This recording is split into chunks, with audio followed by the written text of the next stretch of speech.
Good morning. Hope you're having a great week. Well, now it's afternoon. It is Wednesday, June 3rd. It just turned noon. I am hooking up to an empty trailer here at the Continental Tire in Mount Vernon, Illinois.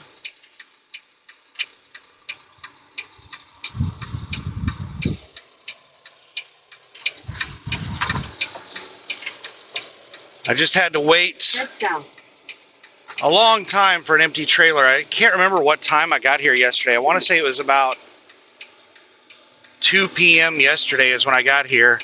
I think it was around 2 p.m. yesterday when I got here. And I just now got an empty at around noon the next day. So I've been waiting for an empty for almost 24 hours. But there was a whole bunch of other drama. I broke down at the entrance. They make you turn your truck off at the entrance. And when I went to turn my truck back on, it would not start. I made an entire video about that. I might talk in more detail about it. But the short version is that I thought that I had had a starter issue for like the last several months. Basically, since I had that coolant leak late last year. The starter has been acting a little weird. Like it hasn't been like starting up perfectly. It's been lugging a little bit. And it's been getting worse lately. And replacing the starter was on my to-do list. Well, when I went to start the truck, it would not start. It lugged a couple of times and then it just started clicking. And I was like, oh my goodness.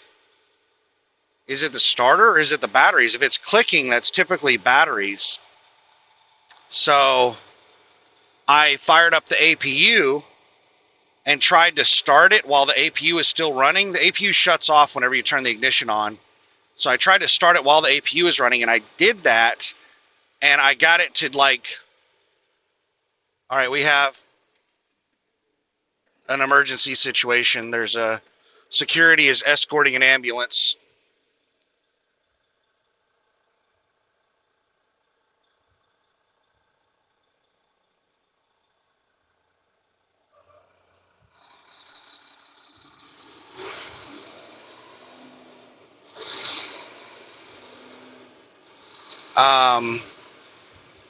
So anyway,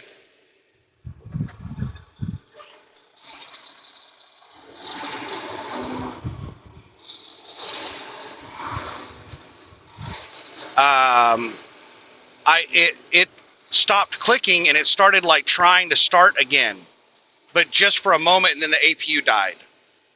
If I was able to keep the APU running, it probably would have provided enough power to the batteries that I would have been able to start it. But the batteries were fully charged. Like the truck had been running for like days. I hadn't shut the truck off in like 3 or 4 days. So it wasn't an issue of the batteries not being fully charged. The batteries were fully charged.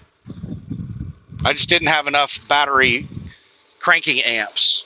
And I was hoping that alternator, or not the alternator from the APU would provide me with that little boost I needed. And I could not get it started. So I told the security people that I was broke down. They said, you have to call a tow truck right now. And they gave me a card and they said, you have to call this person and tell them that you're stuck on Continental scale. And I said, okay. So I called them and told them what they told me. And I'm sitting there thinking, I'm like, they're sending out a tow truck. All I need is a jump. And I said, let me make sure that they know all I need is a jump. So I called them back like a couple of minutes after I initially called them. Let me make sure I'm all the way on the scale.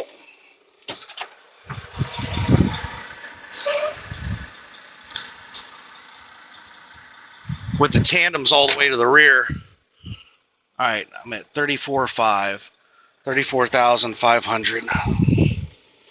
Let me write that down so I don't forget it.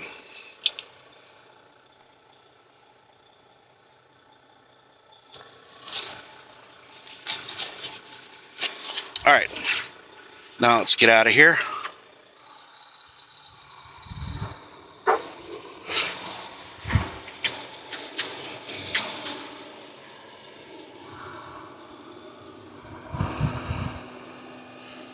And they said, okay. I called them back up and I said, hey, I'm 99% sure all I need is jump. And they said, okay. And then this massive tow truck shows up. Take your next sharp left for Treadway. And he starts like lining up to tow me. And I'm like, hey, did they tell you all I needed is a jump? And they said, no. They told me you needed a tow. I said, yeah, all I need is a jump. And then some lady runs out of the building, and it's one of the ladies that's there right now, and she is still mad at me. She is still acting like I don't even want to talk about it. Like, she is extremely rude. But anyway,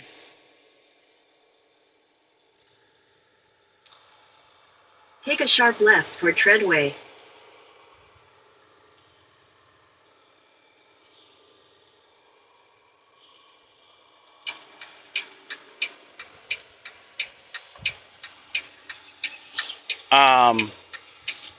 She comes out of the building and she says, he's going to tow you. You need to drop the trailer where you're at right now. Drop the trailer right now.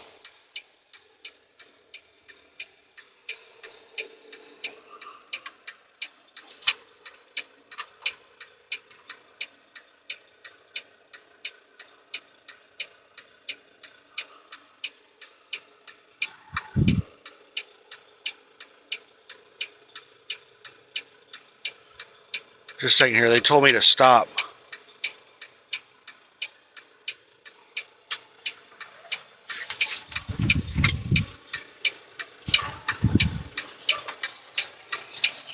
All right, now they told me to come forward.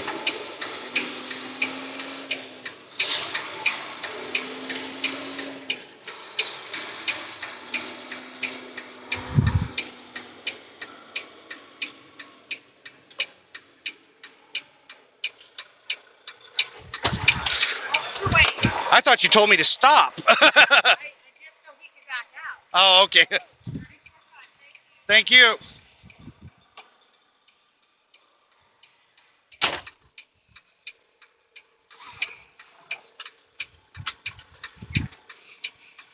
All right. She said the reason she told me to stop was just so he could back out.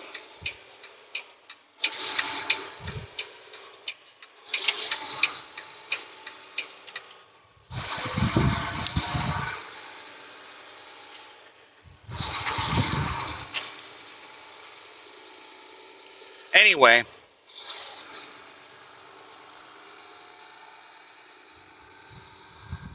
yeah, they Continental. Every Continental I've been to so far, everybody is extremely awesome once you get past the check-in. But the people at the guard shack are like some of the rudest people you can encounter. You know what I'm talking about. You know, like the power tripping guard shack people. Illinois Highway 142. They are those people here. Oh man, oh sweet.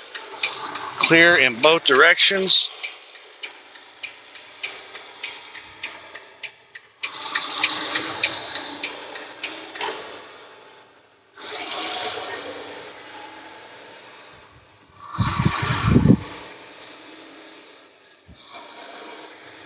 They haven't pulled me off of the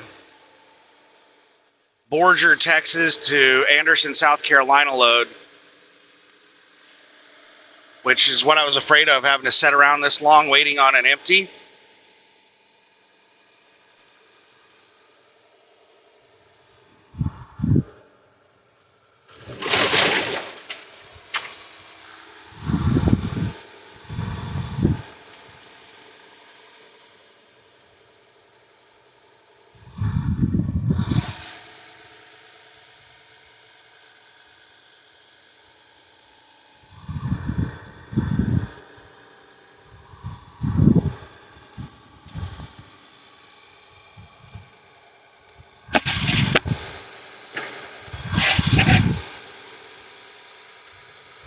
Waiting for Perry.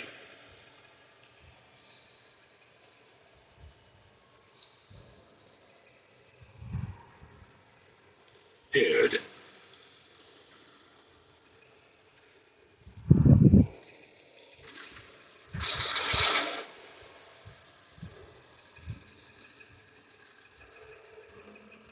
So anyway, she comes out of there and tells me, like, she is really mad.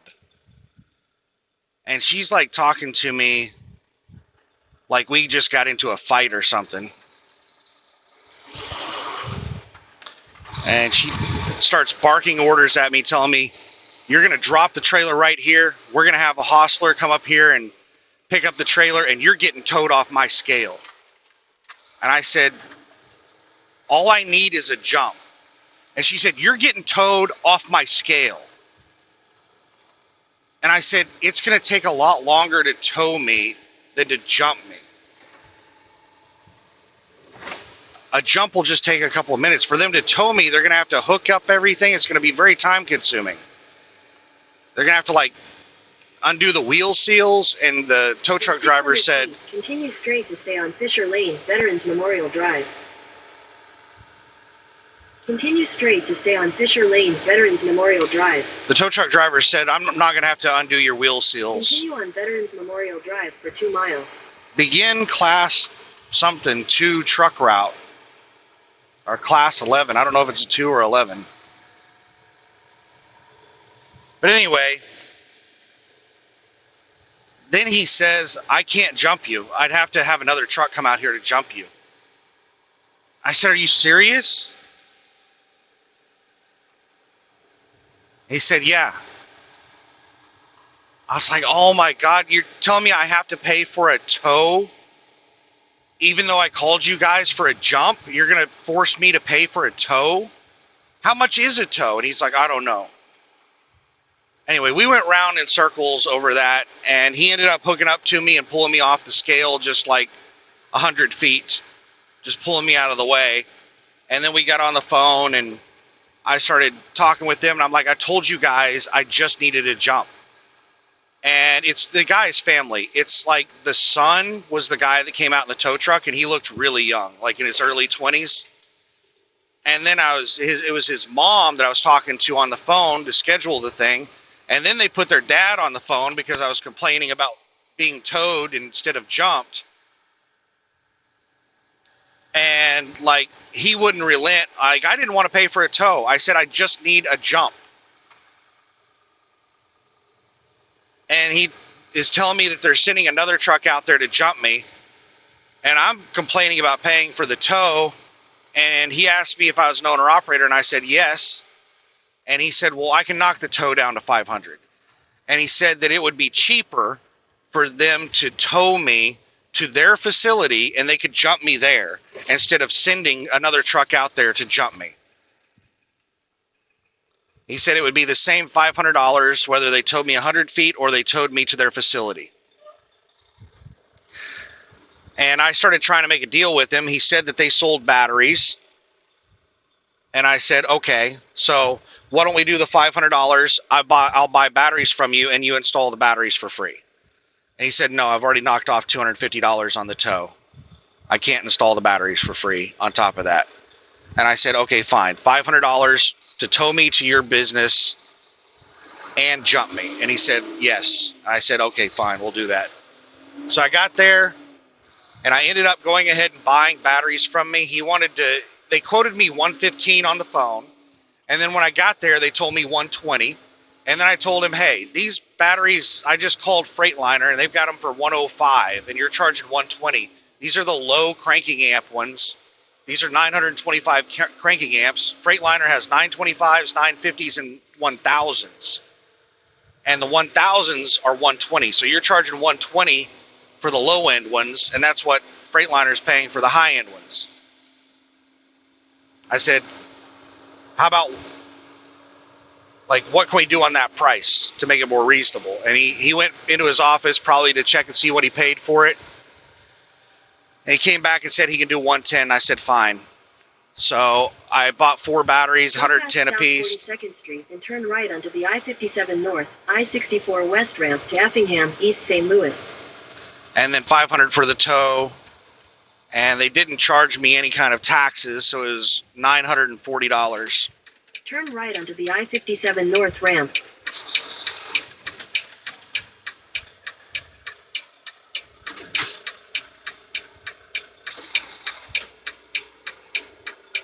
Damn, that truck just flat out ran a red. I don't know, I might have done the same. He looks heavy as hell.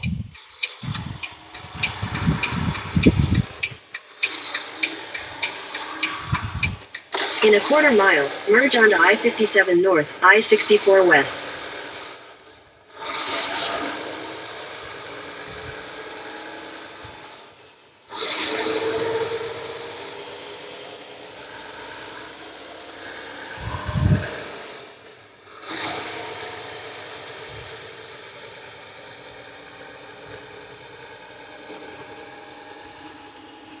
So, got all that sorted out.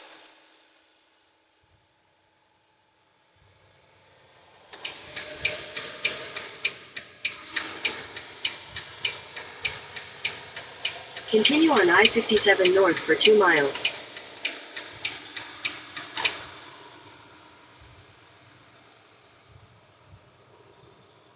I think I might need to be in the left lane at the 64-57 split. It's a left lane exit according to Google. Come on, four-wheeler. Get around me before those trucks catch up with me.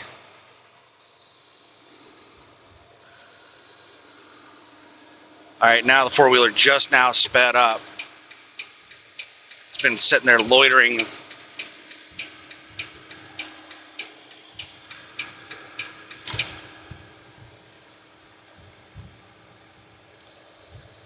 So I installed the batteries myself, which is easy. The only difficult part about replacing batteries is how heavy the damn things are. And I had to carry the batteries. I asked them if they had like some kind of cart or something for me to take the batteries back and forth between my truck. They're like, oh, I'll just help you carry them. And they helped me carry the new batteries over there. And the new batteries only weigh maybe 50 pounds a piece, 40 or 50, something like that. It's the AGM batteries, my old batteries, that are like 75 pounds a piece. Left to continue on I-64 West. Follow signs for St. Louis. This jackass.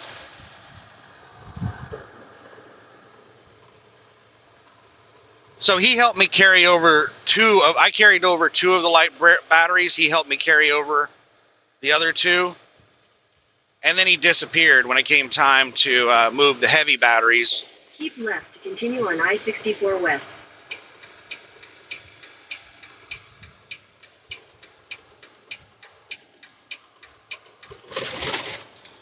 So I had to make Continue on I-64 West 2 for 72 trips, miles. carrying 2 75-pound batteries per trip, which is a lot of weight. Luckily, I didn't have to carry it too far, probably about 150 feet or so.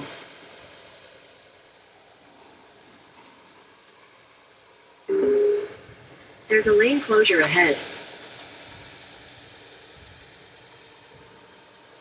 And when I set the batteries down, I was so worn out.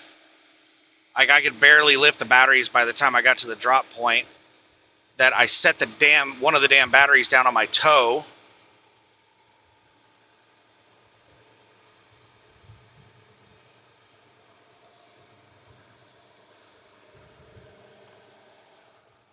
That was fun. But the truck fired right up. The starter sounded perfect. Like all this time I thought it was a starter issue. Ends up it was just a battery issue. And it fixed a whole bunch of issues that I was having. A little secret that I'll tell you about now is that I've basically been running with a deleted def system for the last week. So because the truck was having issues starting, like the starter was lugging a little bit, the way I've always started my truck There's construction ahead. is I turn the ignition on, and then I wait for it to go through its entire startup sequence, making all of its noises, and then after it makes the final noise, then I crank the engine. So when I do my normal startup, it was coming up with all kinds of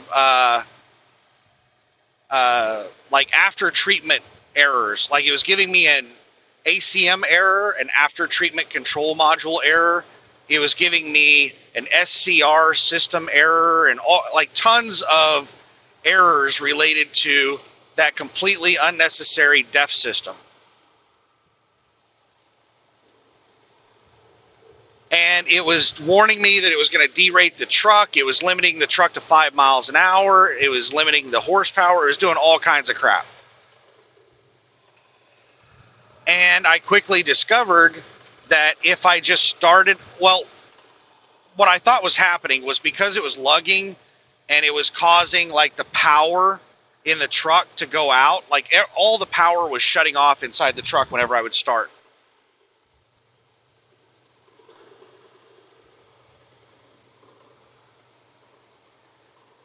And I thought, well, maybe it's power related. So what I should do was start the truck before the after treatment system had a chance to start up, because what was happening was the after treatment system was starting up, and then when I would engage the starter, it was draining the power down so far that it was like causing the after treatment system to error out.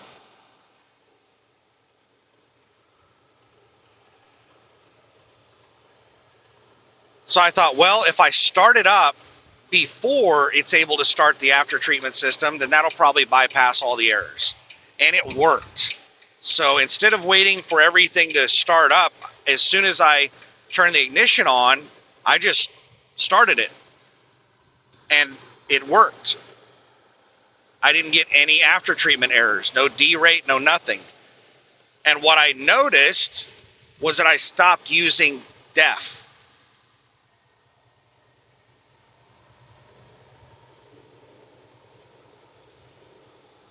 I was like, oh, wow. The entire DEF system is not turning on.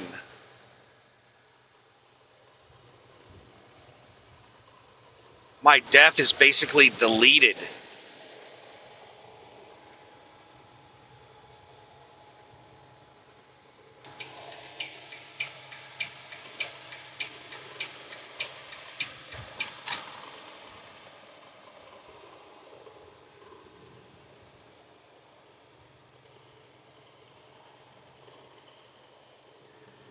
And my DEF has remained full for like a week of doing that. I haven't put a drop of DEF in, and it's still completely full.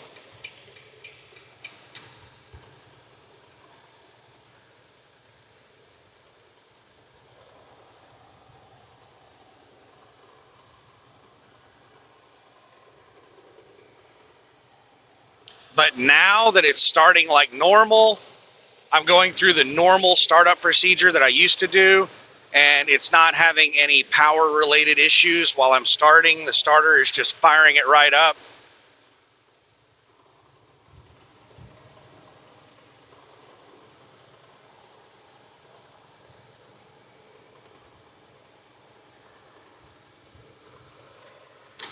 I suspect that I'm going to start burning DEF again.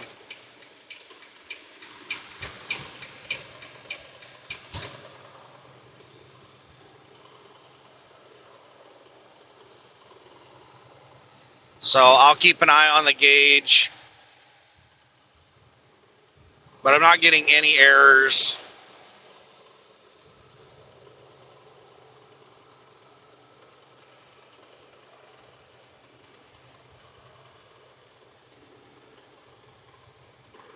You know, if I do start using DEF again, maybe I will try. I'm not going to get back over into that right lane. I've got 3 or 4 cars behind me, and I am flying up on this box truck fast. And I just finished passing Prime.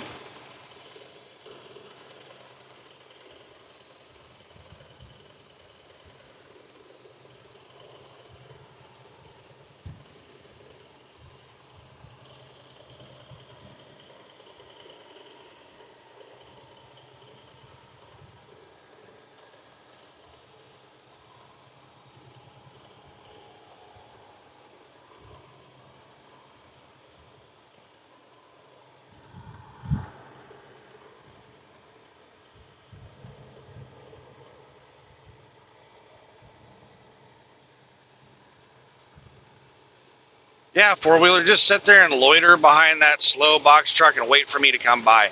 Then jump out in front of me going 5 miles an hour slower than me. That box truck is going sideways. There is something seriously wrong with that box truck.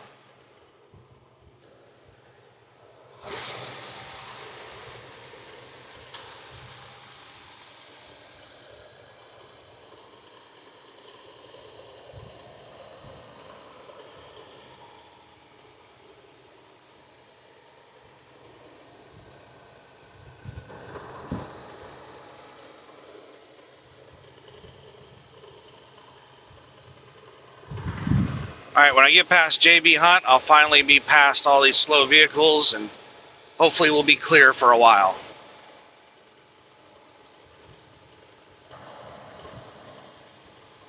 I am building up a little harem behind me.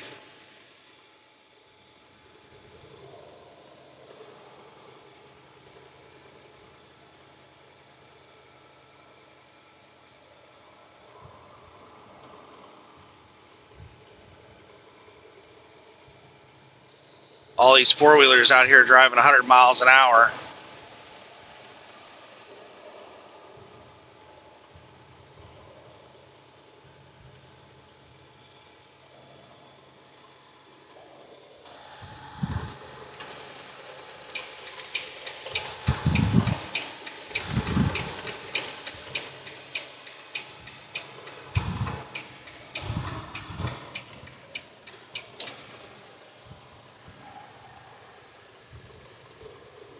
And it's like opening the gate at the racetrack or something. They just, four-wheelers just take off.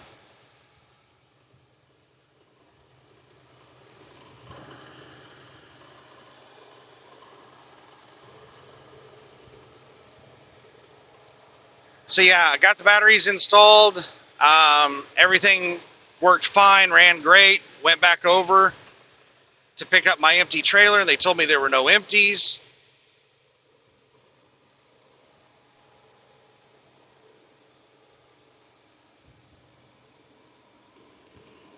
They put me on a list, said they'd call me, and the guy said that he had an empty. He had two people ahead of me, and he just called one in for an empty that was repaired, that was now ready to go.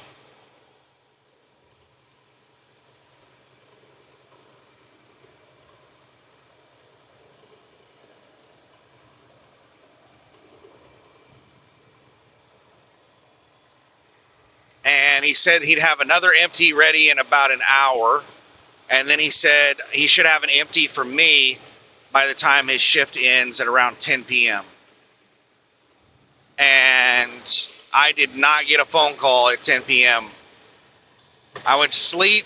I woke up this morning, no missed calls. So I forget what time this morning, 8 a.m. or so. I called over there and asked them if they forgot about me. They're like, no, I don't see. No, they were like, no, I have you on the list. And let me check and see if we've had any empties. And she said, no, we haven't had an empty since like 8 p.m. yesterday. So we haven't been skipping over you. I was like, all right, cool. And she said that she was just about to put a loaded trailer on the assembly line. And she said it'll take about 2 hours for it to empty out. So she said, I'll call you in about 2 hours with an empty. Yeah, all you four-wheelers that are just sitting here loitering behind these slow vehicles, everybody jump out, cut me off whenever I go to pass. These four-wheelers just, like, they relax, and then they see what in their mind is a slow vehicle, and they're like, oh my God, I can't be behind this slow vehicle. This slow vehicle's passing me. And then all of a sudden, they put their NASCAR helmets on, and we go to the races.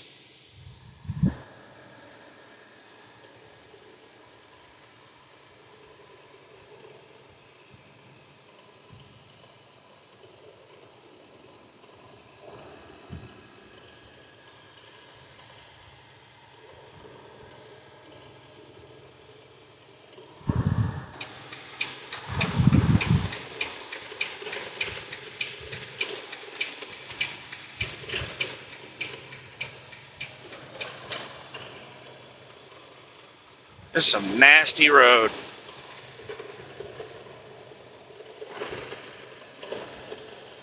Illinois has some really bad roads.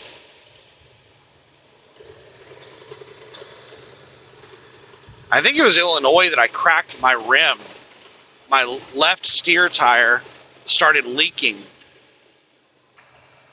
And I called out a Love's roadside because I'm not driving. If there's any issue with a steer tire, like I'll drive 30 miles to a shop with a blown drive tire.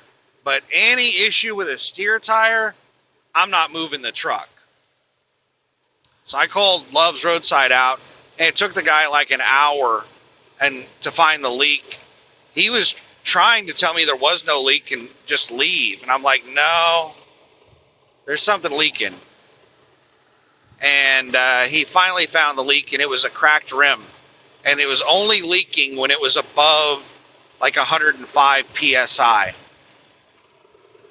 As soon as it got to 105, it would stop leaking. I can't remember the exact PSI, but I think it was 105.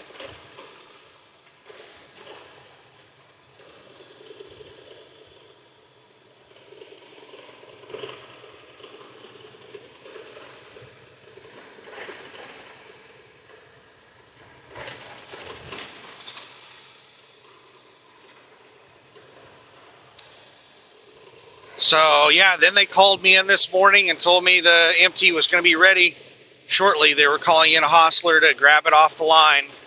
And they said they'd call the security gate, let them know I was coming.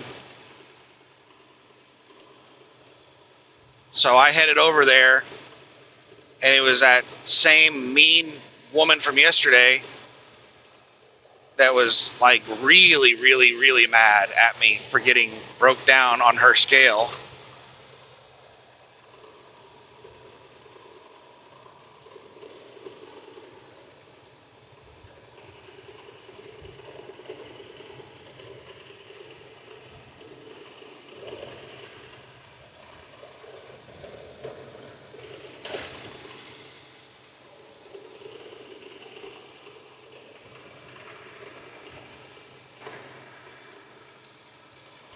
And she was, still just extremely rude. She told me there weren't any empties. I needed to leave.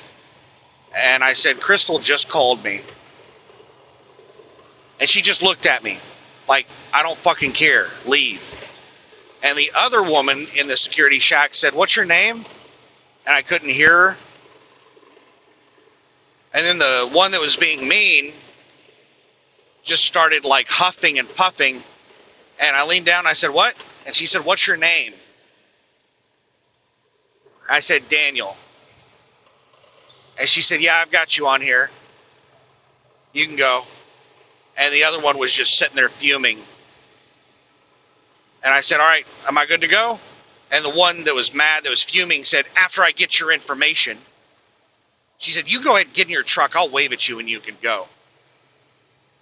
I don't know what her problem was. She's an employee at the company. I don't know why she's so pissed off.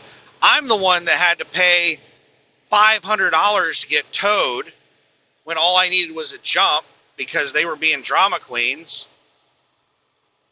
telling me that I had to go through their process and procedure of getting towed and all that crap.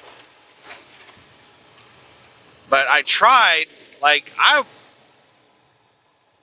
if this would have been a transactional customer, I would have gone off on them and I would have told them to kiss my ass and I would have refused to pay for a tow.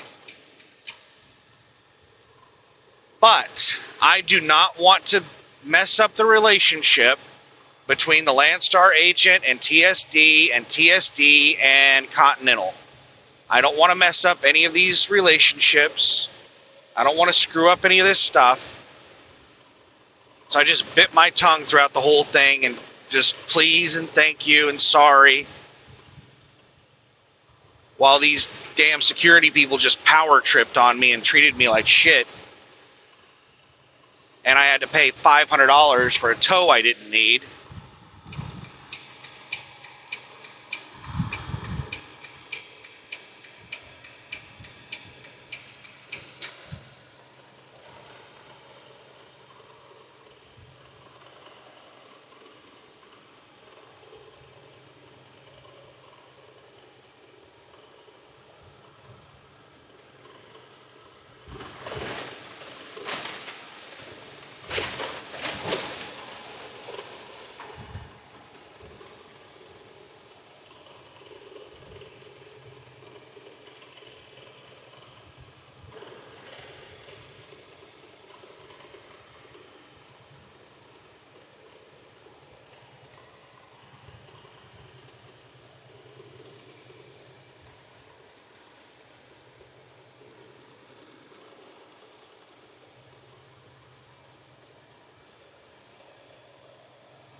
But now we're rolling again.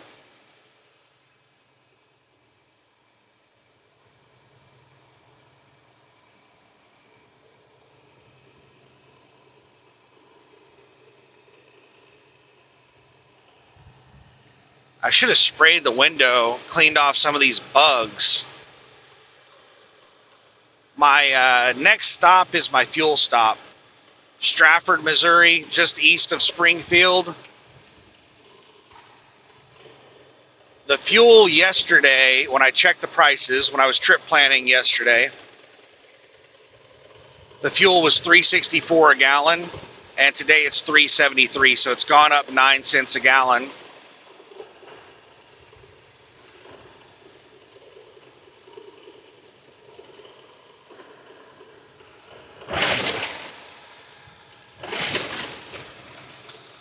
All right, I got plenty of room to move over. Let's go ahead and get over.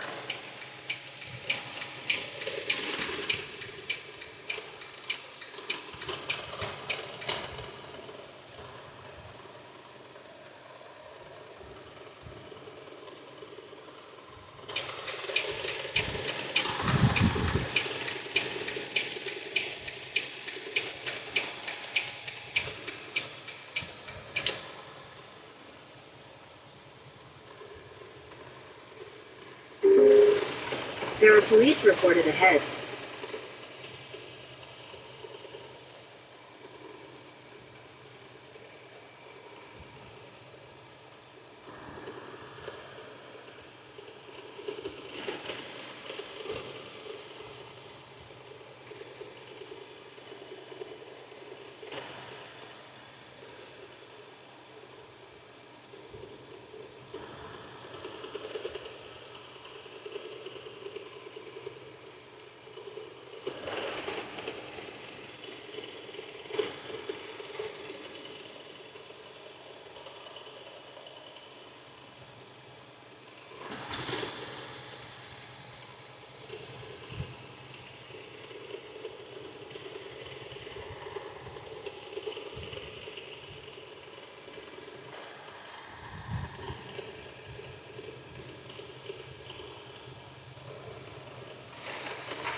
Oh, my goodness.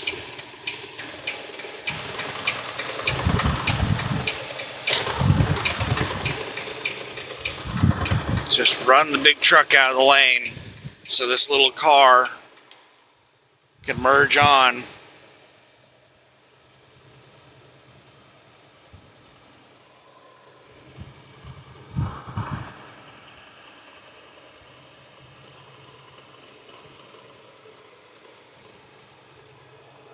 All right, how far to St. Louis? 50 miles to St. Louis.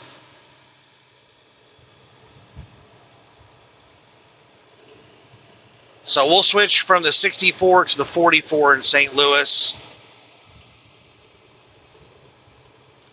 I have no idea where I'm stopping at the end of this drive shift. I'm not sure if I'm going to be stopping in Oklahoma City. If I stop in Oklahoma City, probably not going to bother going to the house.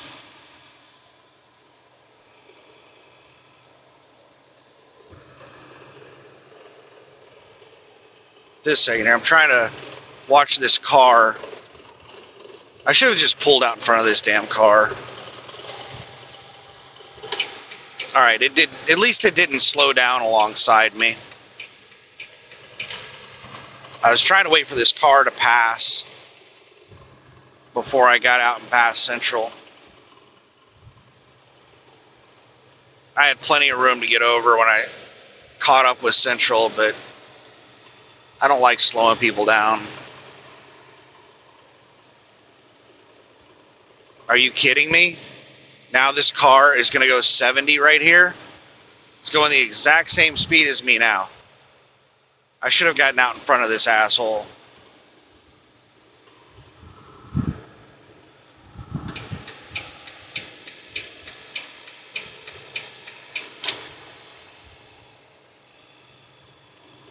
Now they're going below 70.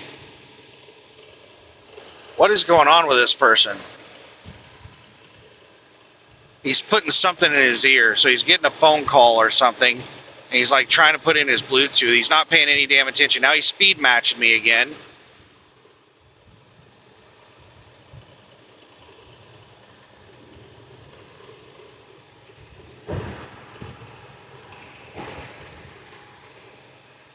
Some old man. Now he's slowing down.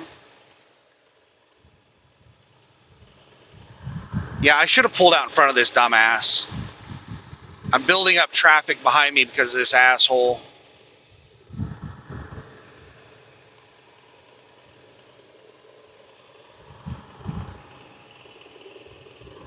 Now he's speed matching me alongside me again.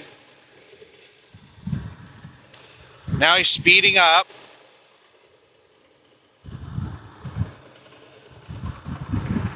Now he's going for the pass.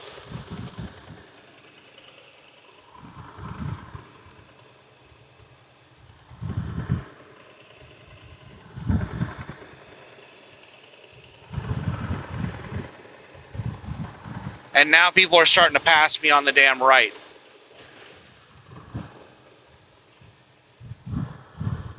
What are you fucking idiots? Oh my God. Now I have a line of sons of bitches pass me on the fucking right.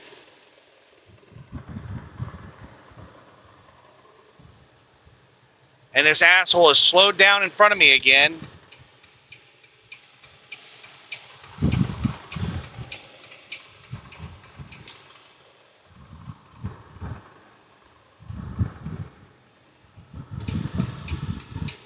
There's a car sitting right at the back of my trailer. And it's slowed down to let me over, but it's way too close for me to move over. But I went ahead and moved over in front of it. What the hell is wrong with people? Why do they do this shit? Just not paying any damn attention. Out here blocking the damn road.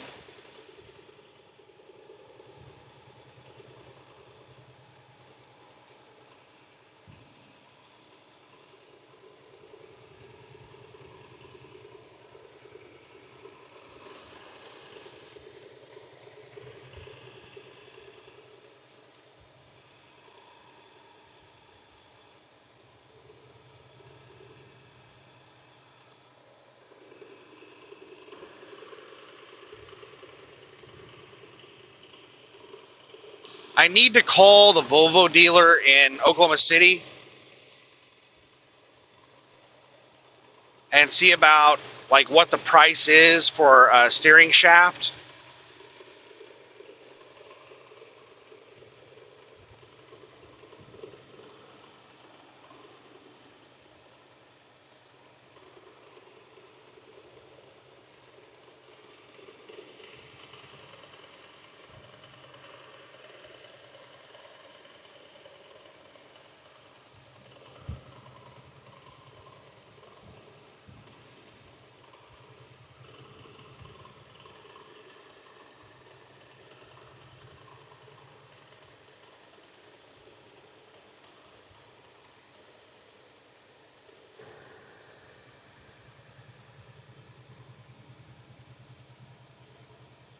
Because I looked at buying one online, and I can't get it shipped to Oklahoma City fast enough.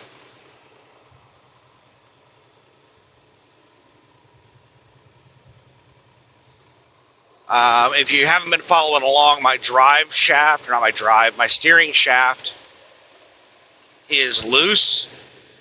The U-joint is loose, and it's causing wobbling in my steering.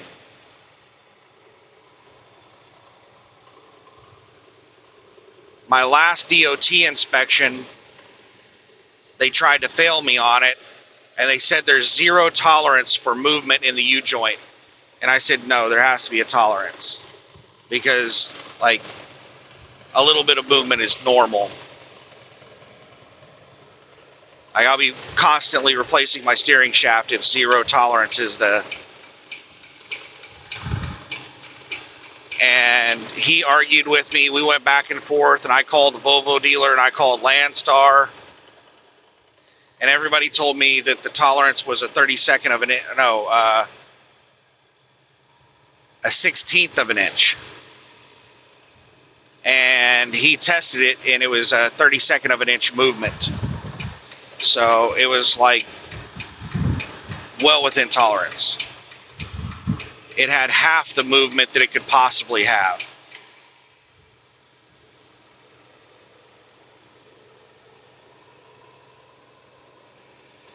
But I'm getting sick and tired of feeling the wobble in the steering, and it's probably affecting my fuel mileage.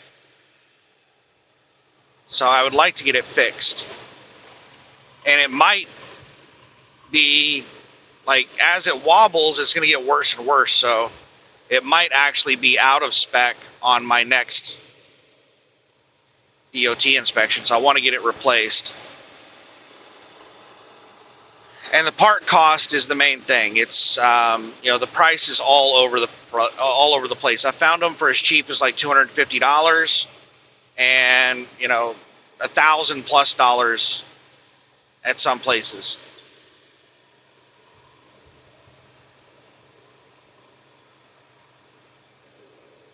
That reminds me. Let's try and make a phone call while I'm driving.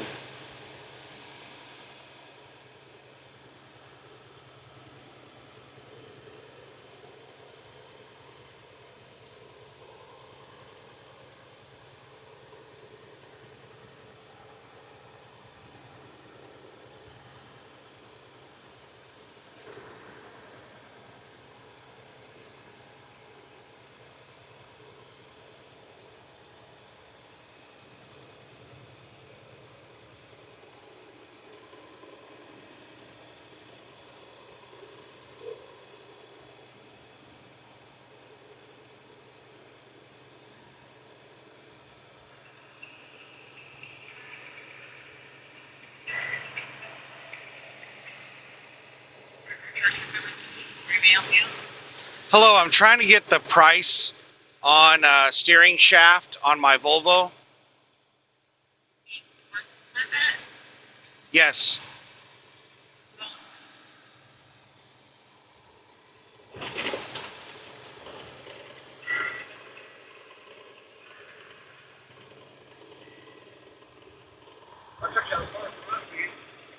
Hello, my name is Daniel. I'm trying to find out the price on a steering shaft on my Volvo 2016. Okay. What's the last day of your VIN? Oh, I do not know that off the top of my head. It's a 2016 Volvo T780. Okay.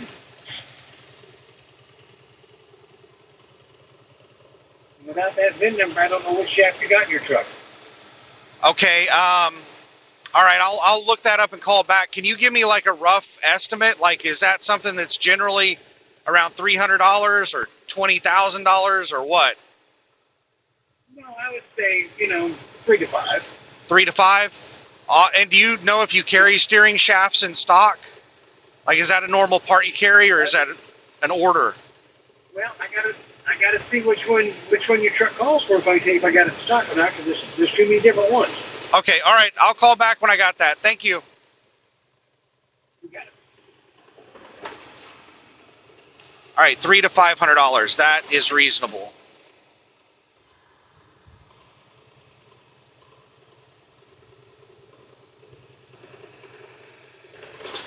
I don't know if they're still going to be open whenever I get to my fuel stop.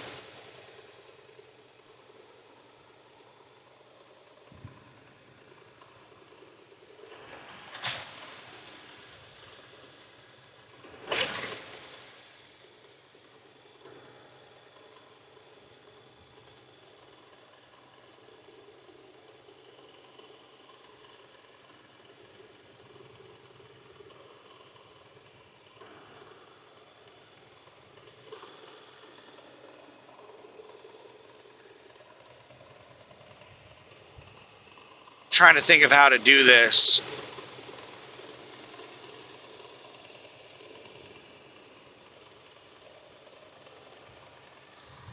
But yeah, he said it was about a $300 to $500 part.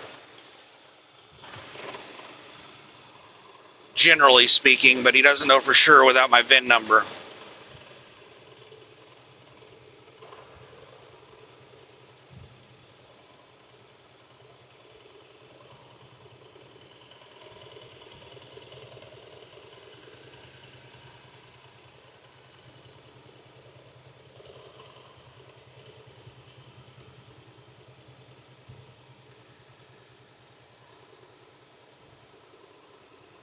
Let me think about this. When am I going to be there for my 34?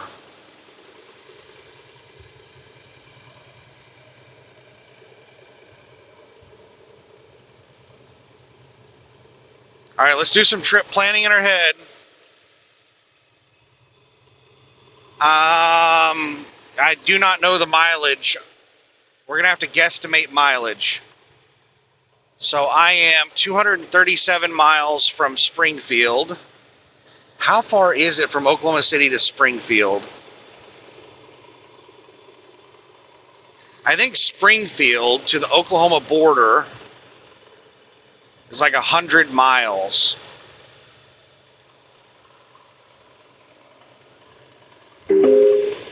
There are police reported ahead. And then, let's turn that volume down. That's really loud. And then, Oklahoma border to Oklahoma City. It's probably about 180 miles if I had to guess. Not that far, maybe 150 miles. I think it's like 60 miles from the border to Tulsa, and then it's roughly 90 miles from Tulsa to Oklahoma City, so like 150. So 250 miles. So it's like 236 miles to Springfield, and then 250. So we'll say ballpark 500 miles. I can make it to Oklahoma City at the end of. I should be able to make it to Oklahoma City at the end of this drive shift.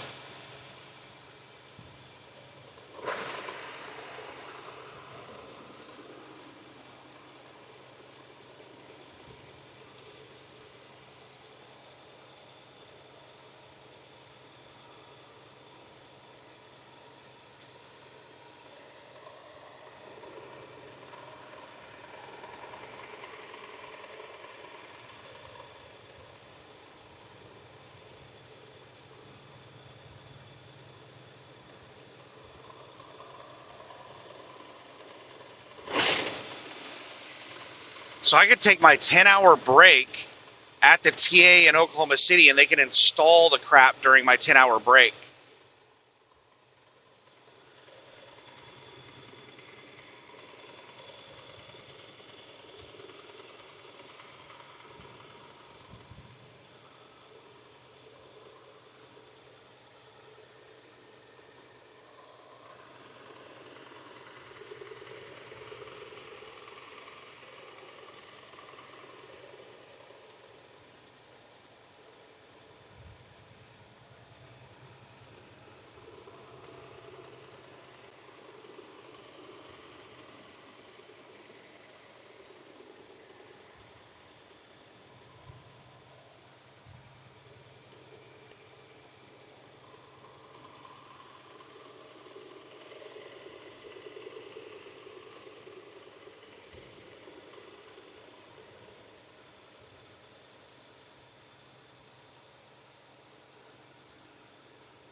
All right, let me figure out.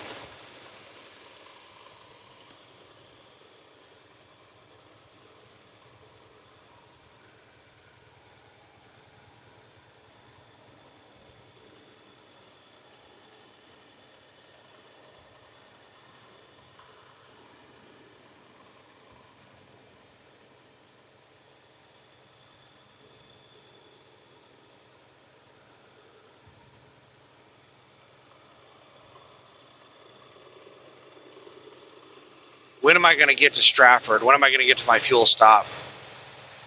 Let me think.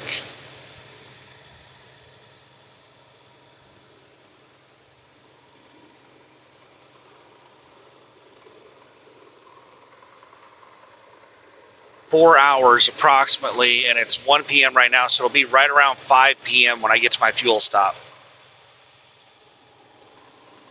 Dealer closes at 7. We got a truck on the shoulder.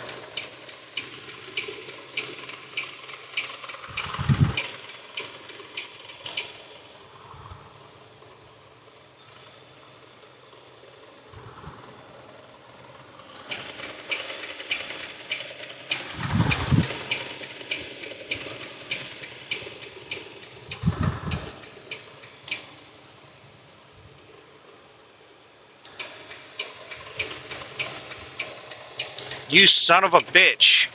This fucking jackass. I put on my signal to move over and he fucking sped up and blocked me.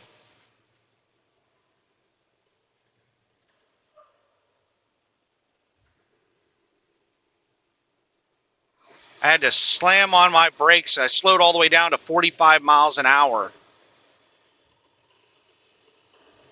to be able to get over. What a jackass.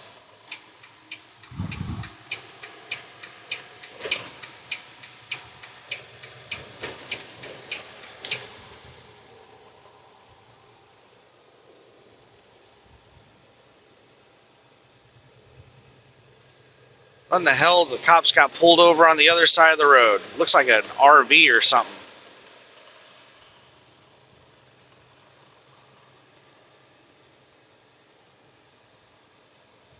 A boat, an RV.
All right, just a second here. There's a truck merging on.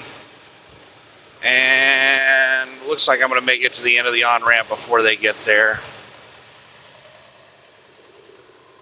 If I had room to move over, I would have moved. Oh, he's not even getting on. He's parking on the damn shoulder.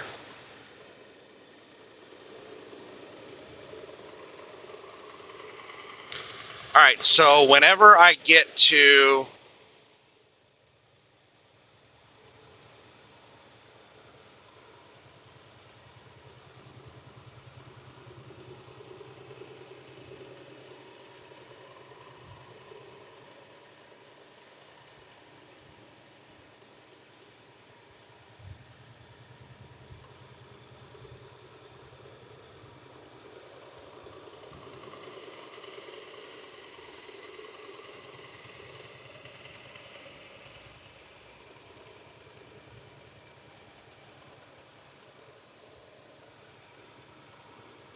my fuel stop, I'll call the Volvo dealer and find out what the part price is.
Come on, van. Hit the throttle. Don't just slowly merge in front of me.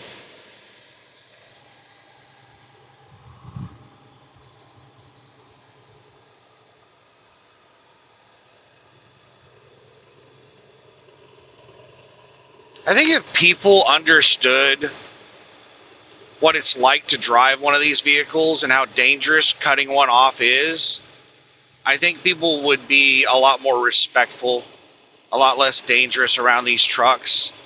But these people have absolutely no idea what it's like to drive one of these things.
This,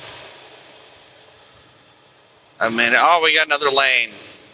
Yay, I'm catching up with slow four-wheelers. And one of the slow four-wheelers is like, there's a slow vehicle catching up. I got to speed up. So he got tired of hanging out behind the other slow four-wheeler.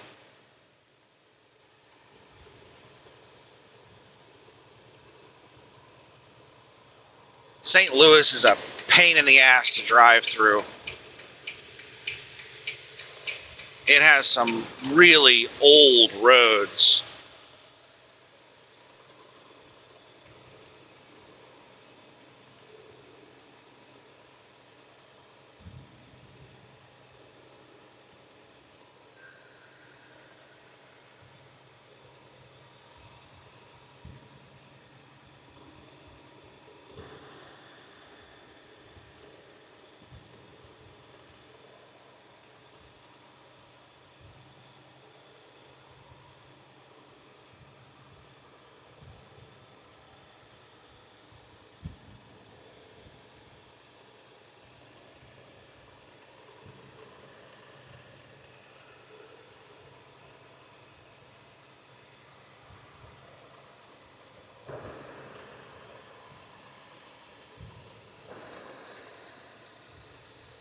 Another car just speed matching me.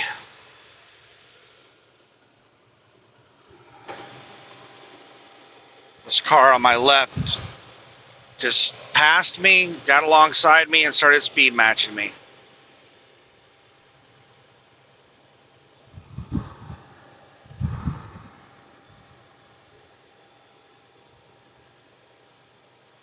Now it just slowed way down.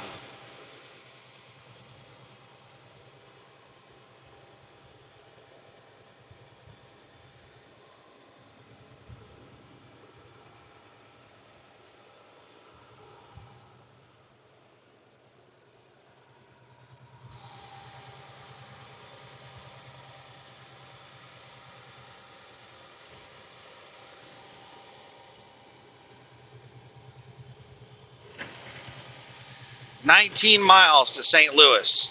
I thought we were closer than that. I thought we were like right on the edge of St. Louis. I was like, why are we not in St. Louis yet?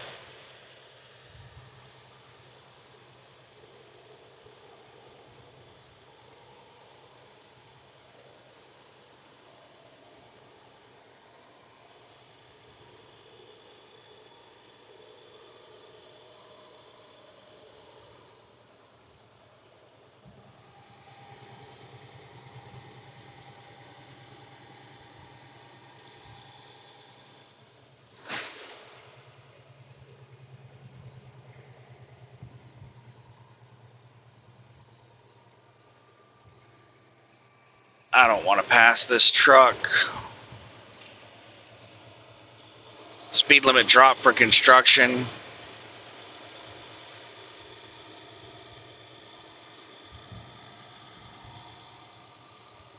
And this truck was ignoring the new speed limit, but now it's slowed way down for the construction speed limit. I'm not sure if it caught up with another vehicle. Yeah, it looks like there's a slower vehicle in front of it. So if that slow vehicle in front of it didn't exist, it'd probably still be doing 65 instead of 60.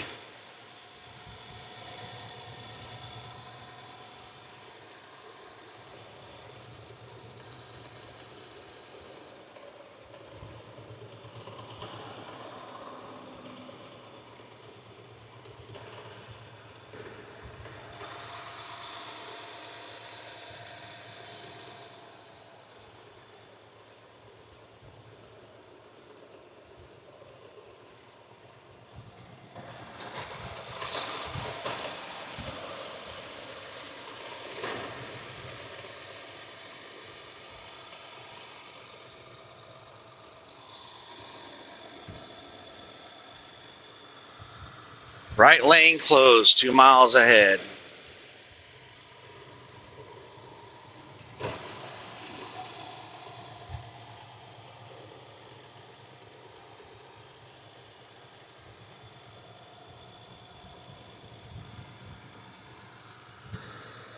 Max width 10 feet 6 inches, I think it said, in 1 mile. So how wide are these trucks? Well, the trailers are generally 102 inches wide. That is 8.5 feet. And then we have the mirrors that stick out. Add probably, I mean, we're really close to 10 feet wide once you include the mirrors.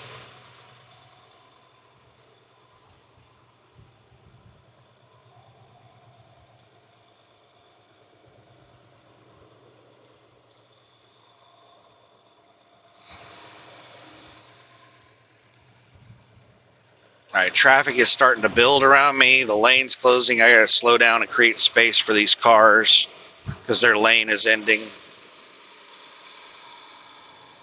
I should have passed those slow vehicles because traffic is just stacking around me. Because of those 2 slow pickups, this truck decided not to pass.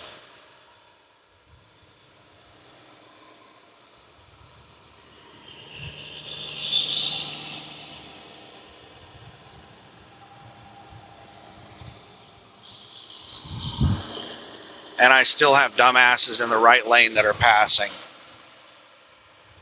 All right, they just realized that the lane's closing. They're getting in behind me.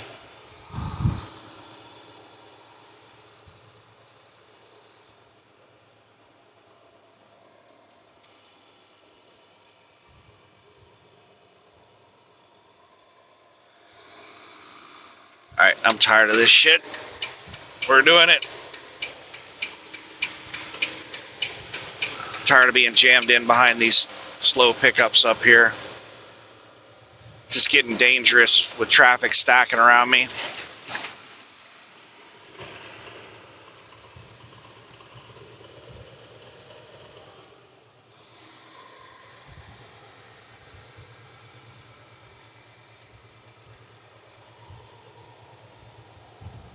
Should have passed him sooner.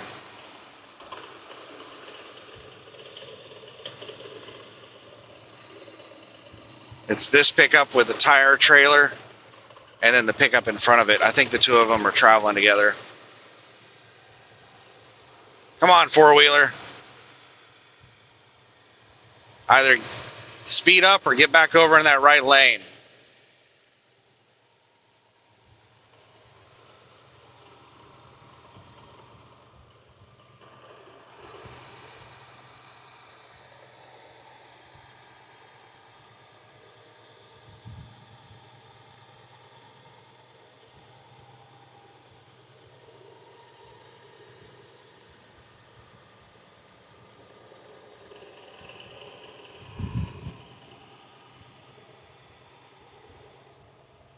Now, this one right here doesn't like to get past. This pickup just a minute ago was sitting right on the front bumper of the one hauling the tires. There's a lane closure ahead.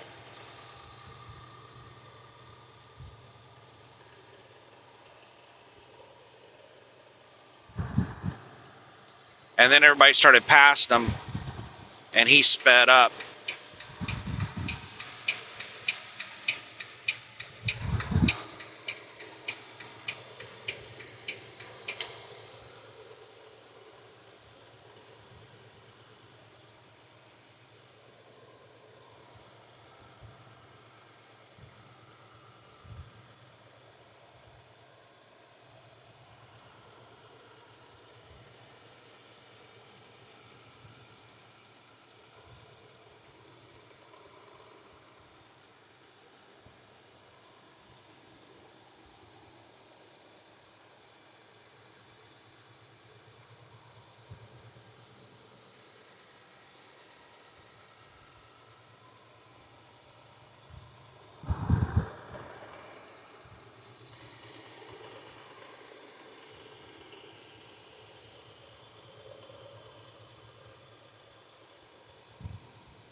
You know, I might check with a shop in Stratford and see about having them replace it.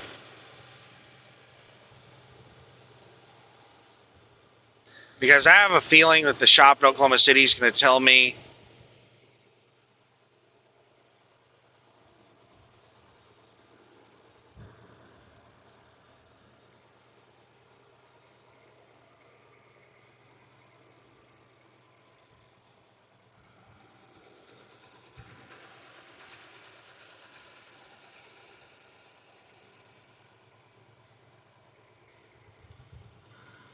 that they can't preemptively get parts. They won't try to get the parts until I'm there.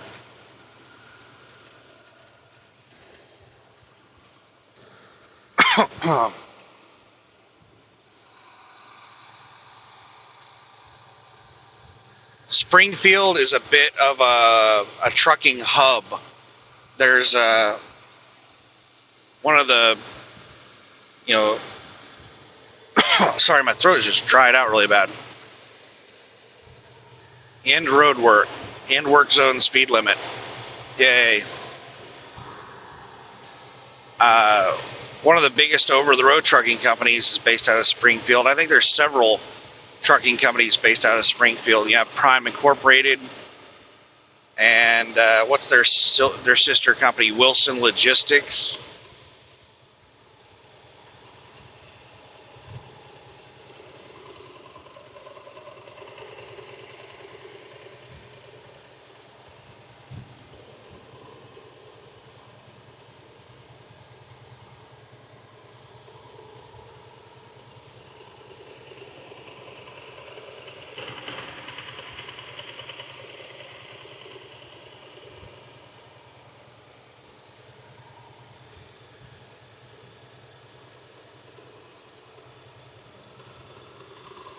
Once I caught up to this SUV on the left, they sped up.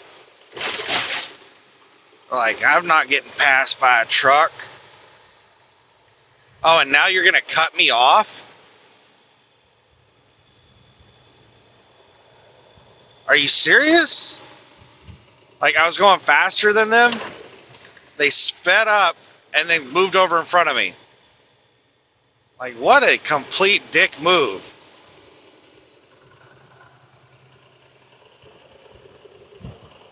They're just going to sit right there in front of me.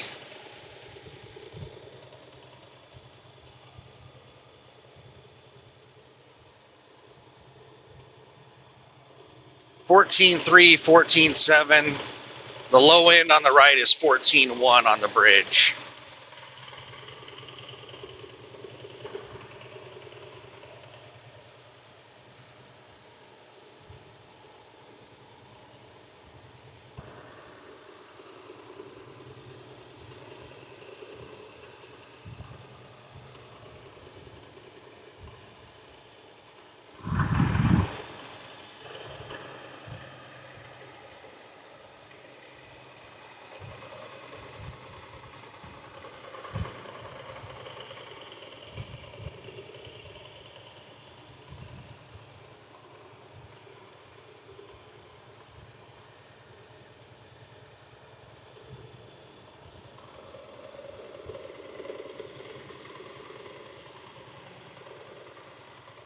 I see the arch.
All right, I have to pay attention to signs.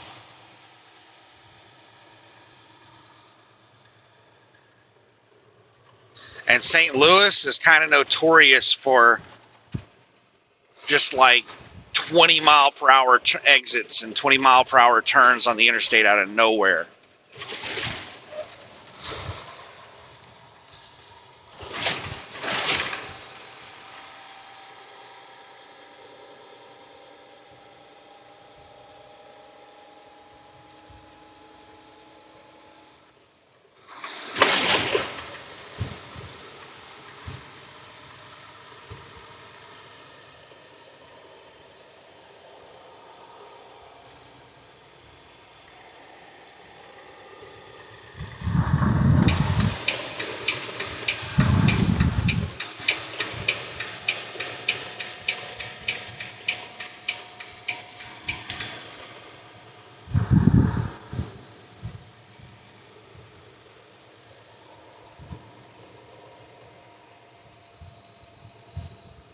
.30 mile per hour exit ramp.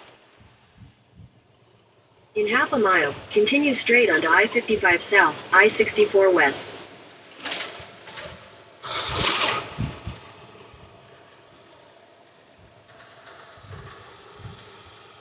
So you got to be really careful in one of these trucks driving through St. Louis.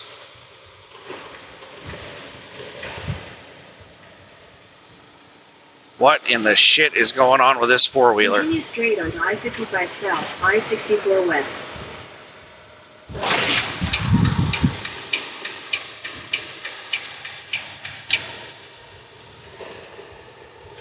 Continue on I-55 South for 1.5 miles.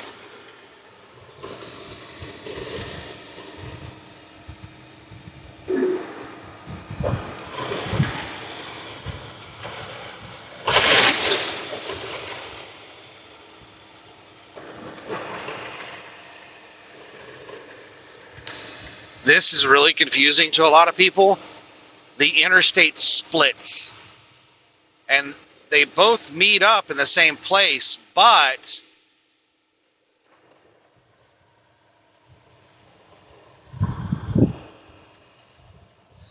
if you need to take an exit when they meet back up, like it could be, you could have to jump a lot of lanes for an exit. I'm pretty sure the I-44 exit is a right lane exit, not too far up ahead. Yeah, I'm in the correct lanes for Interstate 44, and I think it's a really slow exit. 600 feet, merge onto I-55 South, I-64 West. Actually, no, I want to be in this lane. Use the right 2 lanes to take exit 40B for I-44 West. So I remember this exit. It's a double lane exit, but I need to be in the left lane to go west. And it's a really sharp turn.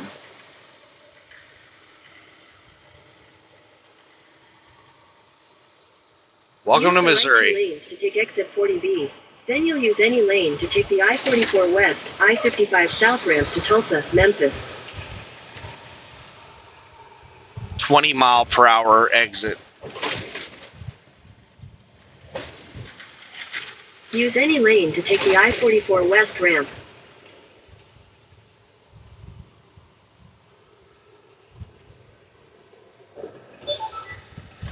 Continue on I-44 West for 1 mile.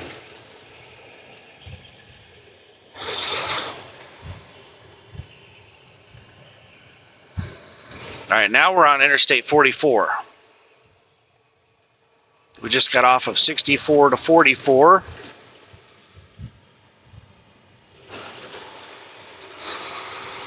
Got to watch out for these people over on the right. They're going to want to get over to the left.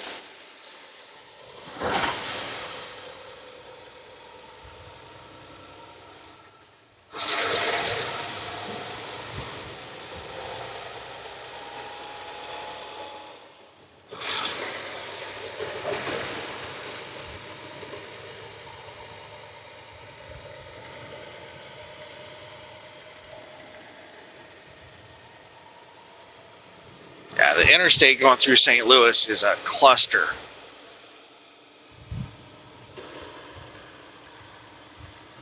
In 1/2 mile, use the right 3 lanes to take a slight right onto I-44 West, signs for Tulsa.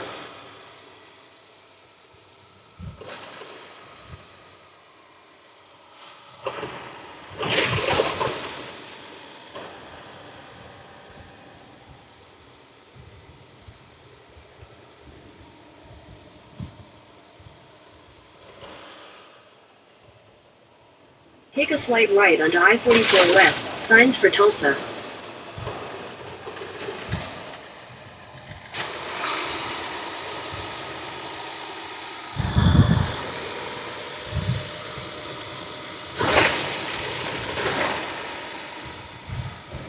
"15 feet 2 inches. 15:10. And that one was so tall it didn't even have a height on it.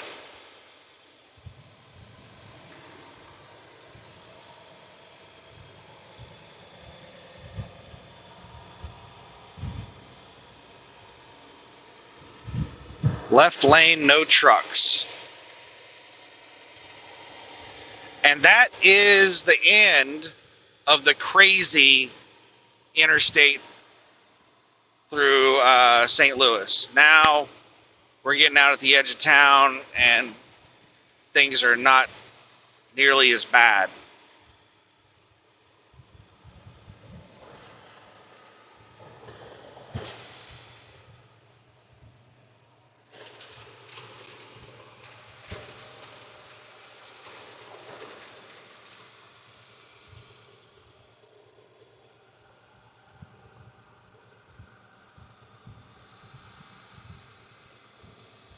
$14.10.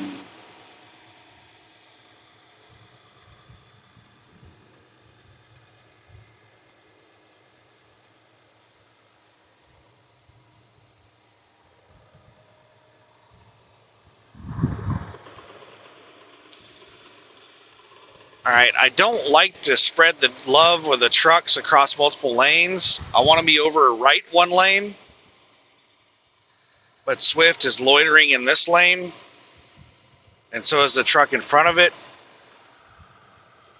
15.9.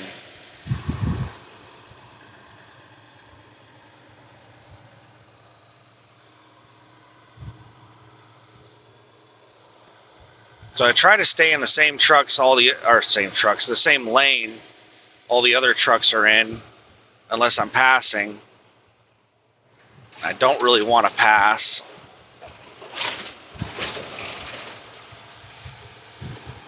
And I hate it whenever they have lane restrictions on trucks, because really, this lane should be the travel lane for trucks, and trucks should be able to go into the left lane to pass, and we should leave those right lanes over there for all the local traffic.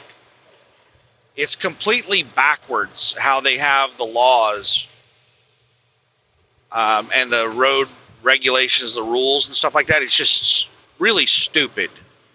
Having trucks over in the far right lanes, it just impedes cars from merging on and off the interstate. Traffic flows so much smoother whenever you have the trucks over in the left lanes rather than the right lanes.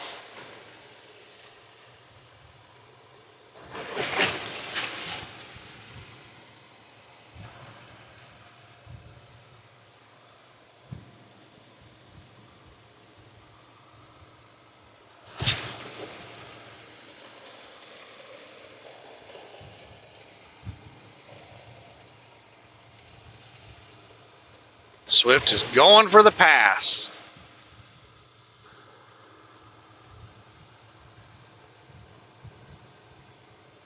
Now it looks like the truck they were passing sped up. So the speed limit went up from 55 to 60, and Swift was like, I'm doing 60. And the truck up in front probably didn't realize the speed limit went up. And then when Swift started passing it, it was like, oh, the speed limit went up. And now it's pulling away from Swift. It's doing like 65. Now we're spread out across all the lanes, blocking traffic. And I've got four-wheelers to my right. I can't move to the right.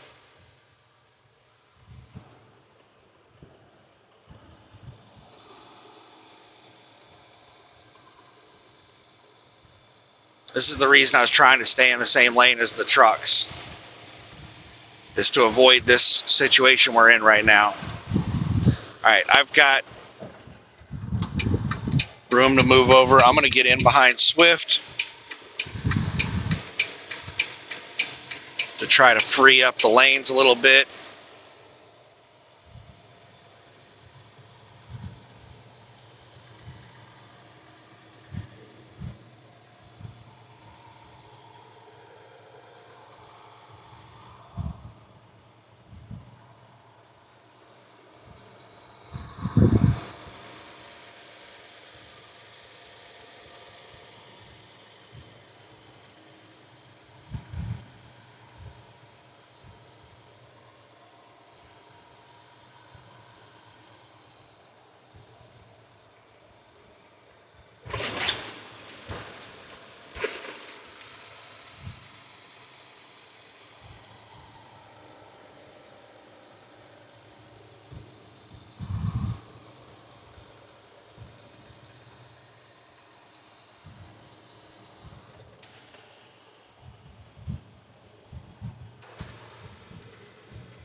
So yeah, I think I might check with Stratford TA while I'm getting fuel and see what they would charge.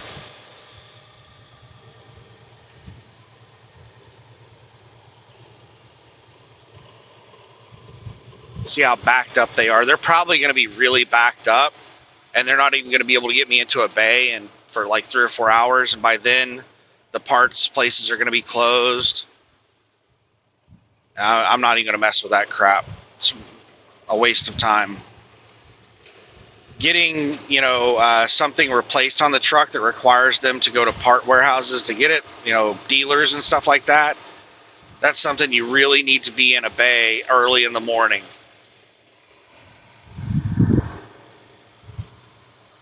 You can't be rolling in like 5 o'clock in the afternoon to get some work like that done. They're not going to be able to get the parts.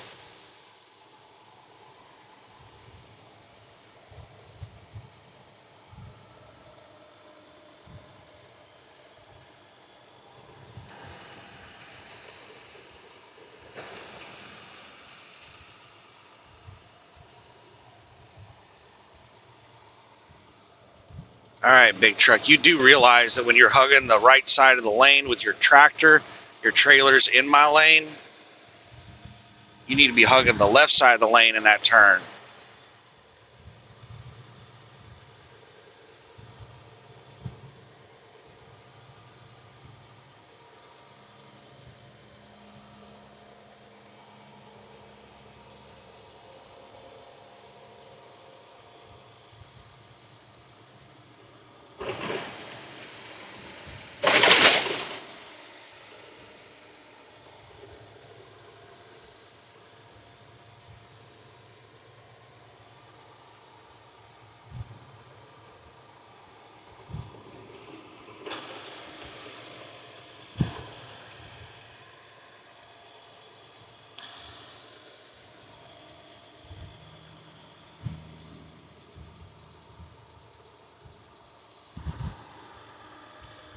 I'm tempted to pass Swift because Swift is not staying at 60.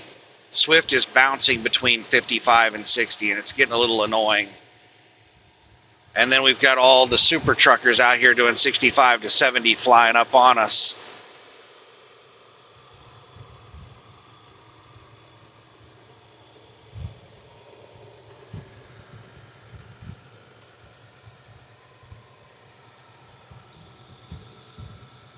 Right when I say that, Swift is now doing a consistent 60.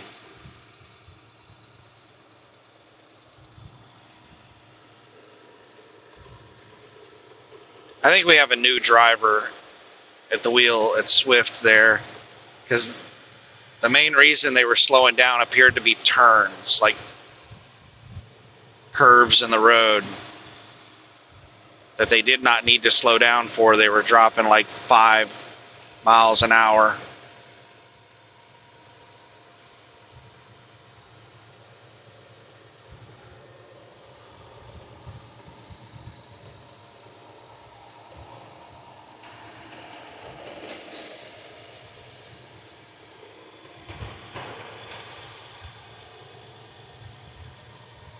Oh, now Swift is speeding up.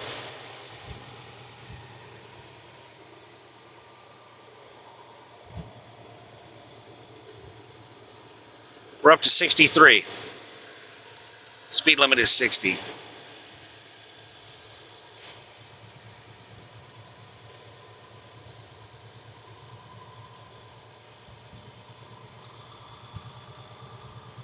You have a lot of people that go super slow through St. Louis and they get freaked out because of how crazy the roads are in St. Louis. And then it takes them a while to calm down once they get out of town and then get to driving, back to normal. You have people that drive really slow once they get out of that mess.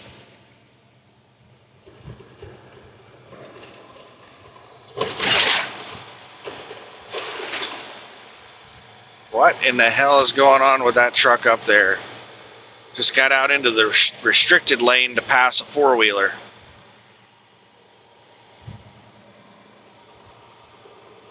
Missouri doesn't pull people over for the restricted lane. I've never seen them do that. You get over there in the southeast and they will, especially Georgia. And I asked that tow truck driver,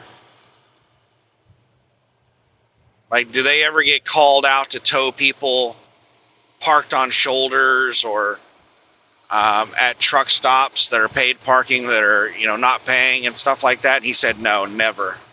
They never tow people from rest areas or truck stops. He said the only time that they ever tow anybody out of those places is like broken down vehicles that have just been like abandoned for long periods of time. They'll eventually have them towed out.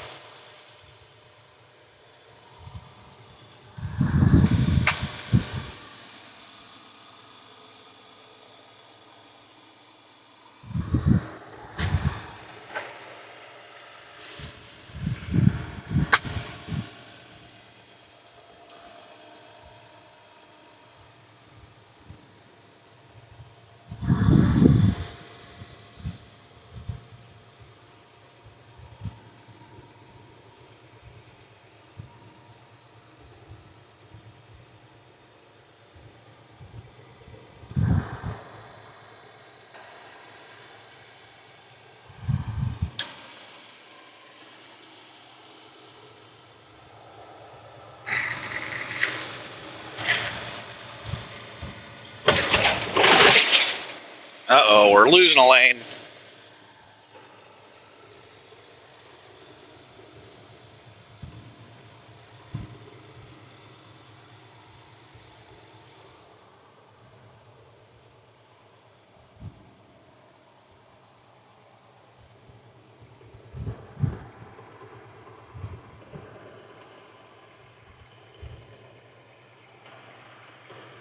Yeah, Swift definitely appears to be a new driver, and I like it. I love it.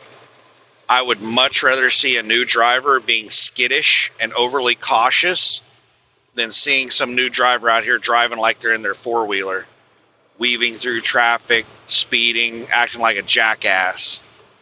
How Swift is driving is how I expect new drivers to drive. Just overly cautious because they're not comfortable in the vehicle yet. I think this Swift driver is doing absolutely amazing.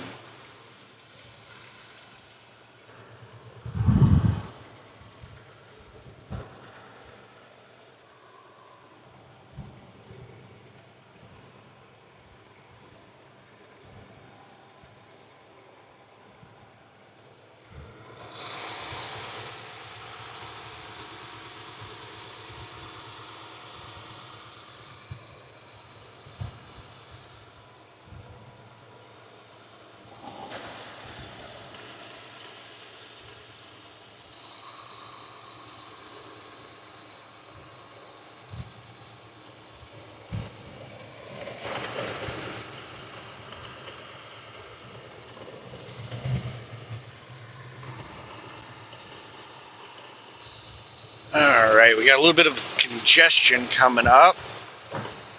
Doesn't look too bad.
How did I know Bud Light was going to do that?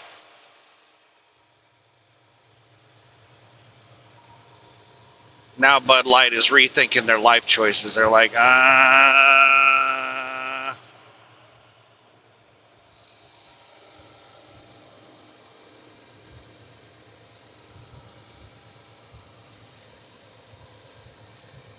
they're exiting good.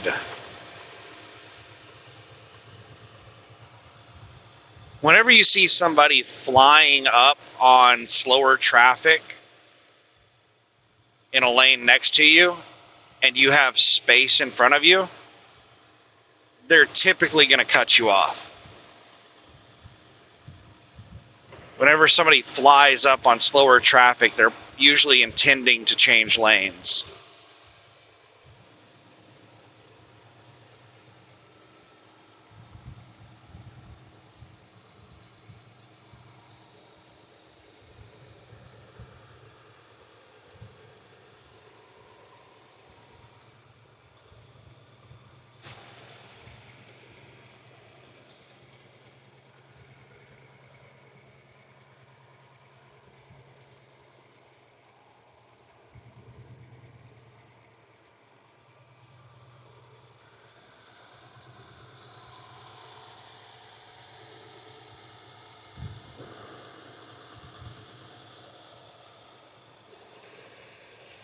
You know, I hate to admit it, but there are, some certain little things about being a team driver that I do kind of miss. Like, team driving in general is a nightmare. It sucks. But there were some little tiny things that I liked. Like, I'm not the kind of person that stops during my drive shift. Every other driver I've known, except my buddy Percy, they all stop during their drive shifts. They'll just, like, stop at the truck stop and go in and, like, get something to eat or drink. They take breaks throughout their drive shift, a lot of them. Some more than others. And I've never done that.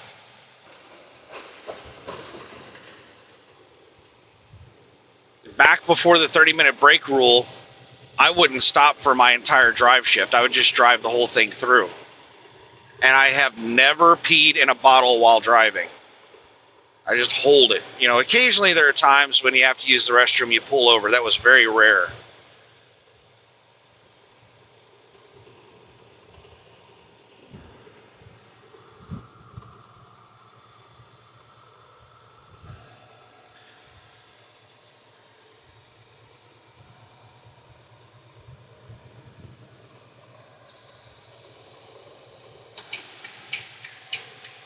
All right, let's go ahead and get over in this center lane while I've got an opening to do it. We have some slow traffic in the right lane.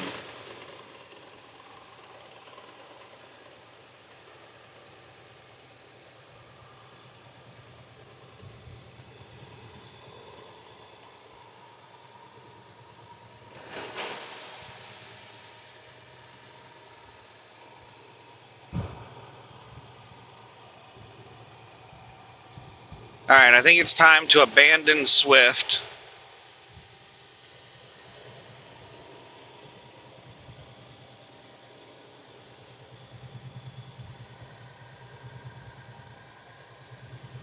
Our time together was memorable.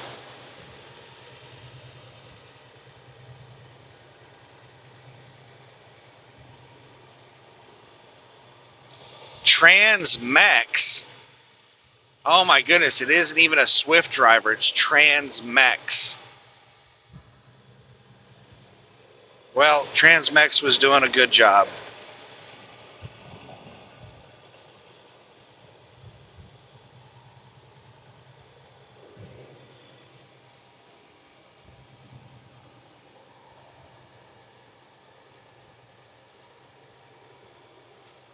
We got this person still loitering in the center lane. Steep downgrade ahead.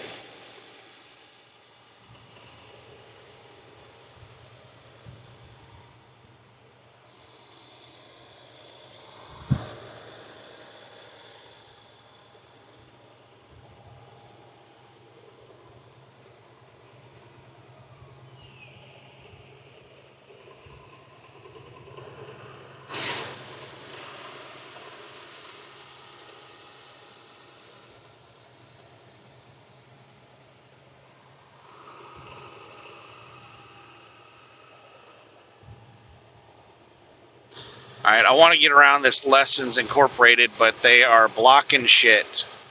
They are just loitering in this passing lane. I don't think, and they're swerving all over the road.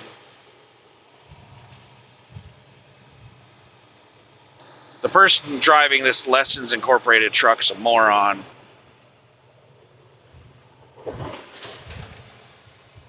I do not want to pass on the right and then cut Lessons off. There's a tanker not very far in front of them in the right lane.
Maybe I made a bad decision hanging out behind Transmex, allowing these dumbasses to get in front of me that are blocking the road. Probably not going to be able to pass these idiots until we go down to 2 lanes. They're probably just going to loiter in this lane until it goes down to 2 lanes. Oh, the tanker just moved over in front of Lessons. That tanker must know that right lane's about to end or something. I haven't seen a sign. Oh, Six Flags. Yeah, I do think I remember Six Flags being the exit where that right lane ends.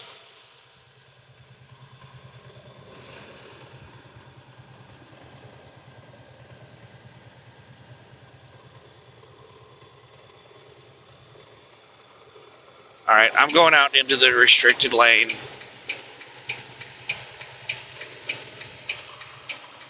Because I'm doing 65 and going faster than Lessons.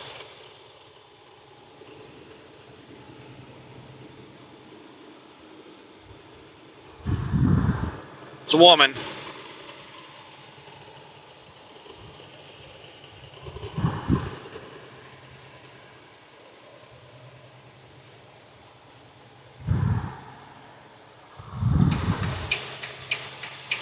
Now the tanker's back over in the right lane.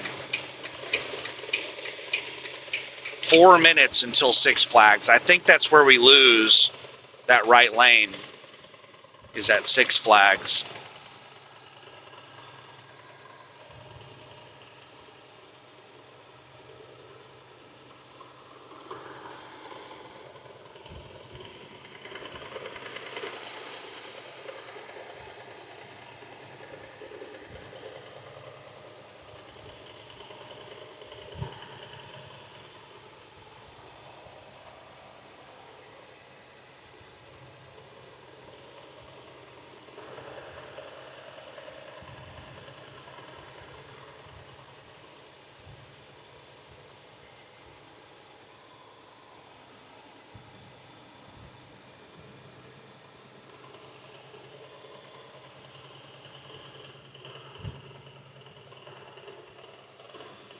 More vehicles loitering in the center lane, going slow. This tanker is just weaving it up.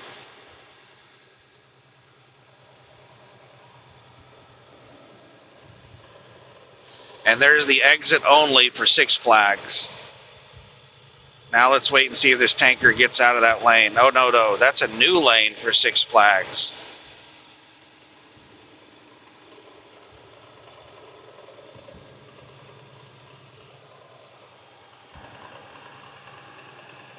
It's saying both lanes are exit only for Six Flags. Nope, that's another new lane.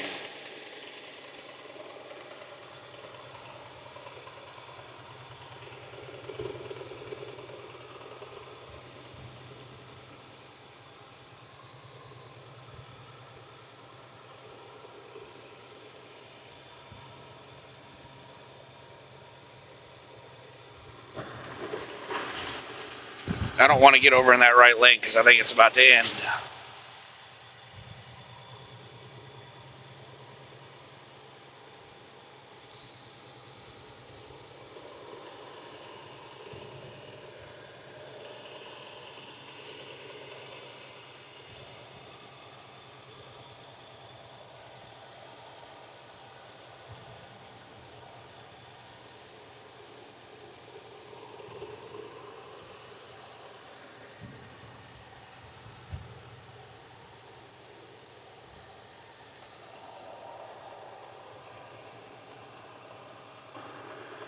Alright, doesn't look like it's ending for a while.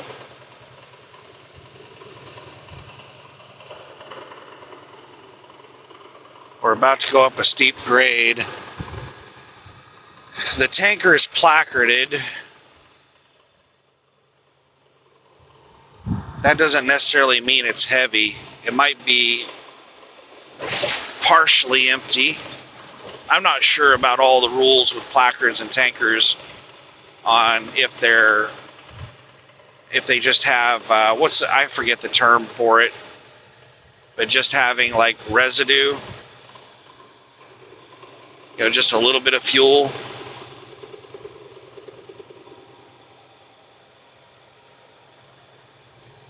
Pilot Flying J fuel tanker.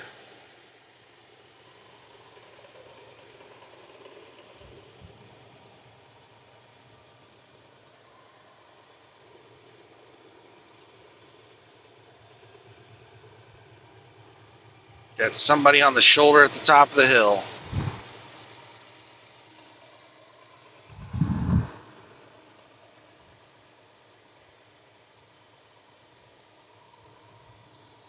Olympic Transport.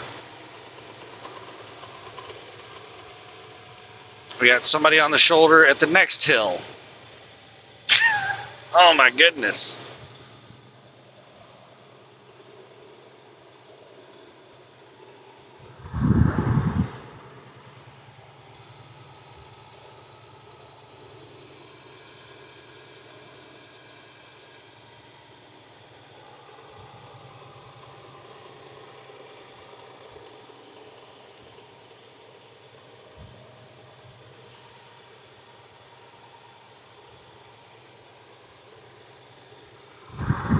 I'm surprised we've had 3 lanes this long.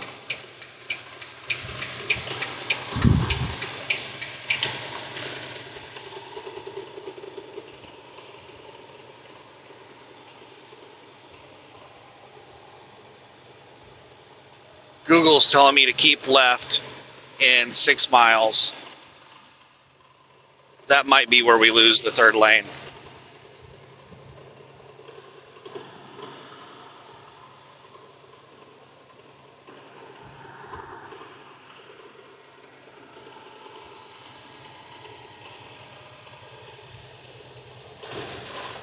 And I-44 across Missouri is rolling hill country. It's just nothing but up and down, going over hills.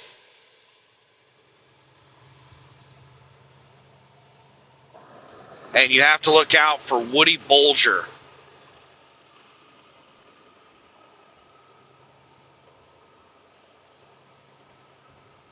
The trucking company Woody Bulger, they have really nice looking trucks, nice paint jobs. And they're governed at low speeds. Well, they were last time I saw them. They were governed at like,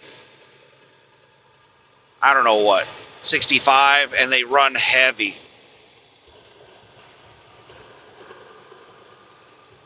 So they'll be going really slow up every hill, and then they just coast down every hill. I don't know if every driver in their fleet does that, or if it's just the same driver I keep running across. But like, I've seen them going over 90 miles an hour down a hill in a truck governed at 65.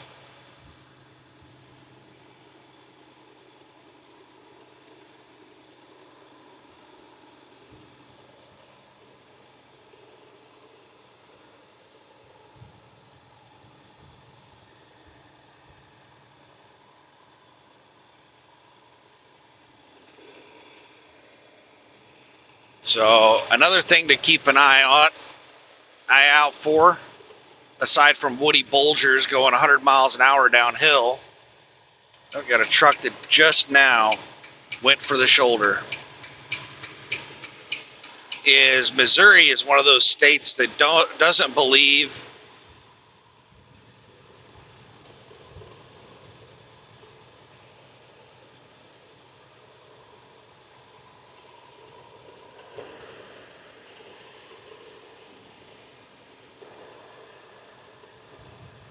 in merging early for lane closures. You have a lane closure in Missouri, there will be signs up there telling people to use both lanes and then scissor merge or some stupid crap like that. Most states put up signs that say merge now. You know, get your ass over. Missouri is obviously making decisions based off theory, not reality. Because ideally, if everyone drove with adequate space and people were not inconsiderate jackasses that tried to weave through traffic and cut people off, then yeah, that is the most optimal way to come to single lane.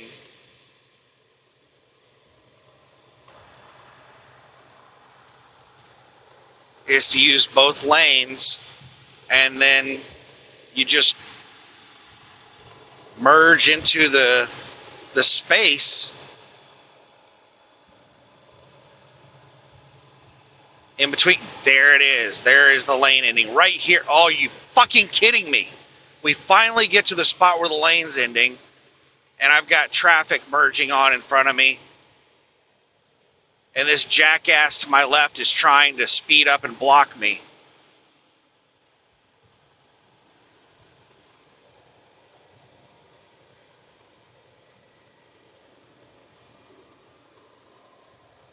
Well, the traffic in front of me wasn't going slow enough to hold me up.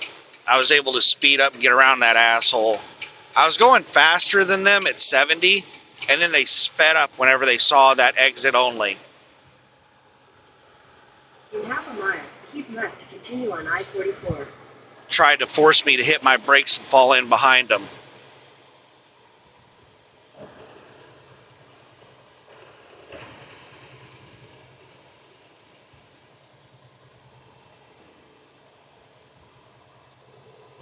Keep left to continue on I-44.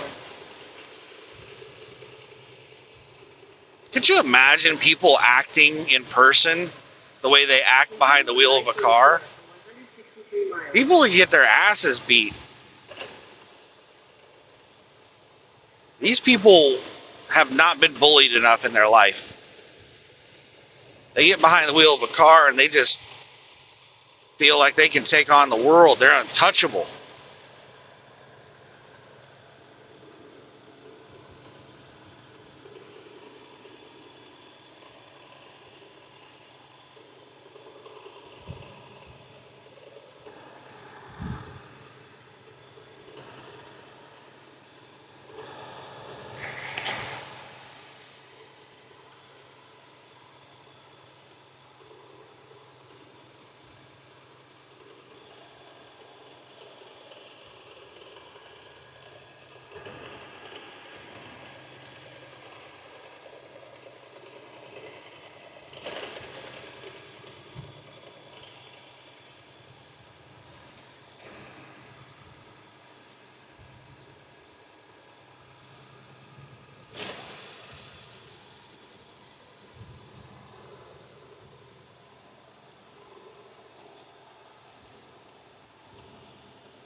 Float with the Caveman, Merrimack Caverns.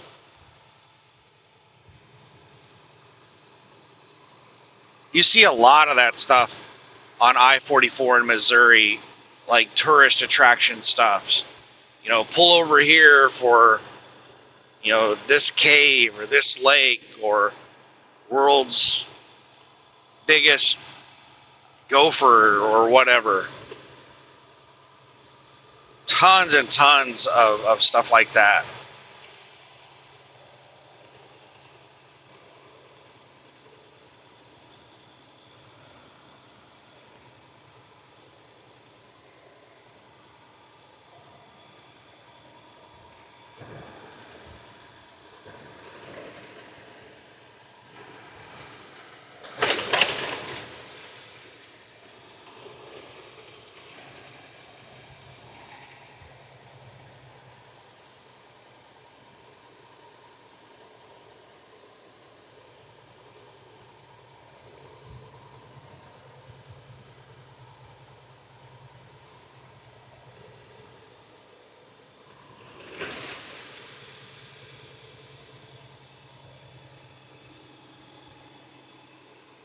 $160 until my fuel stops, so that's 2 hours and 40 minutes. So that should be around 4:40, right before 5 p.m.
I would not say that was a 60-mile-per-hour turn.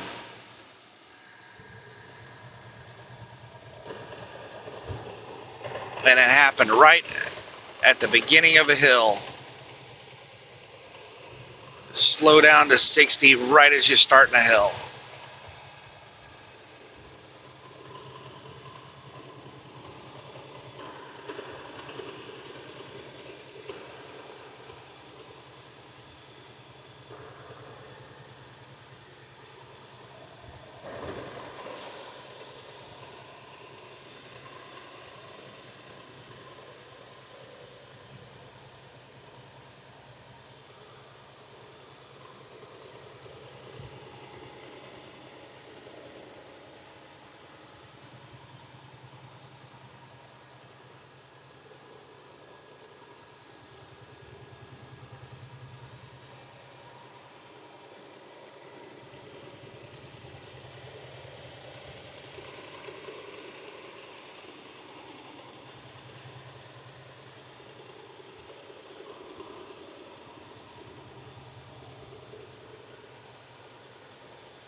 Uh-oh, the truck in front of me just threw their four-ways on.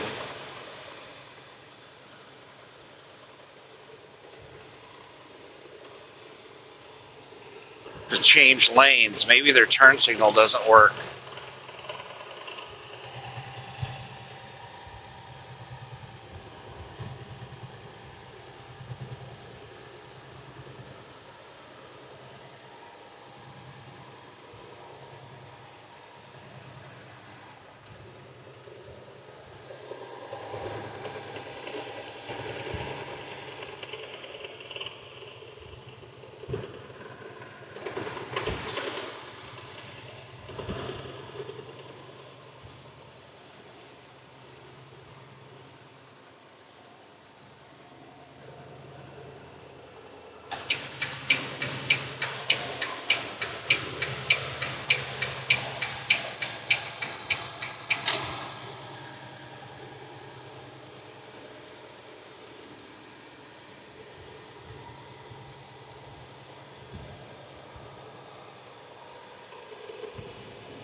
So, I should talk about something, but this truck in front of me is too close for comfort.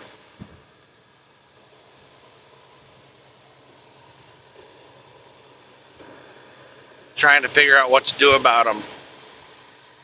I think I'm barely going just a hair faster than them. So I think I'm going to speed up to 75 and get around them. And I'm going to go ahead and do it now before we catch up with FedEx, because they're going to want to pass FedEx in a minute. And I don't want to jam them into the back of FedEx. And I also don't want to be stuck behind them while they're passing FedEx. So it's a day cab.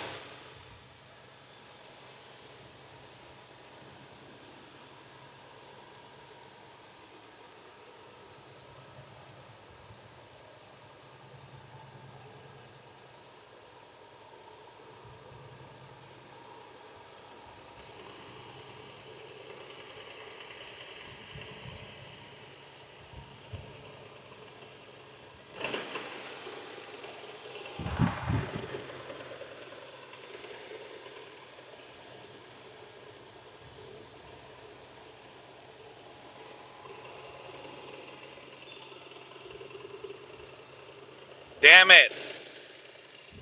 Finally getting out here to pass. And we get a right lane restriction for a way station.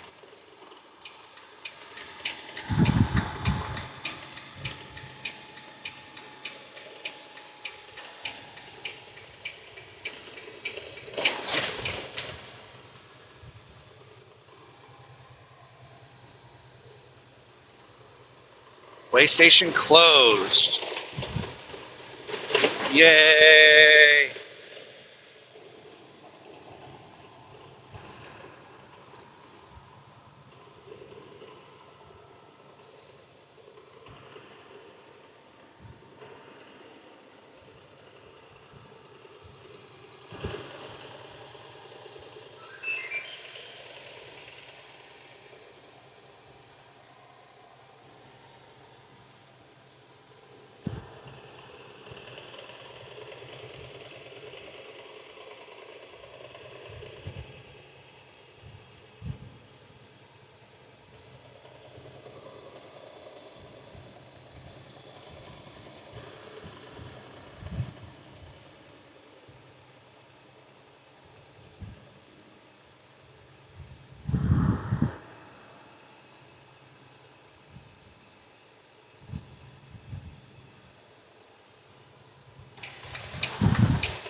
I wonder how good FedEx freight pays. I heard that they don't pay very well.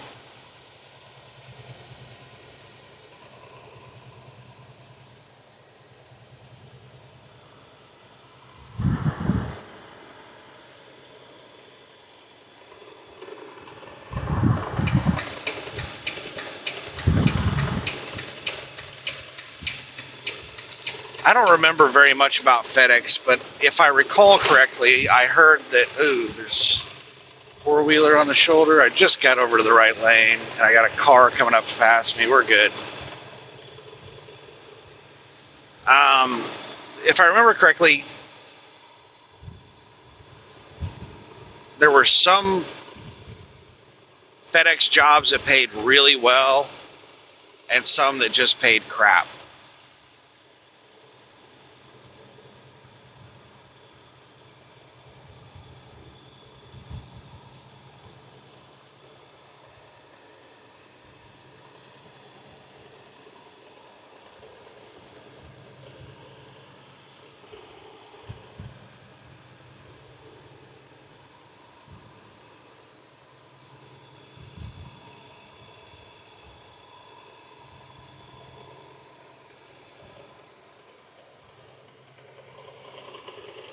I'm flying up on a slower vehicle, and I got four-wheelers flying up to pass me in the left lane.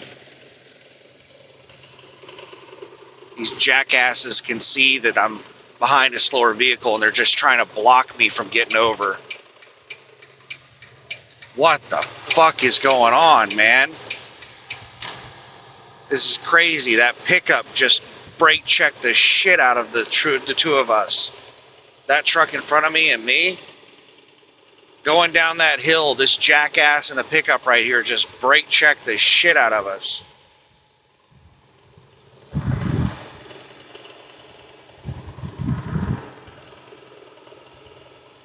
The hell is wrong with you? You mental or something?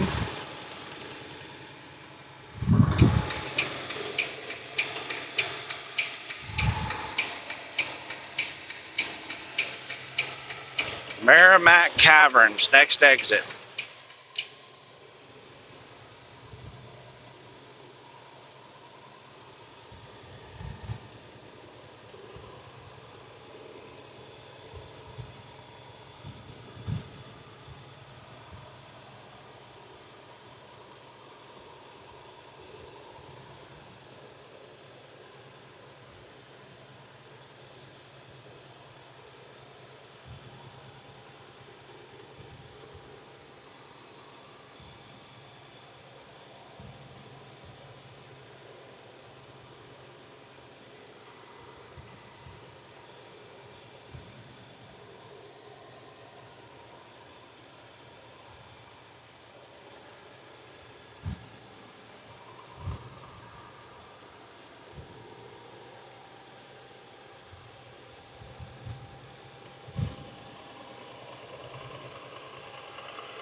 Man, I am looking forward to getting the steering shaft replaced. The wobble in the steering is very annoying.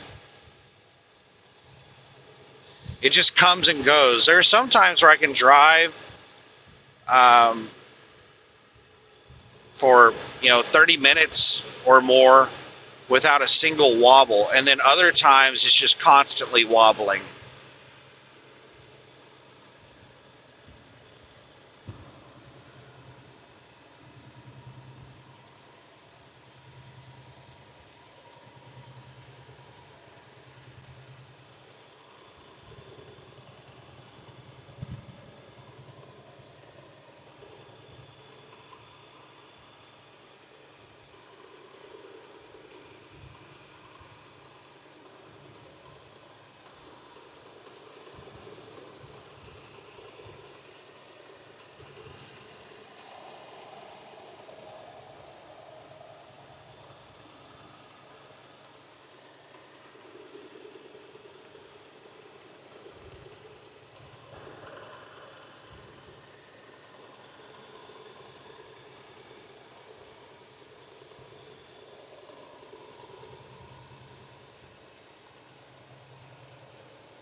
All right, we got a slow flatbed merging on. I've got a slow pickup passing me.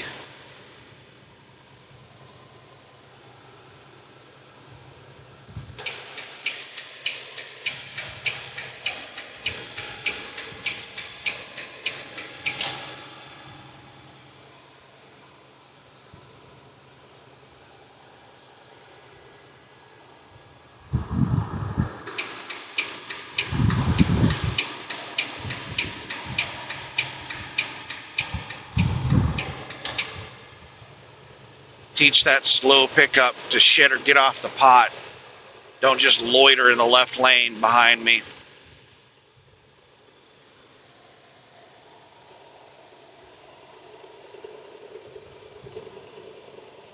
I don't think cars realize how dangerous it is to just loiter on the side of another vehicle. You're taking away my ability to avoid things on the road.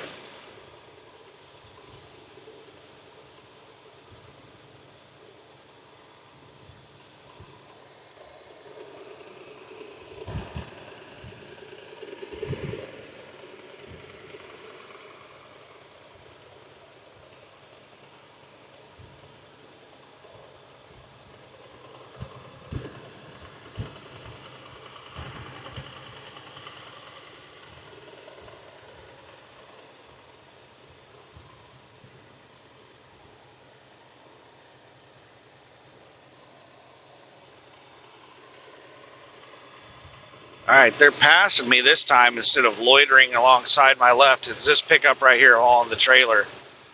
That's the one that was just sitting at the back of my trailer.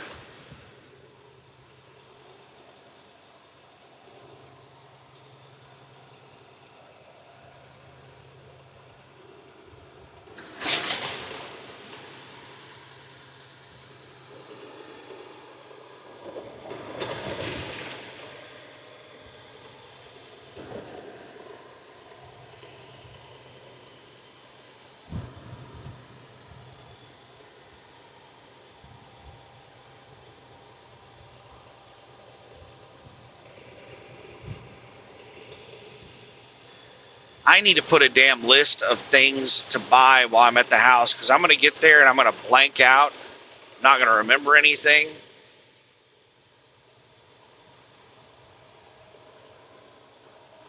I need to get a new HDMI cable.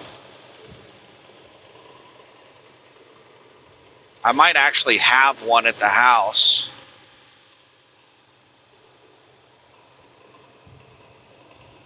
I remember when HDMI cables used to be really expensive.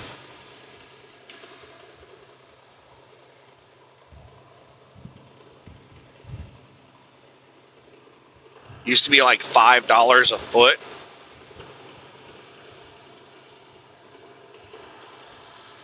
Might have even been more than that.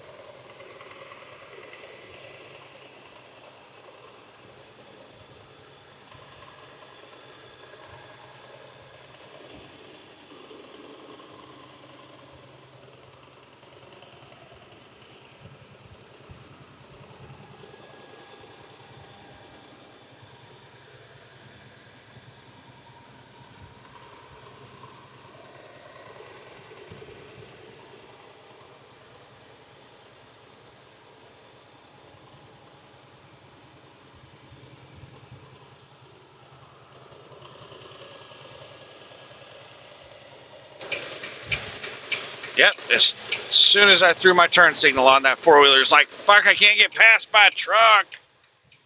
Gotta hop out and pass.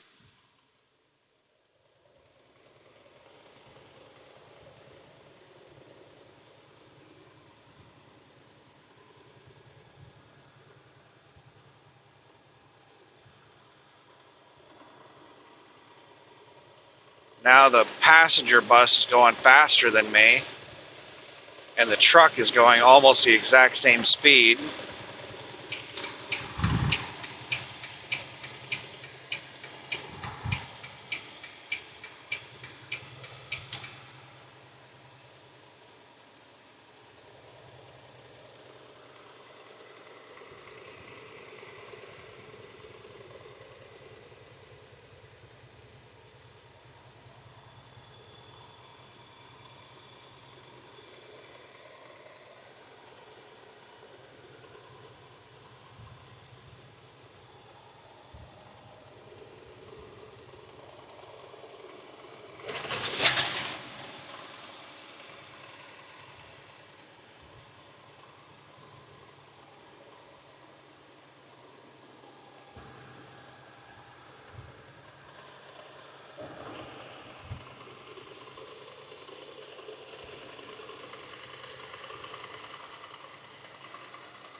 Great. Just sitting at the back of a traffic cluster. All these people merging on are going like the same damn speed as me.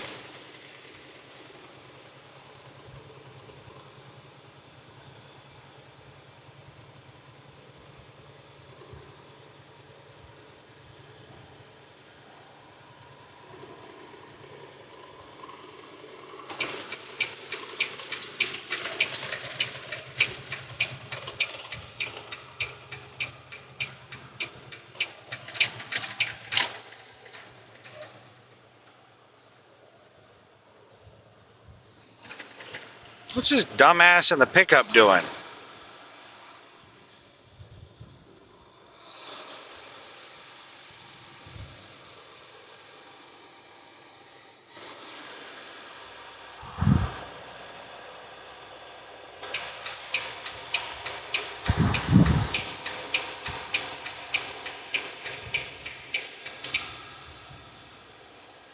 Did not move over or slow down.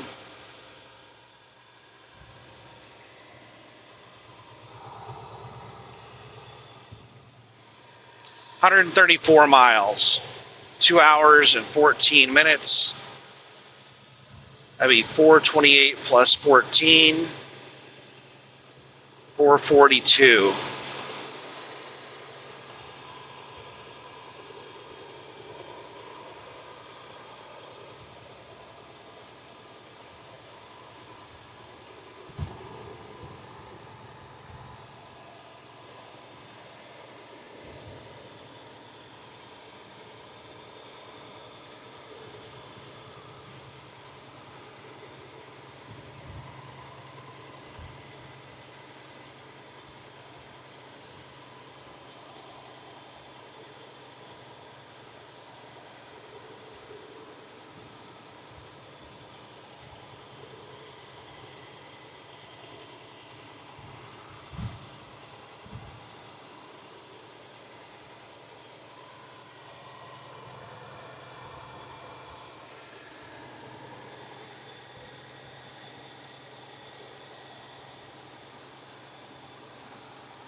Jesus, man, this traffic cluster in front of me.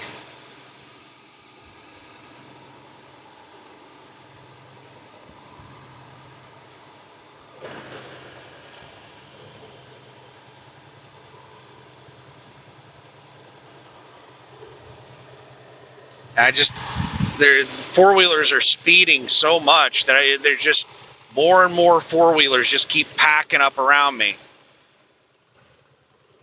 because of this slow group in front of me that's blocking the road.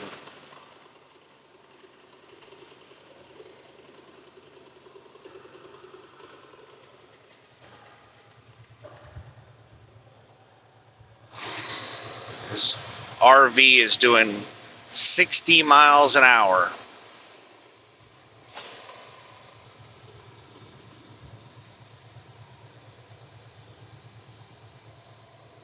Two more cars, and then hopefully I can get in the left lane before the cars that are like a half mile back catch up.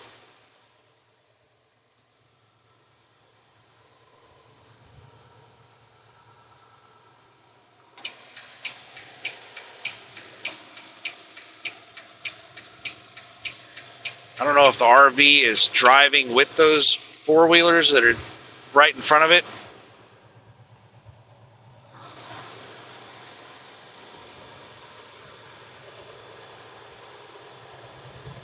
Great, great. The slow vehicles that are slowing me down are now trying to get out in the left lane in front of me as I'm passing them.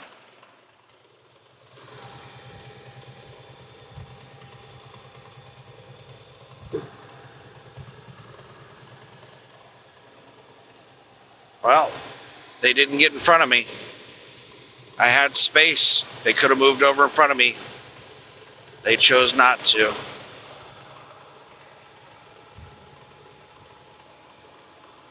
Damn, Prime Incorporated's out here trying to pass people.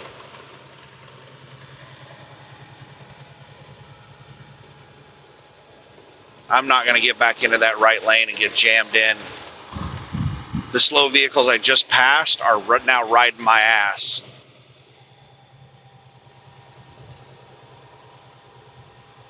Right there is that person that was trying to move out in front of me and decided not to cut me off.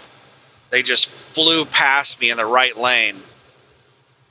Are they going to cut me off now? Nope.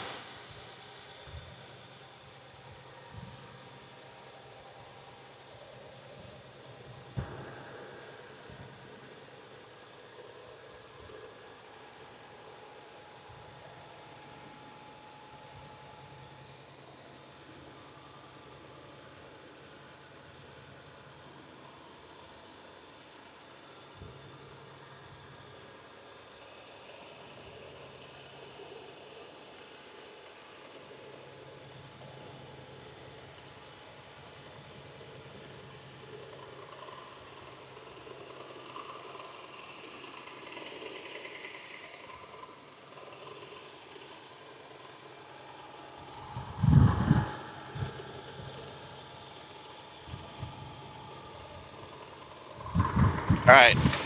Looks like now we might have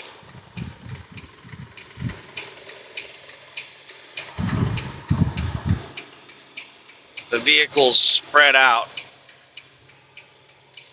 Except I've got that slow RV out in the left lane trying to pass everybody.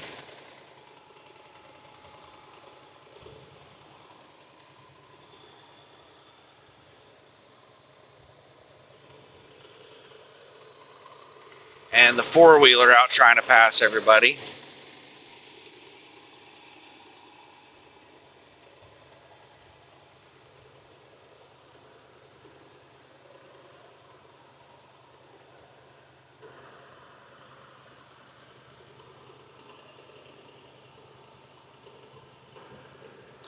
And there goes the ride share, the Chicago ride share, flying through traffic again.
Workers near roadway use caution.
Sorry, I'm watching this van.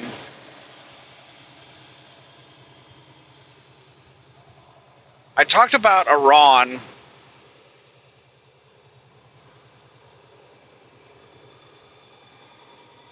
Oh, the truck that just merged on not too long ago in front of me is now exiting, and now the van is moving over in front of me really close. Are they exiting as well? That would be nice.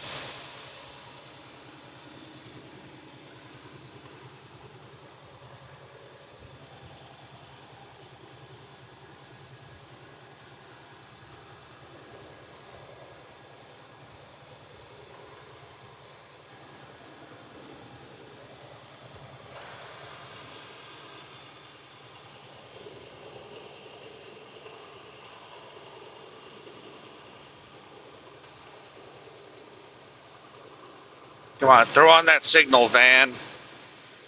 Be gone with you.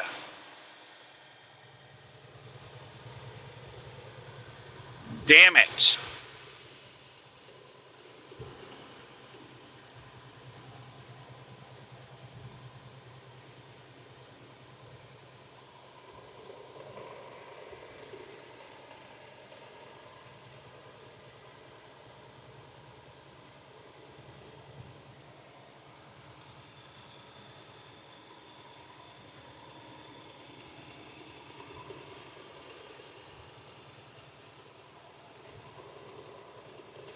So it looks like we're getting closer to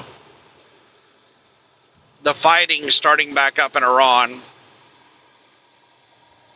I don't know if we're going to see like full scale exchange of missiles, anytime soon. I don't think either side wants that. The problem is Israel. Israel does want that. So, if we start to have a limited exchange of missiles, Israel might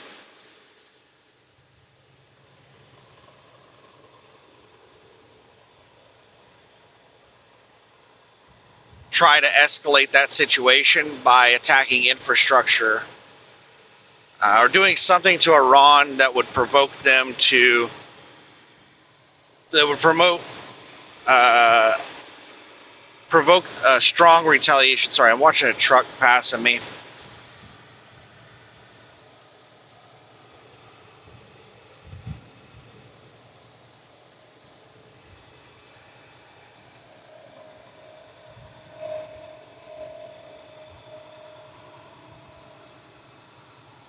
Not only is Israel, an extremely aggressive country,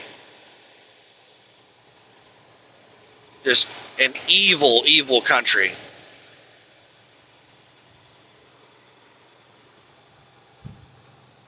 You have Netanyahu leading the country, and Netanyahu is desperate.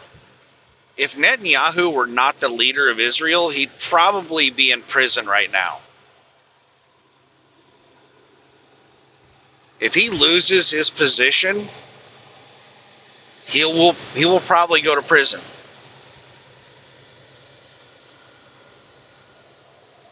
So Netanyahu wants this war to keep going. He wants it to escalate.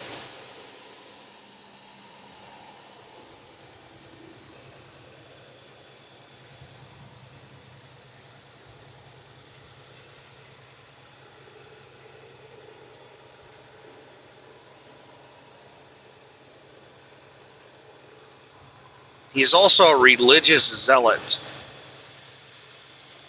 One of his best friends was some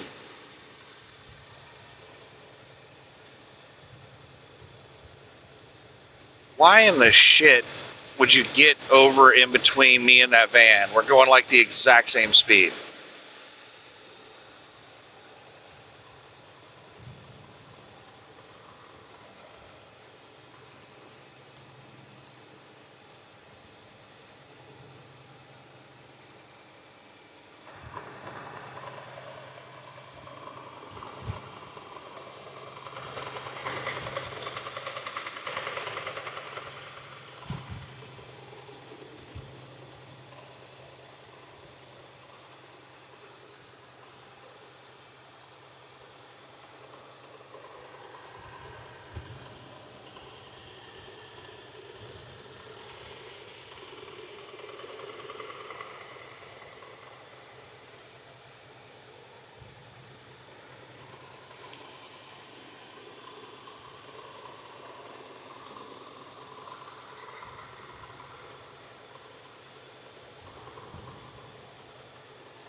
right, the flatbed's far enough in front of me that we can talk again.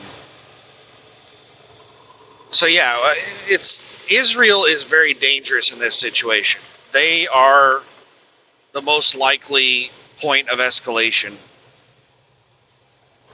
And if we give Israel any excuse to launch on Iran, they are likely going to attack targets that are going to result in a massive retaliatory strike to try to escalate everything, to pull the United States back into a shooting war with Iran.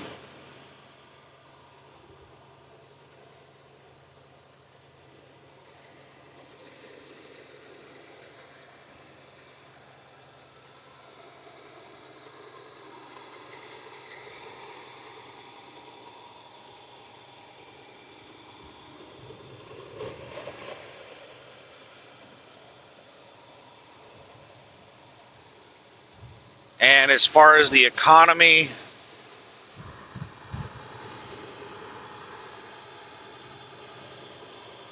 the freight market, all of that looks very bleak.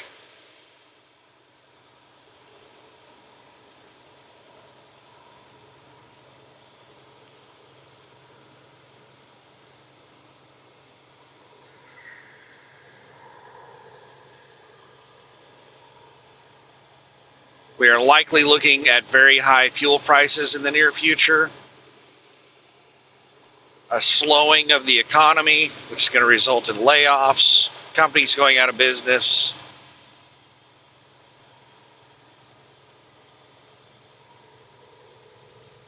And when the economy starts slowing down, or when the financial markets start going down, it typically takes government intervention to turn them around. Because, whoa, buddy, the pickup passing me on the left just swerved into my lane.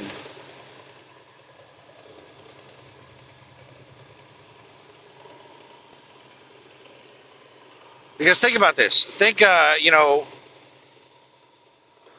economy starts getting bad, so companies start laying people off. What is the effect of those layoffs? People are spending less. That makes the economy worse. Companies lay off more people. So it's this self-perpetuating cycle of downward momentum. The financial market is the exact same way. When the financial market starts a downturn, it causes prices of stocks to fall, and people start selling. And that selling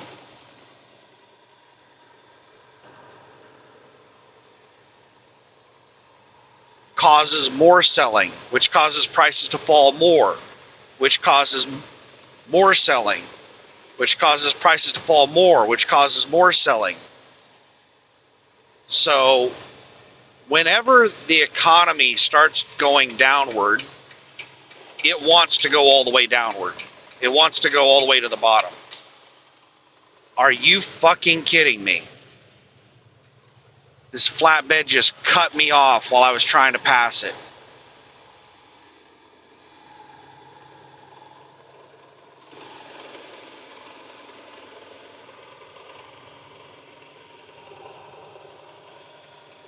This flatbed is an idiot.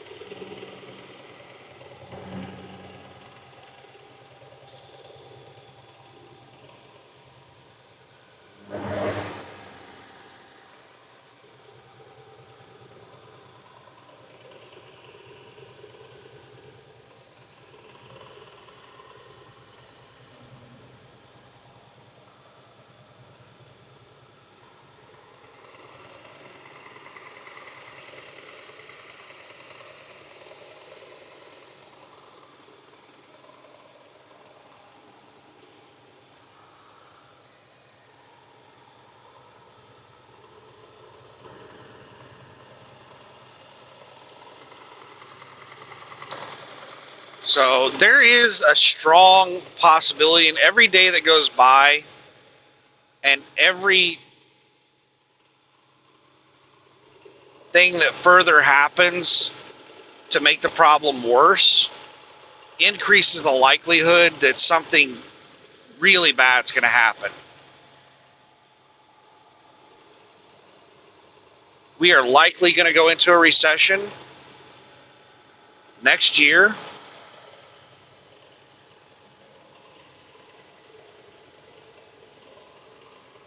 It could turn into a depression.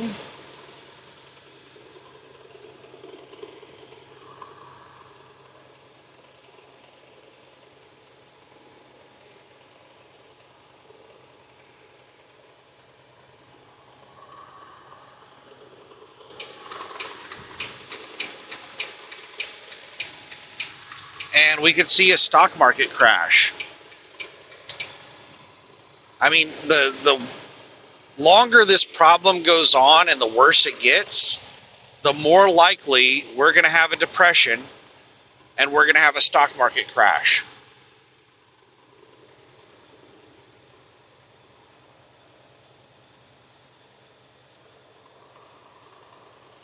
And it could get to the point, like, it could get really bad. We could have a loss of faith in the currency.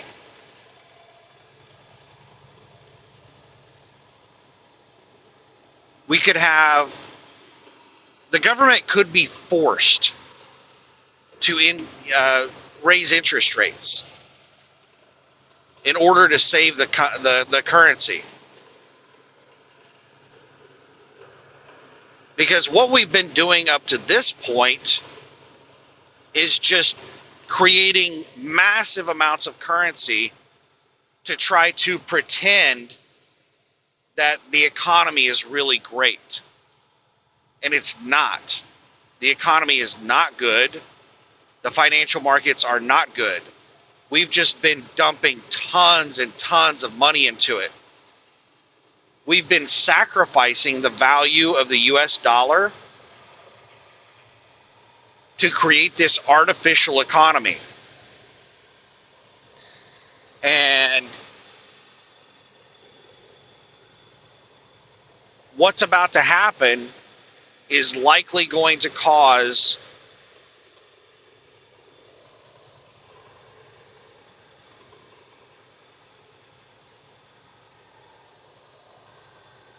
a second here.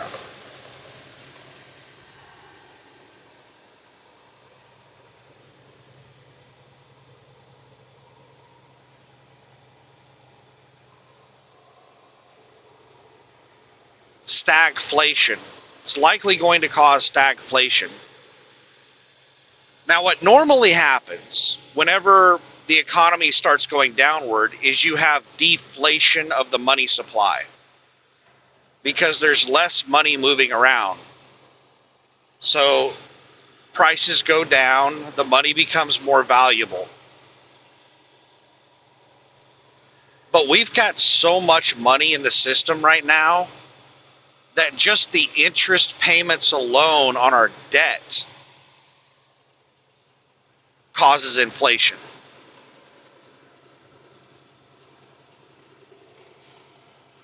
So things aren't happening the way they normally happen.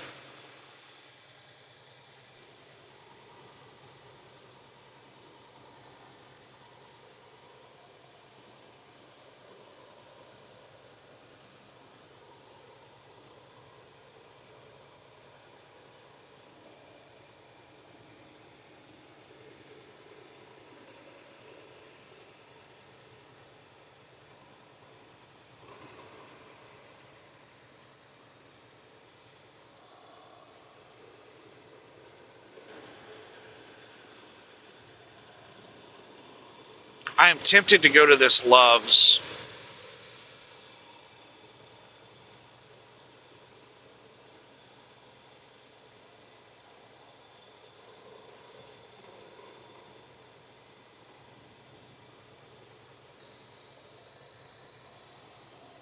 I'm only 102 miles away from Springfield, though.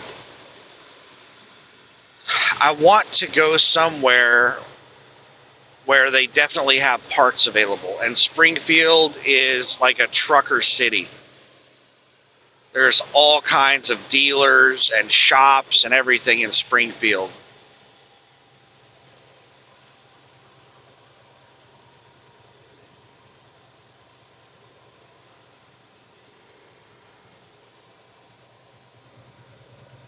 Rolla is a small town. I don't want to risk stopping here and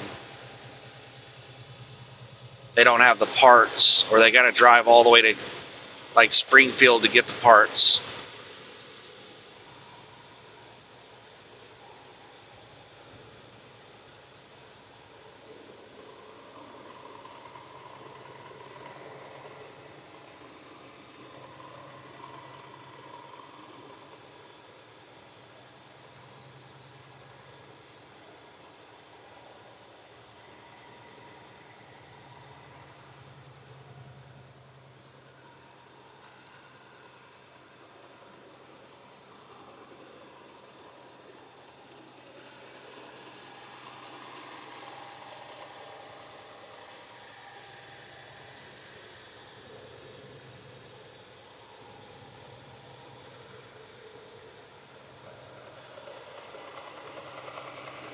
So we're going to have inflationary pressure. We're going to have deflationary pressure. We're going to have a slowing of the economy. It's likely going to lead to inflation.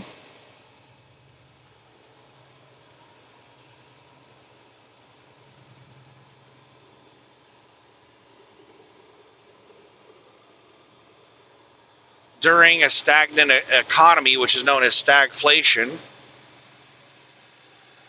And last time this happened, we saw interest rates get up to like 10, 15%.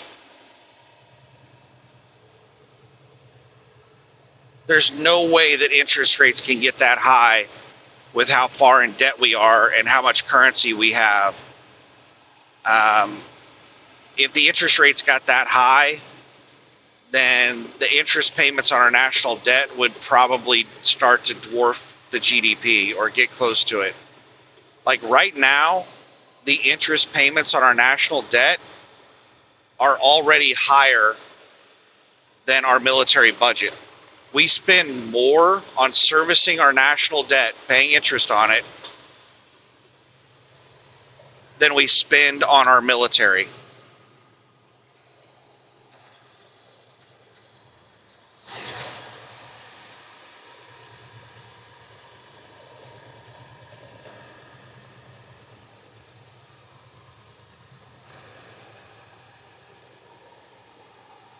And imagine if the interest rate doubles.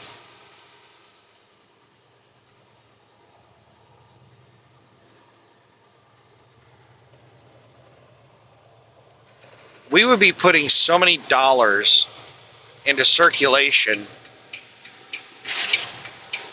Damn, this fucking church bus just came into the lane with me.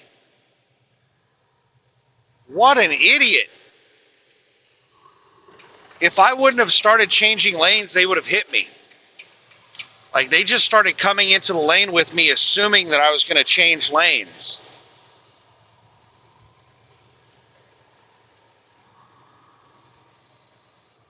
Yeah, that's what I want on my conscience. Get into an accident with a church bus full of people. Kill a bunch of kids. That idiot should not be driving vehicles.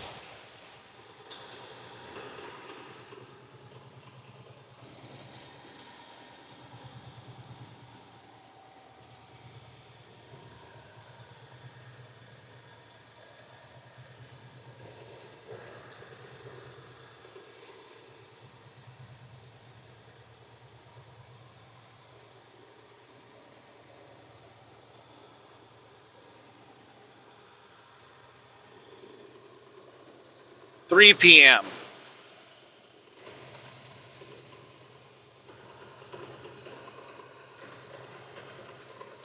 $96 miles away.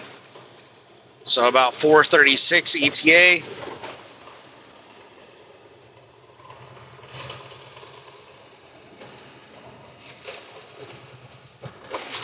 hope the shop is really slow. When these shops get really busy,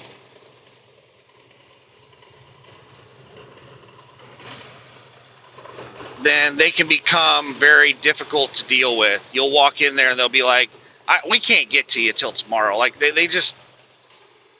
become really annoying. But whenever they're slow and they're desperate for that money, that commission,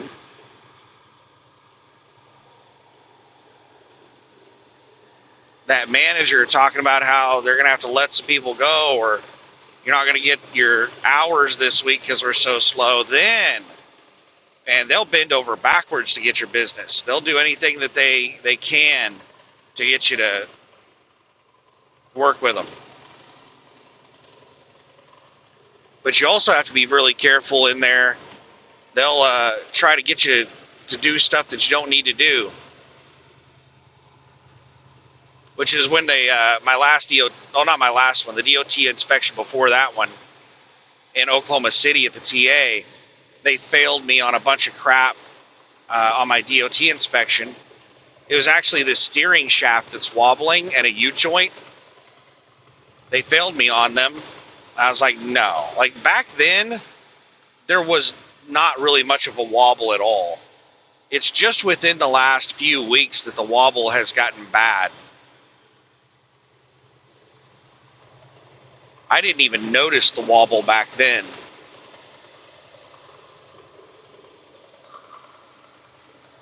And they argued with me over it, and I won the argument.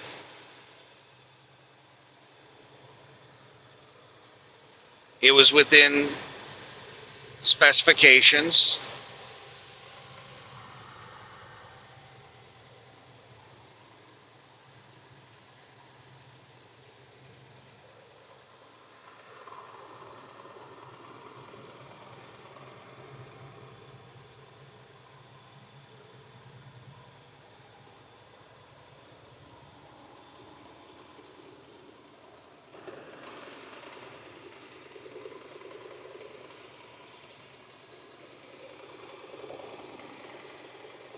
But yeah, they were failing me, trying to fail me on a bunch of stuff so that they could make some money.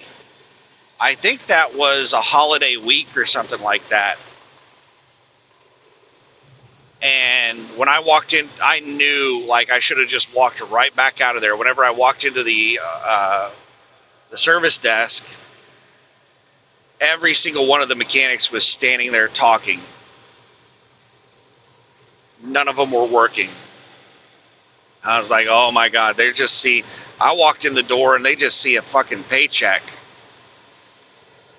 They're like, finally, I'm going to make some money for this holiday week that's been garbage.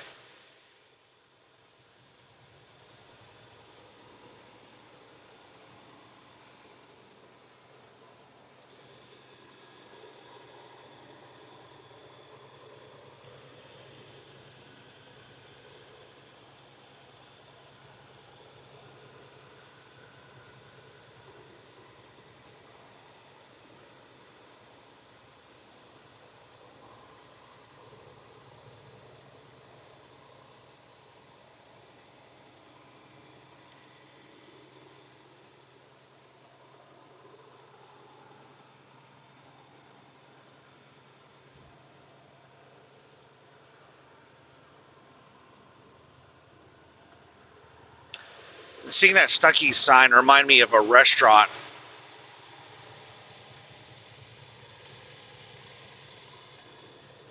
in Reno, Nevada. I had several coworkers tell me that, oh my goodness, you have to go to this place. It is the best. And it was called, well, I can't remember the exact name. It's something like Waffle Awful or Awful Waffle or something like that.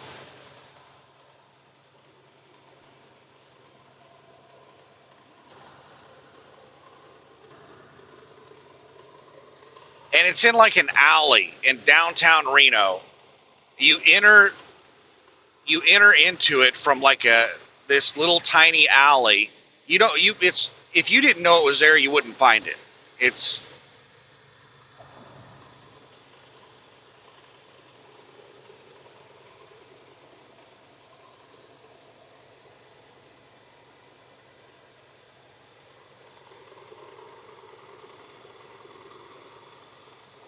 this hole in the wall little place, and I think they serve burgers there or something. I can't remember.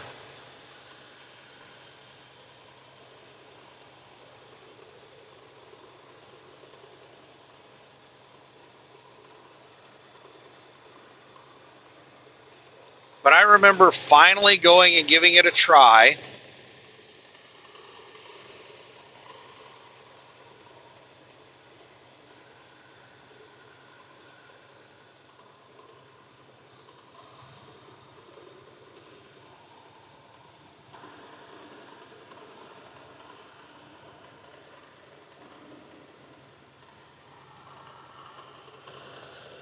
And it was mediocre. Like there was nothing special about it. Like the food wasn't cheap. They charged a little bit of a premium for it because they were really busy all the time. And it wasn't that great.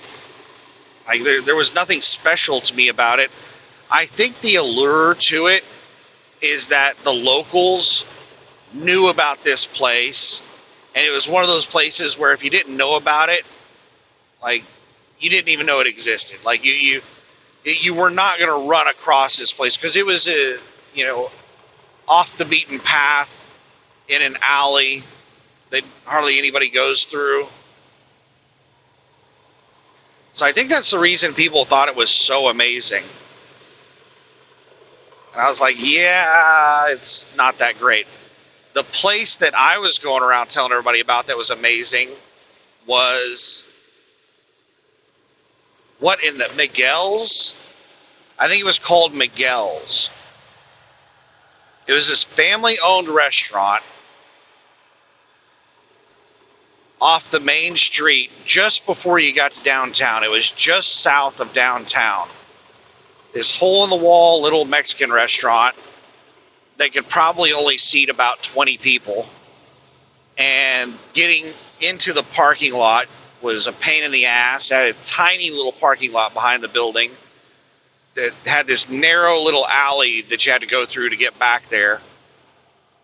But oh my goodness, the food was so amazing and the prices were so good. I went around and started telling everybody at work about how amazing this place was. It was just me and my buddy Anthony. We found the place and we started eating there, and that was our place. Every time we go in there, we'd be the only people in there. We were just in there by ourselves. Like, this was such a pain in the ass place to get in and out of that they had hardly any foot traffic. So, like, nobody went there. I don't know how they were in business. It was dead every time we went there. And I started telling everybody at work about this place. Like, it is the best Mexican food. The staff is so incredibly friendly. And the prices are cheap.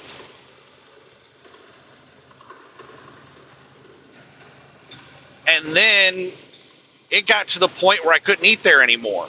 I'm not sure if, like, I had something to do with it by telling all my coworkers about it, and then my coworkers telling other people, and then I'm not sure if I started like something that caused that place, or they started doing advertising. I'm not taking credit for them becoming super busy. It might have been me.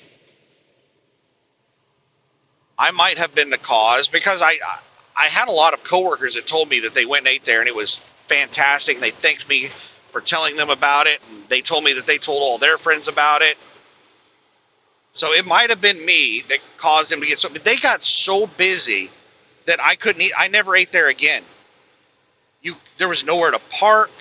You had to, like, you'd go in there and there'd be a line to get in the place. I think they went to reservations or something. And I think they ended up opening up a second location somewhere in town.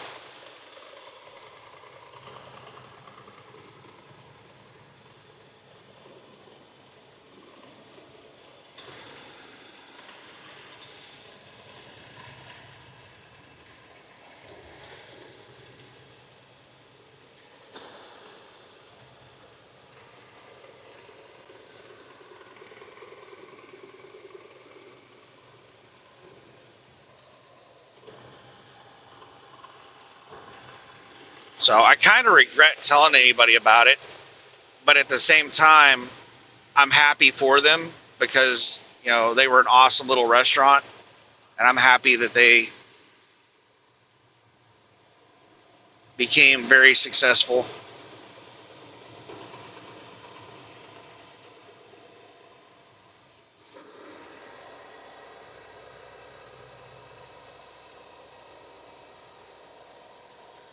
The hell's with that dumbass van passing on the right in that ending lane?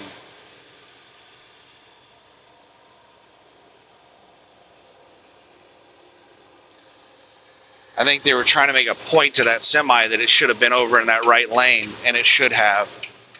Going that speed, it should have been over in the right lane.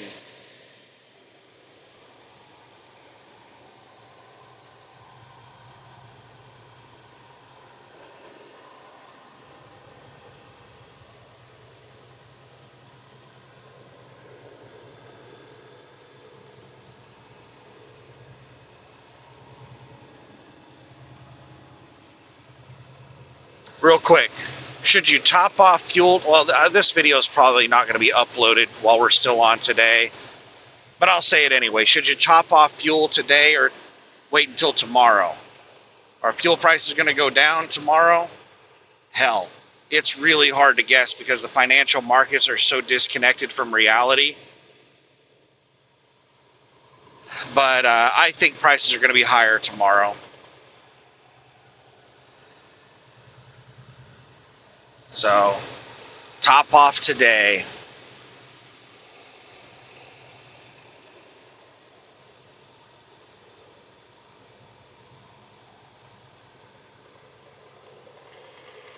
Well, we're back up on the ass of this flatbed again.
I kind of want to get the steering shafts replaced and the U-joints replaced.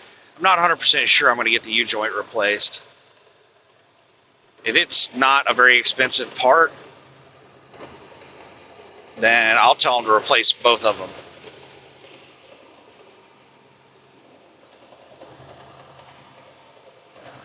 But I kind of want to get it done in Oklahoma City because for several years, they have been misinformed on what the tolerance was on U-joints. So they have been failing people on DOT inspections for U-joints for several years because they thought that it was zero tolerance. You could not have any movement in any U-joint. And that is not true. There are tolerances. So I suspect that they've replaced a lot of steering shafts and U-joints. So they have a lot of experience doing it.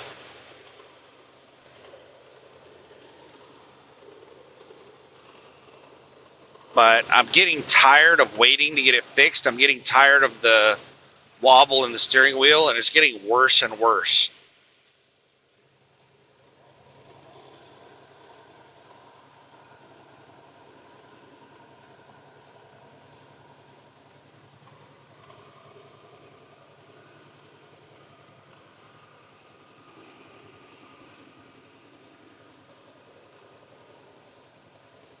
Just want to get it fixed.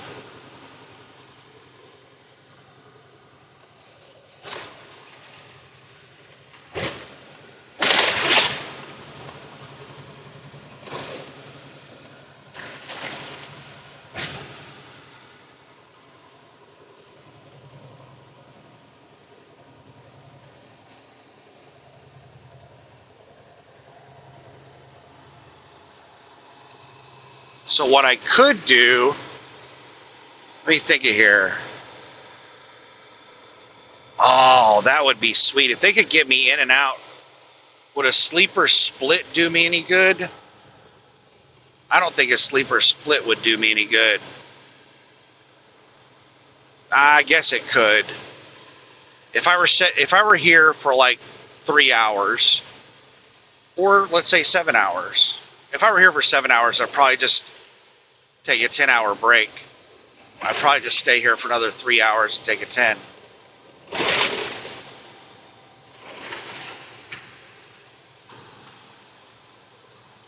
Check your load before it's towed.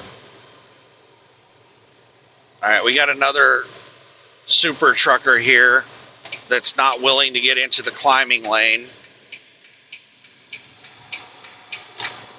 I should not have to get out here and pass in this far left lane, you dumbass.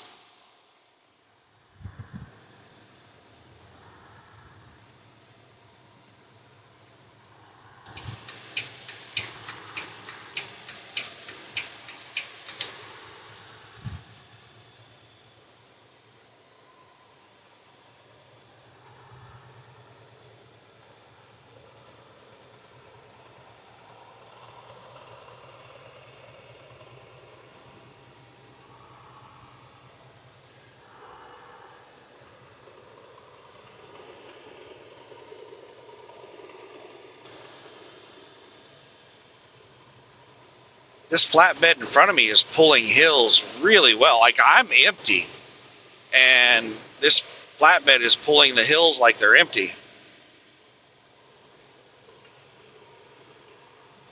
And I don't know what exactly they're hauling, but it looks like it might be bags of concrete, which is quite heavy. But it might be something light.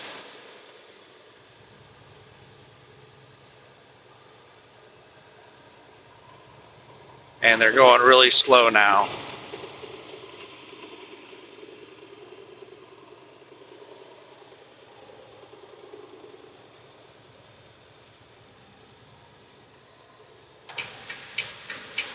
I don't know what's going on, but the way they've been driving, I suspect they're going to speed up when I try to pass.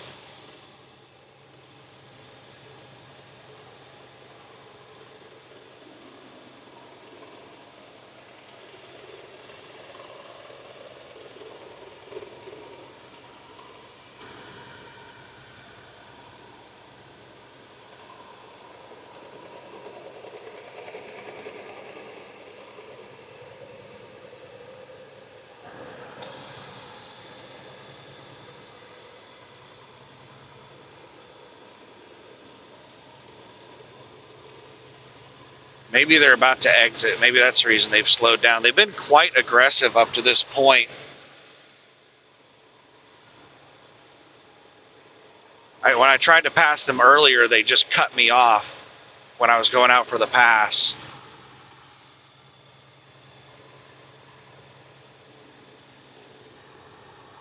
And now they've sped up and they're starting to go faster than me. They're passing me after I've almost completed the pass on them. Now they're passing me.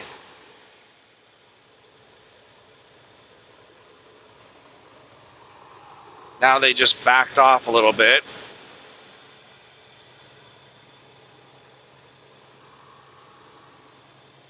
Maybe it's the hills.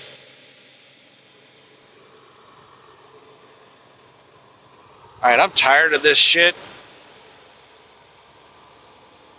I'm going to speed up and move over.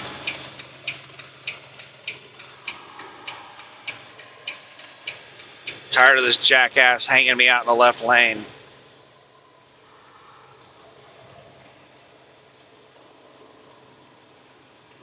So it appears that they're not slowing down because they want to. They're being forced to slow down for some reason. Holy shit. That little Jeep almost rolled coming around that damn turn. Trying to cut me off. Well, I can't change lanes for you, bro. I have a car along my left. So be a little less stupid next time. Oh, that worked out really well. All those cars on the ramp that tried to race to get in front of me had to stop on the ramp, and then they cut off that flatbed, and they got out in both lanes, and that flatbed had to slam on their brakes and slow way down.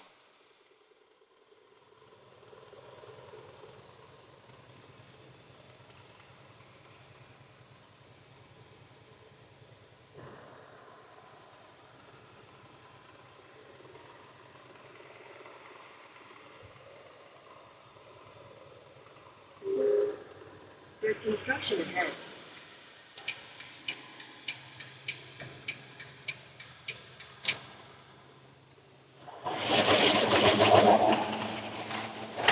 The fuck are you doing, Estes? Get in your damn lane, you jackass.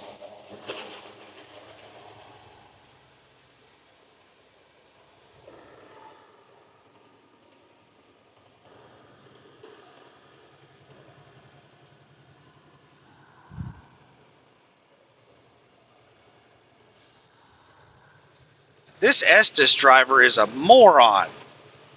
He almost hit me, and now he's doing 80 miles an hour down this damn hill, trying to block me from passing his stupid ass. I hope you have a bunch of monitoring equipment in your truck, and you get a write-up or something for going 80 miles an hour down a hill.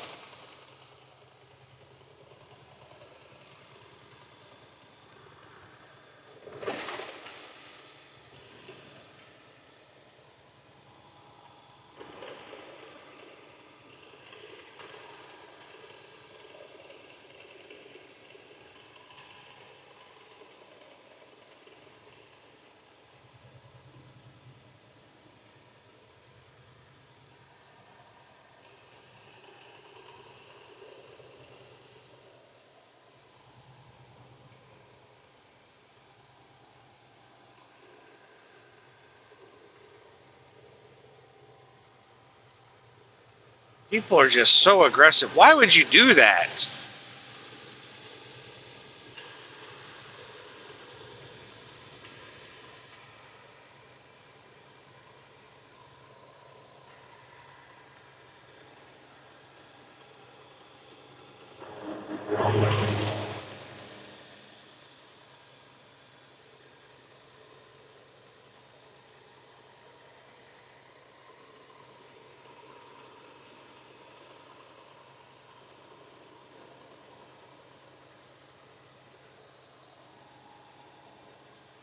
Great. Just pass me and then slow down in front of me.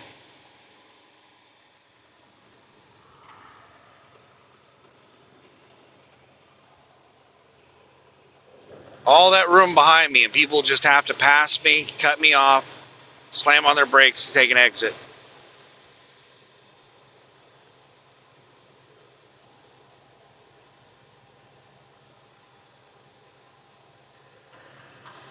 That four-wheeler on the on-ramp just ran 2 trucks out of the lane, merging on. What the fuck, man? Where'd you get your license? Come on, truck, get back over.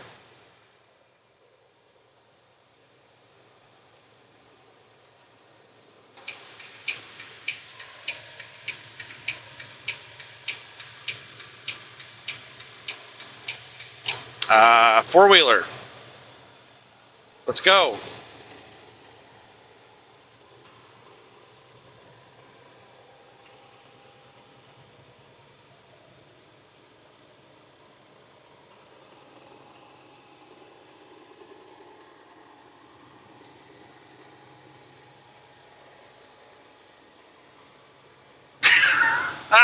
Oh my goodness. This truck over to my right that I'm passing right now is trying to race me. He's trying to cut me off to pass McLean. He sped up.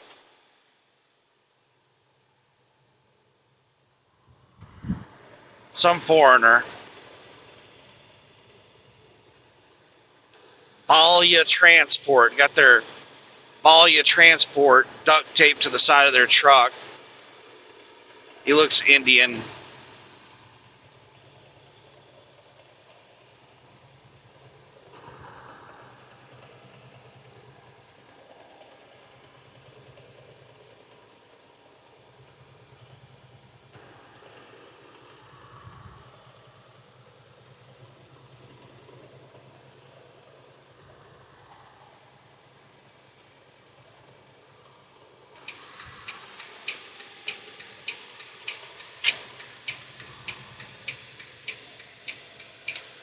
"65 miles until my fuel stop."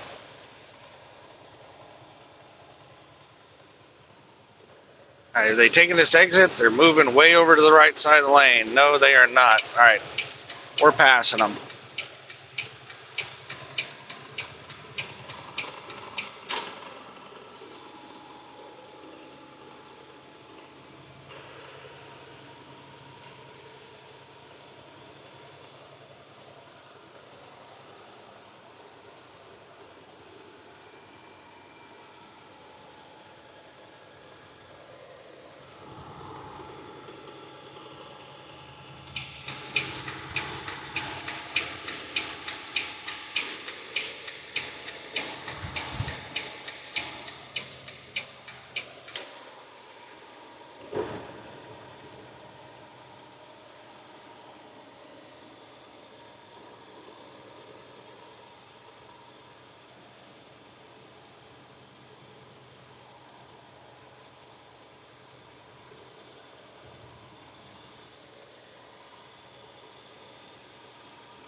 We're getting there.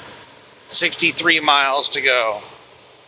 Sorry I haven't been doing too much chatting about stuff, mainly just doing the John Madden, the play-by-play. If you get across the goal line, you score a touchdown. But when there's a lot of stuff going on the road, I have to focus on the road. Conversation videos are great whenever it's just wide open road. Every time I'm getting past, or I'm passing somebody, or I'm close to somebody, it takes a lot of focus. I'm constantly trying to judge how fast the vehicles around me are going. Am I catching up with this vehicle, or are they pulling away from me? And the same with the vehicles behind me. Are they catching up? Am I pulling away? How fast am I catching up?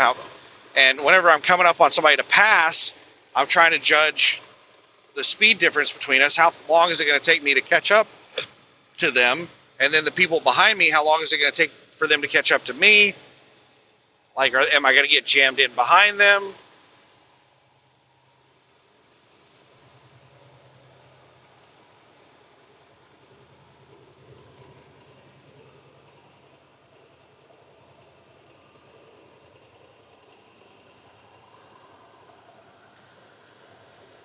The shop in Stratford is usually extremely busy. So I am not expecting that they're going to have any availability to work on me.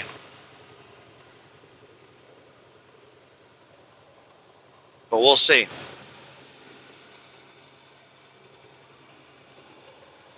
I might get lucky and roll in there and they got nothing going on.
think I got him.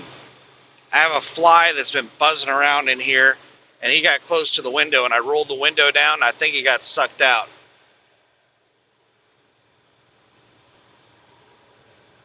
Welcome to Missouri, fly. Enjoy it.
Oh, this is some lumpy, bumpy road.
So what else do I have on my list of things to fix on the truck? I had the steering shaft, the starter. It ended up not being a problem with the starter, it was the batteries. So we got that fixed. So now The starter is not on the list. Now we have the steering shaft, which I might get fixed today.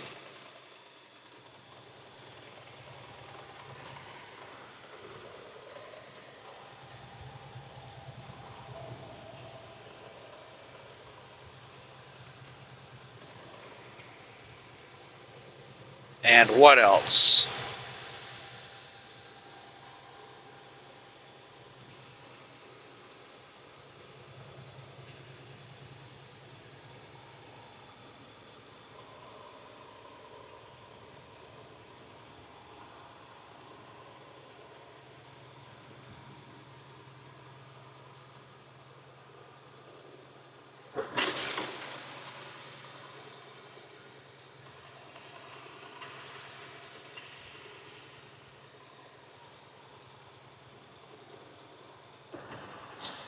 Oh, 2 tires.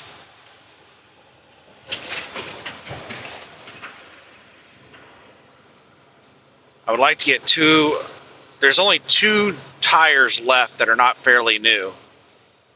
I only have 2 original tires from when I bought the truck left, and they're getting kind of low. They don't have much tread on them. They're almost bald. I need to get them replaced.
This is smooth sailing right here.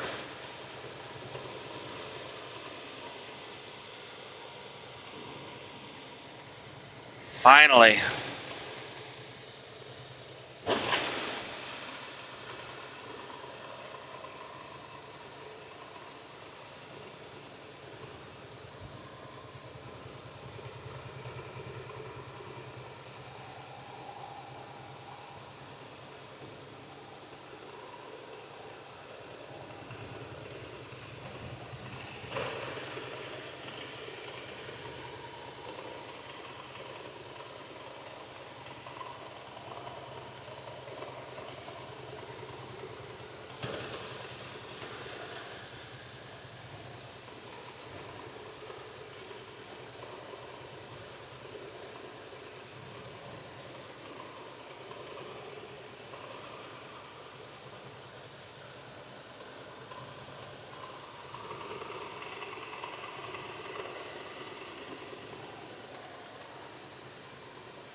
right, so if they can't get me in here, I drive on to Oklahoma City. I'll be taking a 10-hour break in Oklahoma City. I should get to Oklahoma City at the very end of this drive shift. I have 4 hours left on my clock. So I'll be 4 plus 3, 7 hours plus 1. So 8 hours from now. So it'd be right around midnight that I would arrive in Oklahoma City. 11 p.m., somewhere in that area. So that means my 10-hour break would be up. If I got there at 11 p.m., it'd be up at 9 a.m.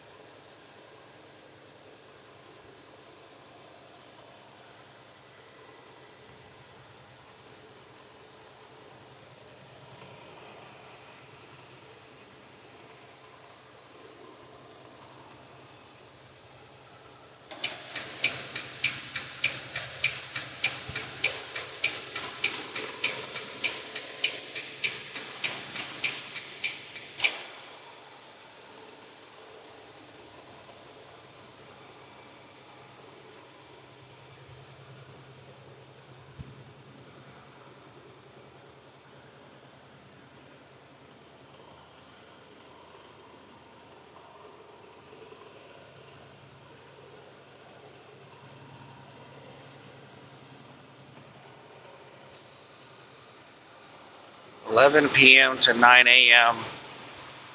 The problem with that, I could just stop in Oklahoma City if I stopped at the TA Petro, it would be really hard to find a parking spot at the TA Petro. I could just park in my parking spot in Oklahoma City,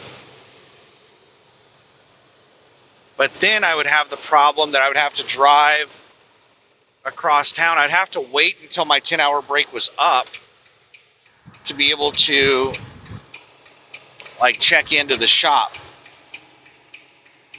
Whereas if I parked there at the TA Petro, then I could get in there and check in with them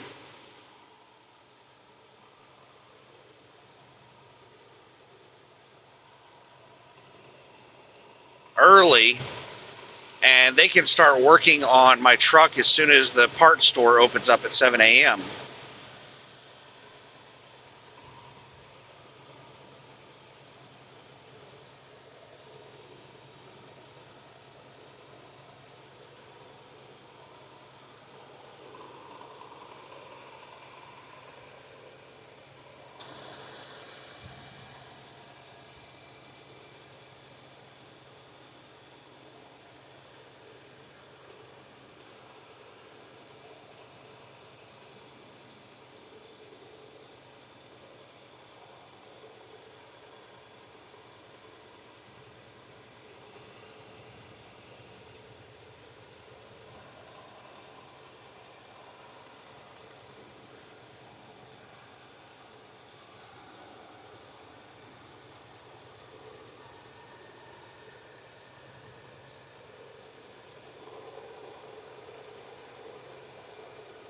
And it probably wouldn't take them too terribly long to replace it. So I could be delayed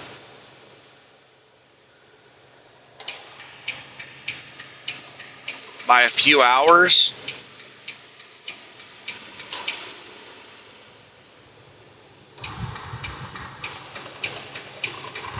And hell, they might even have it finished before my 10-hour break is up, or shortly after my 10-hour break is up. Like if they start working on it at 7 while I'm still logged into the sleeper. But in order for all of that to happen, I would have to park at the TA Petro. And rolling in there at 11 o'clock at night and trying to find a parking spot is going to be very difficult. That place is busy all day, all night. That particular TA Petro, every time I go through there, that thing is packed.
chocolate pretzels in 7 miles.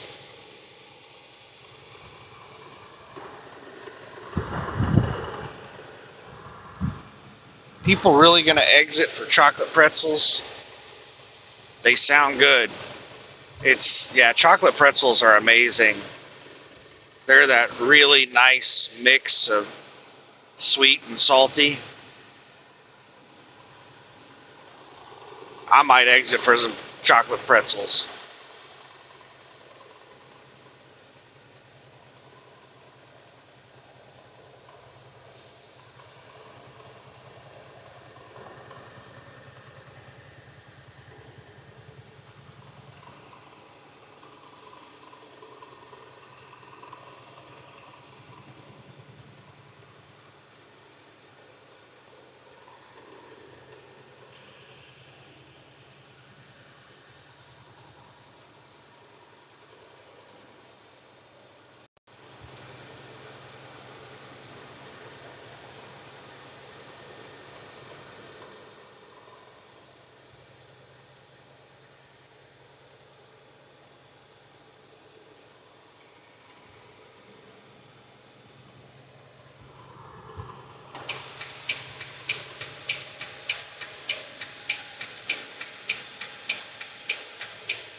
So I did a load board earlier, and I know some people like load board videos, some people like driving videos.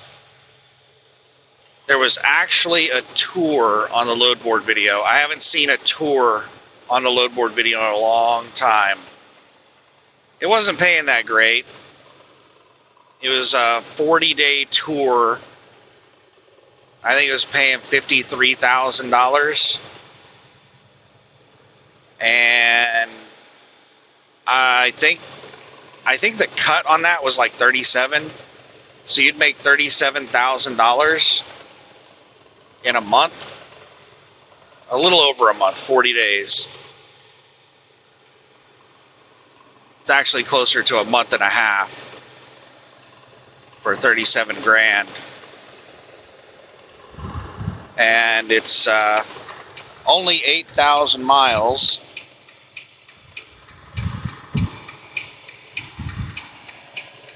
Look at this jackass coming into the lane, passing me before I've even completed my lane change. A couple of kids. They've got themselves a job driving a company truck. They think they're hot shit.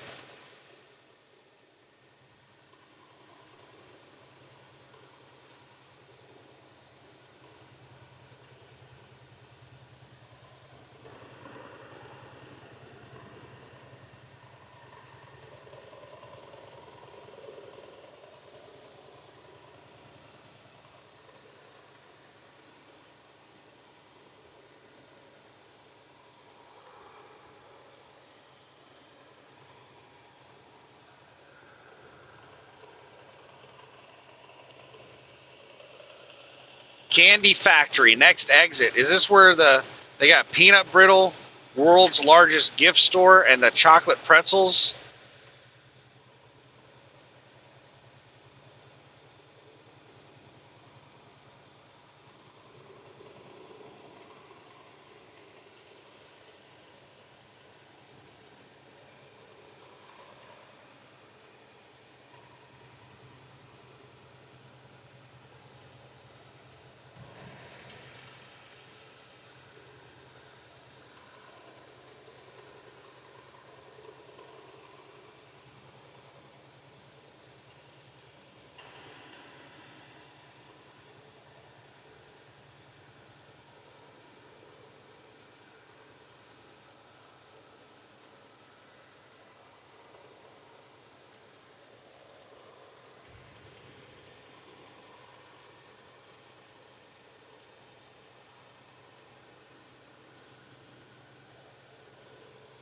We're already starting to see signs for Branson. Silver Dollar City, America's #1 theme park.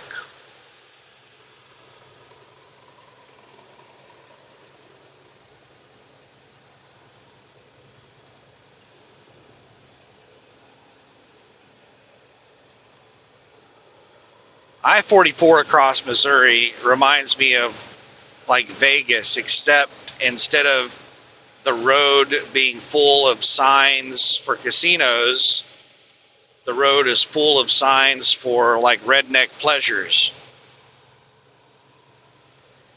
You know, you had Silver Dollar City and Branson and the world's biggest gift shop, and I can't even. We had that cave back there, the Barbarian Cave or whatever it was, Merrimack.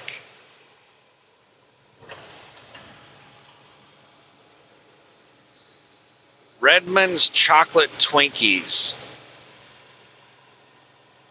There is the place that has the chocolate pretzels.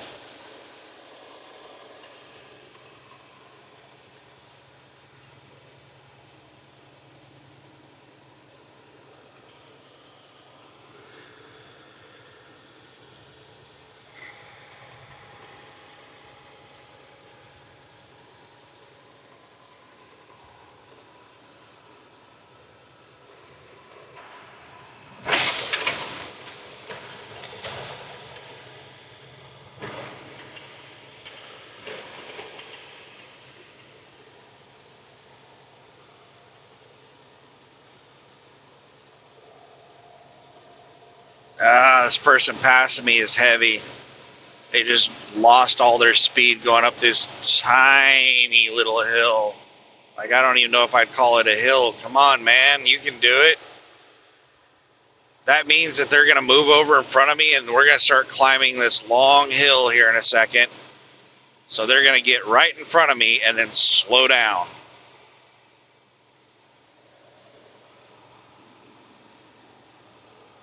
We're about to start a long hill.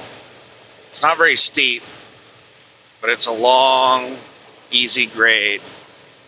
And they are likely going to drop speed.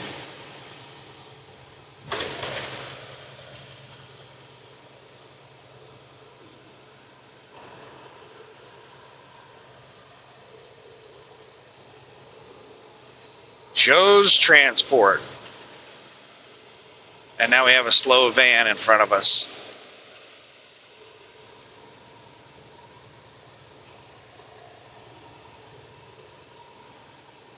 This guy's an idiot. Did he not notice the slow van? He just slammed on his brakes and then threw his signal on while there was a car to the left of him. It's like he wasn't even paying attention that there was a slow van that he was approaching.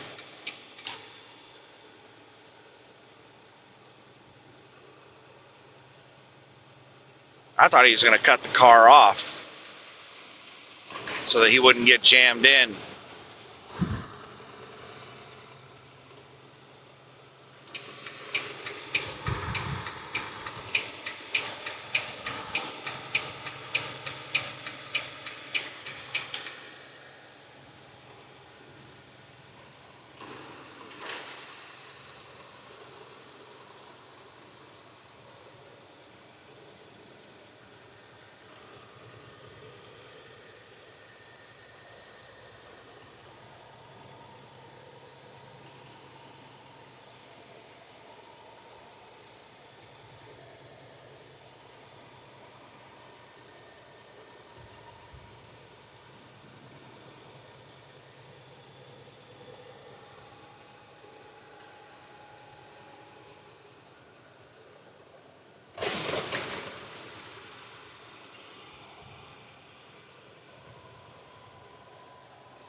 Conway city limit. We're now in Conway, Missouri. I think one of my favorite YouTube truckers, Trucker Jukebox, lives in Missouri somewhere.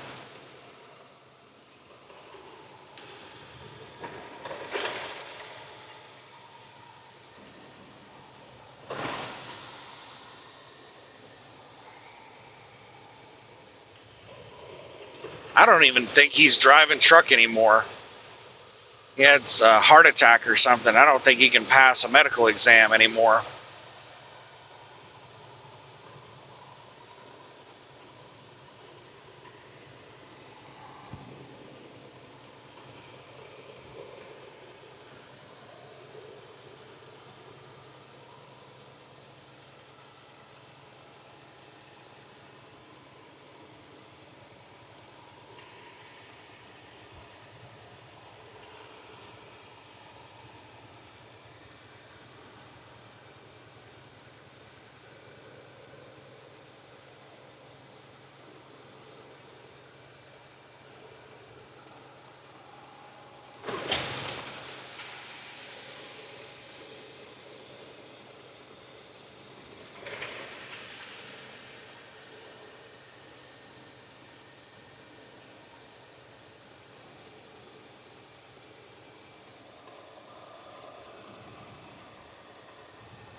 Missouri Welcome Center in 1 mile. Last rest area in Missouri.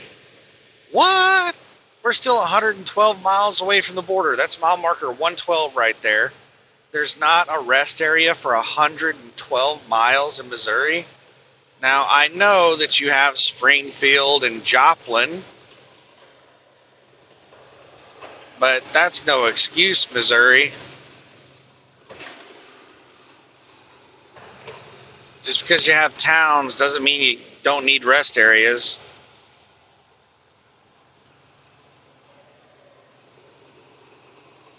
You know what? I don't think this sign is true. Because I remember that there's a rest area right before the TA over by Joplin.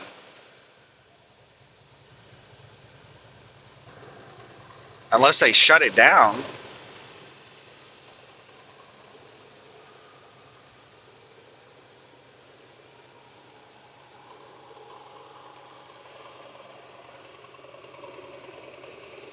Oh, this four-wheeler's racing to get in front of me. And all they manage to do when they pull this shit is to get right alongside of me. This stupid jackass.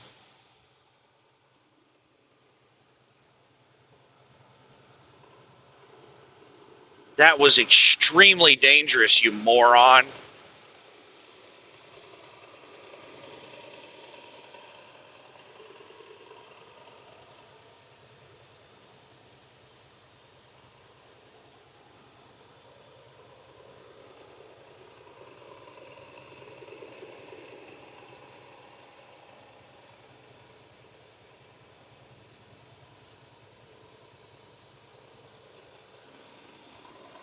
There's not a vehicle behind me for about a half a mile. And that asshole almost got into an accident to get in front of me.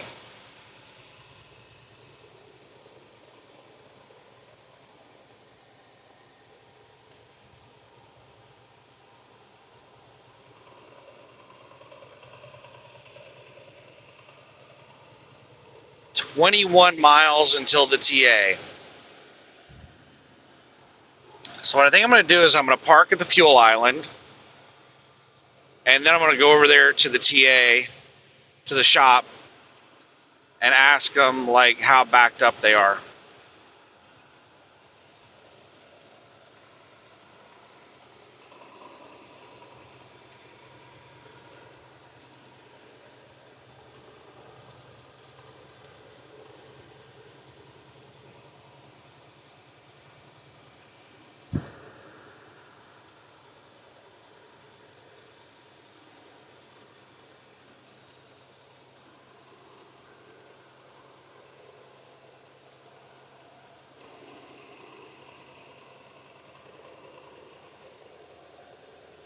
Fantastic Caverns now hiring $17 an hour.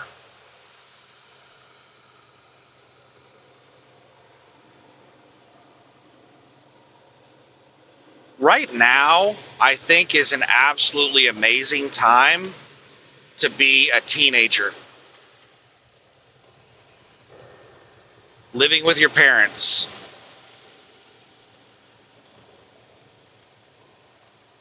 Because, like, what I used to refer to as minimum wage jobs, which minimum wage jobs just don't really exist anymore. What is minimum wage? Like $7.25 an hour or something like that? Nobody is paying anything remotely close to minimum wage.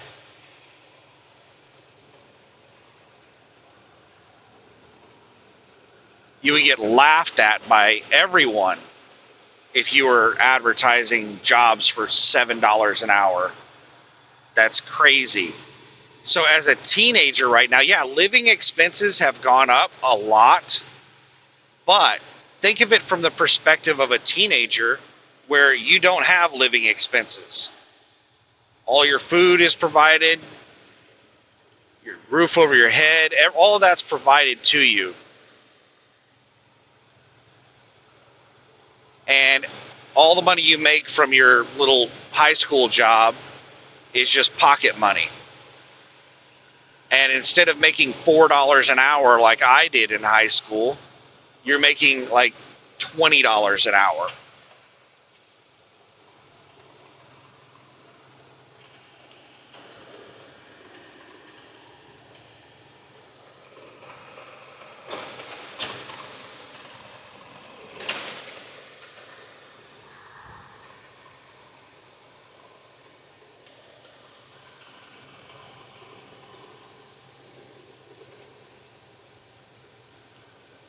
So I think this is a pretty good situation for teenagers.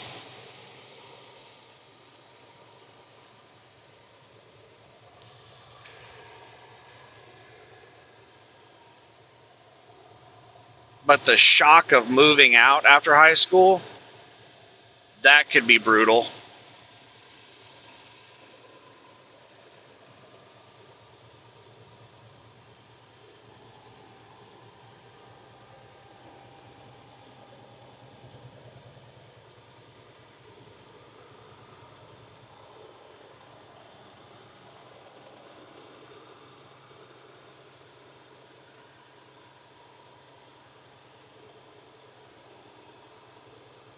Because back then, when I was making $4 an hour, you could find apartments that were like $250 a month.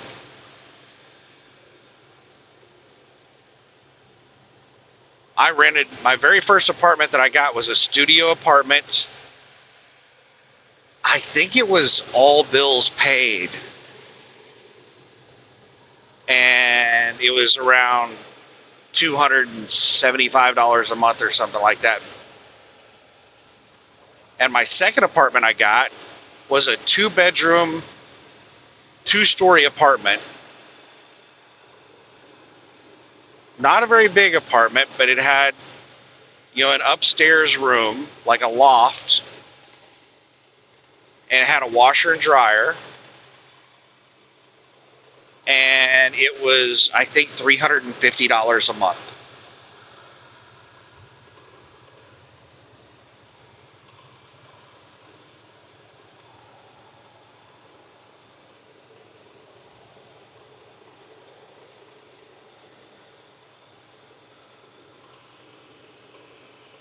So let's try to compare that to now.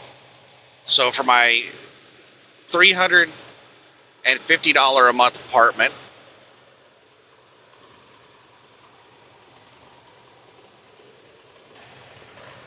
how many hours did I have to work to pay for that?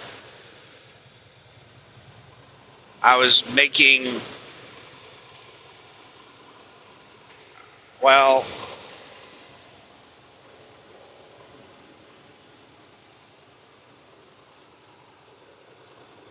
I was making about $9 an hour, but that was not minimum wage. Minimum wage was like $4.25, or I think it might have been bumped up to like $5 or something. I can't remember. But when I was living in that $350 apartment, I was making $9 an hour. But I was making more than most people. Most people I knew were making like $6 an hour. So I was making considerably more than most. But let's look at that, $9 an hour.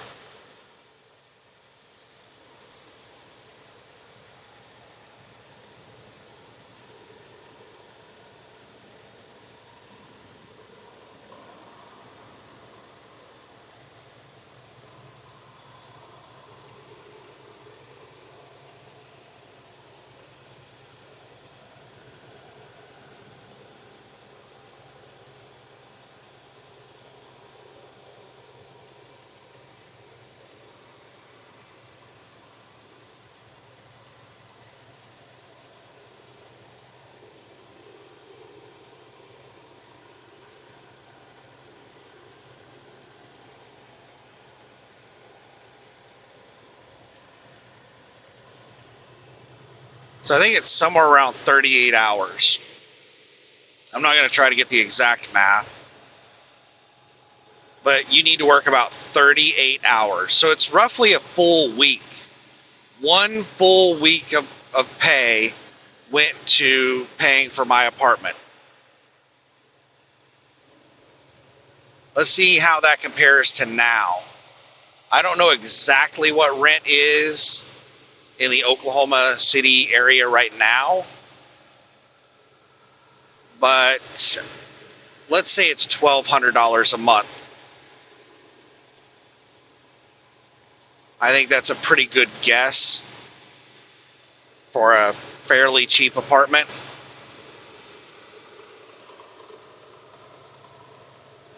And you can pretty easily make $20 an hour in Oklahoma City right now.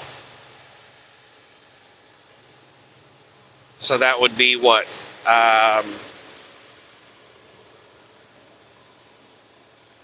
60 hours?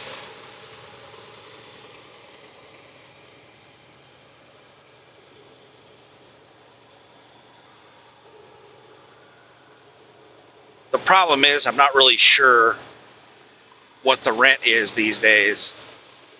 I haven't rented in so long. I don't know what the rent prices are.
.7 miles. Hopefully there's not a line at the fuel island. I don't want to have to sit there and deal with that crap.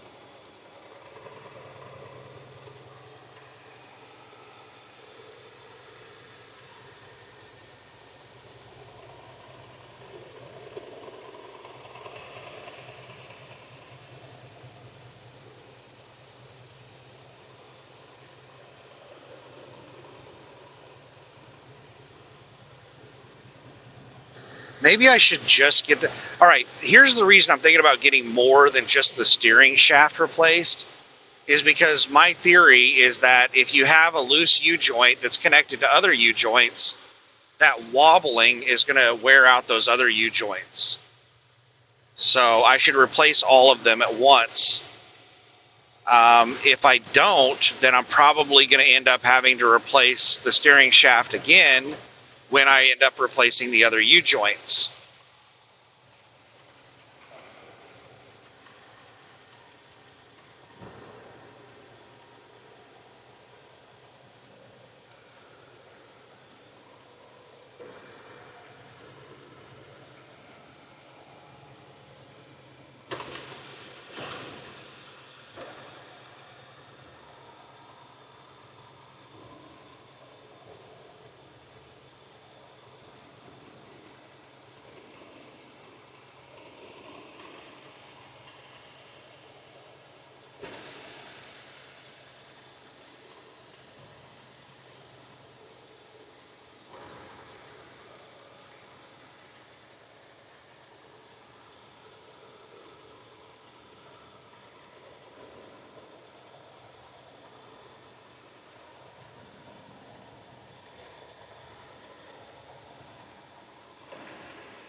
Welcome to Stratford, population 2,358.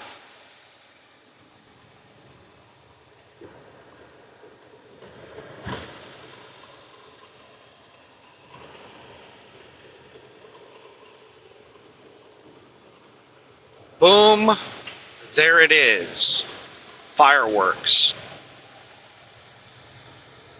We're getting close. A month away. And I remember one of the July 4ths, I was driving across Interstate 44 between Tulsa and Oklahoma City, and you could see fireworks going off everywhere on both sides of the interstate. Take exit 88 from Missouri 125 towards Stratford Fair Grove.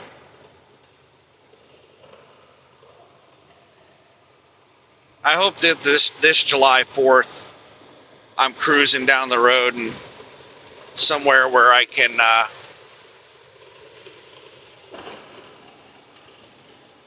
experience that, where I just seeing fireworks going off all over the place.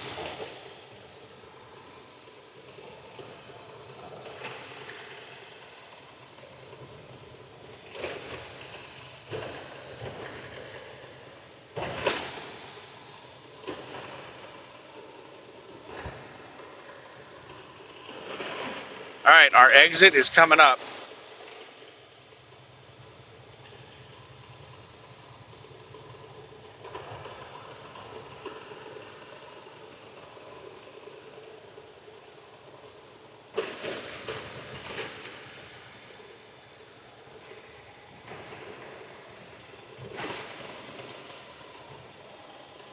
In half a mile, take exit 88 from Missouri 125 towards Stratford Fair Grove.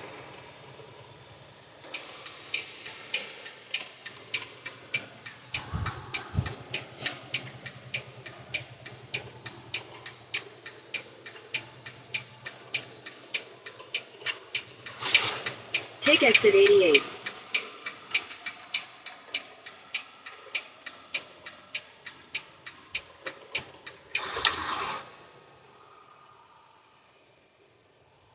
In 800 feet, at the traffic circle, take the first exit onto Missouri 125 North.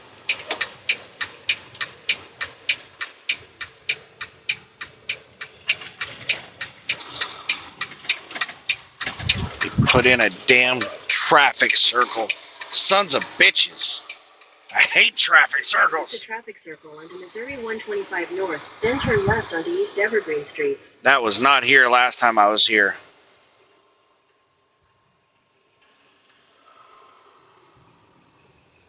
At the light, turn left onto East Evergreen Street.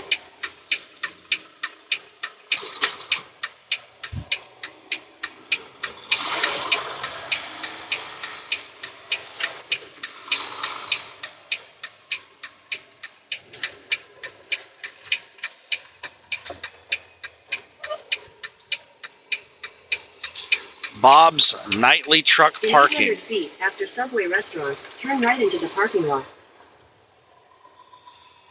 Yeah, this place is a cluster. This is fairly normal. It's usually really backed up.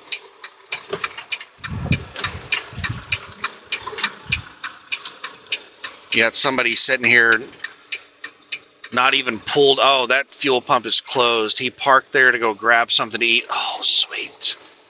I got here right when somebody's pulling out.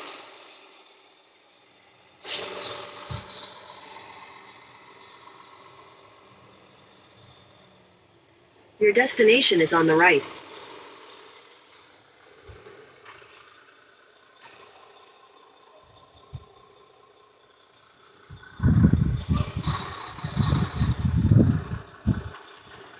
Alright, let's go to on-duty fueling. I'm going to go run over the shop real quick and then fuel up. I'll be right back. Oh my goodness. All kinds of stuff happening.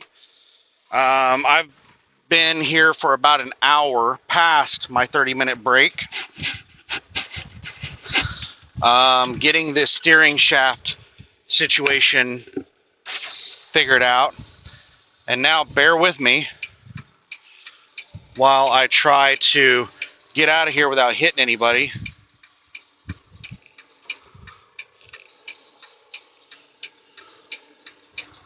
This is really tight. Exit the parking lot toward East Evergreen Street.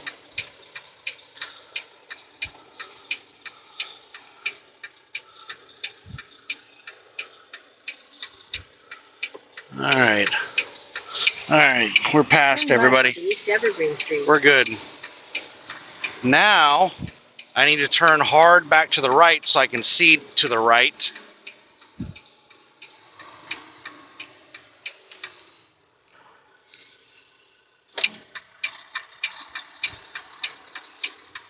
Man, I can't see shit. I'm just gonna have to ease out here.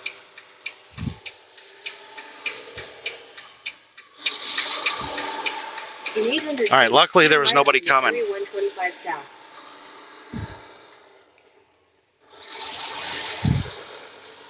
All right, I'll explain what's going on when we get on the interstate. Turn right onto Missouri 125 South. Just bear with me a minute while we get on the interstate. So I ended up spending... In 800 feet, at the traffic circle, take the first exit onto the I-44 West ramp.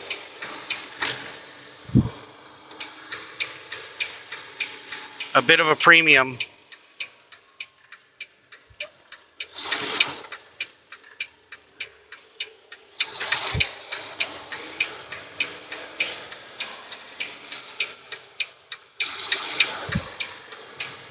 Sorry, I was waving that truck to go around me.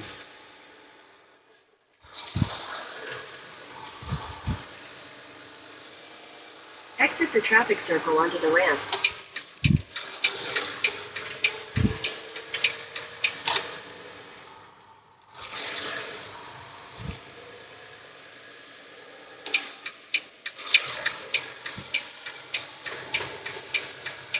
Continue on. We'll have plenty of time to talk about it. Uno momento, por favor. That is the extent of my Swahili.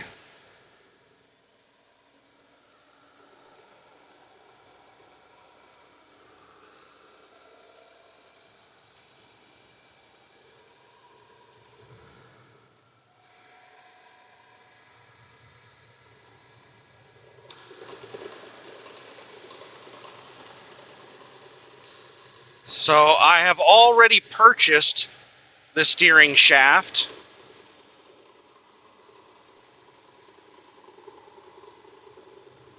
TA said that would save me money.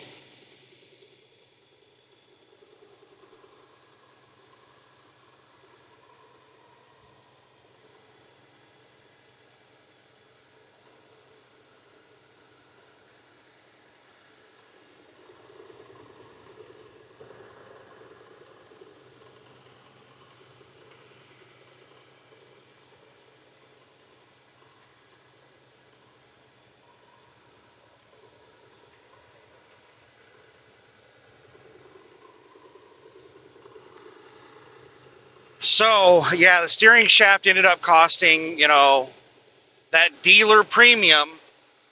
I found them online for as cheap as like $300 or $400, but the rattle in my steering is getting worse by the day.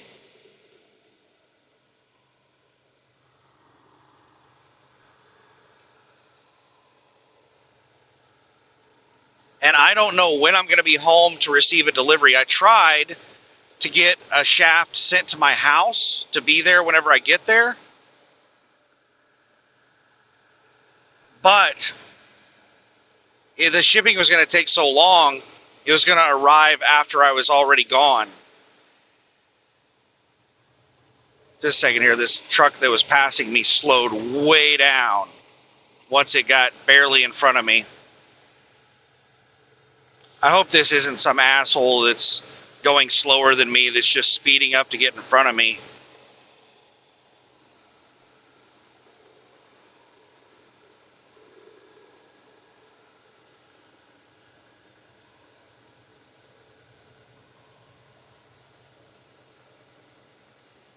I don't know what in the hell's going on right now. They're going slower than me in the left lane.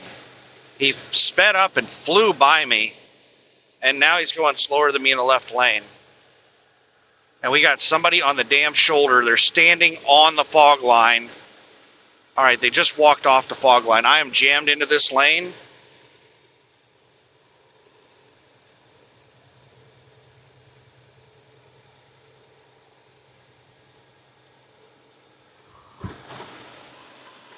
I've got a second truck passing me. All right, the flatbed's speeding up again. I hate it when I have people alongside me. All right, so I called the Volvo dealer here in town, and they told me they had one in stock for $750, but it doesn't contain the U-joints. It's just the shaft without U-joints, and they had no idea how to get the U-joints because the U-joints weren't listed in their part list. So they said I was going to have to call another dealer because they couldn't figure it out. So I called Bruckner's in Oklahoma City, and they told me that they had the shaft in stock for $701. And I said, well, I just talked with a Volvo dealer in Springfield, Tri-State, and they told me that the steering shaft that they had in stock was listed as non-greasable, and it did not include the U-joints. The one that you're seeing, is it greasable, and does it contain the U-joints? And he said, yeah, it's listed as greasable. He said, give me a minute, let me go take a look at it.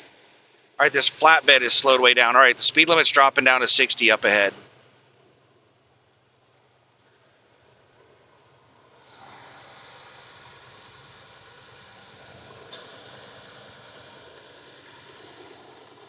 So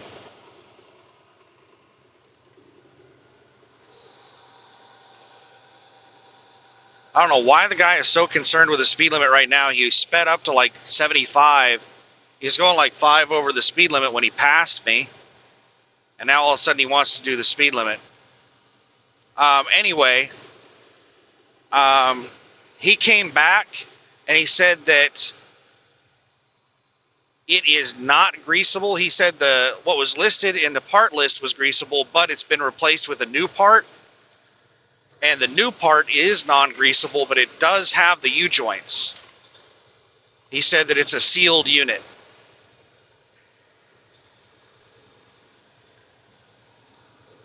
And I said, okay, good, because it's the U-joints are loose. My steering is like wobbling. And he said, yeah, it's got the U-joints.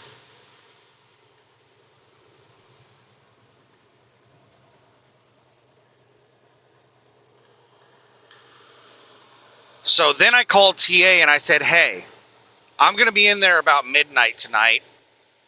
And I was wondering if you guys can buy a part now so that you'll have it whenever I get there at midnight before the part place closes. And they asked, like, what part was it and where? And I said, it's a steering shaft. I just got off the phone with Bruckner's, the Volvo dealer, and they've got 2 of them in stock. It's $701.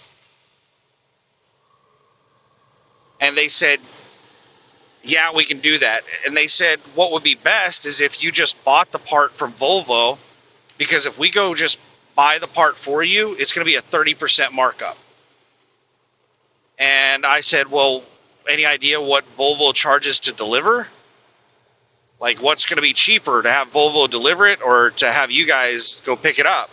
And he said, well, if you buy it from Volvo, I'll send my part guy over there and we'll pick it up. And it'll be $50. And that'll be a lot cheaper than the 30% markup.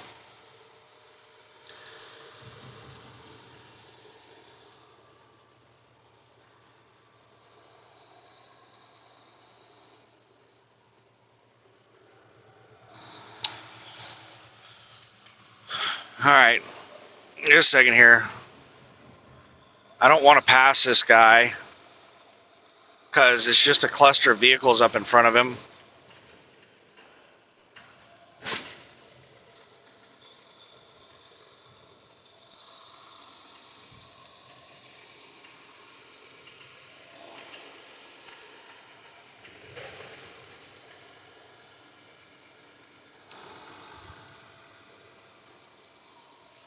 No point in past him, getting in front of him, and just killing his following distance because he's going like the same speed as that pack in front of him. That's what people do to me all the time. I have nice following distance, going the same speed as the people in front of me, and the impatient jackasses just get in front of me and get my space.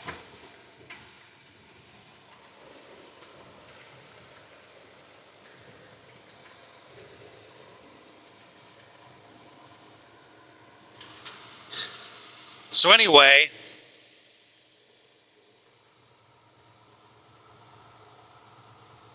I called Bruckner's back. I said, hey, are you the guy I just talked to about a steering shaft? I want to go ahead and buy it. TA is going to come and pick it up. And he said, no, hold on just a second. And then somebody else picks up the phone, Trevor, and I said, hey, are you the one that I just talked to about the steering shaft? I want to buy it. And he said, yeah, that was me. I've still got the quote pulled up on my system. I said, cool. I'm going to be rolling in there around midnight. I'm going to go to the TA, and they've agreed to pick up the part before you guys close to have it available to install when I get there at midnight. So they told me it would be best if I just bought the part directly from you guys, and then they'll come pick it up.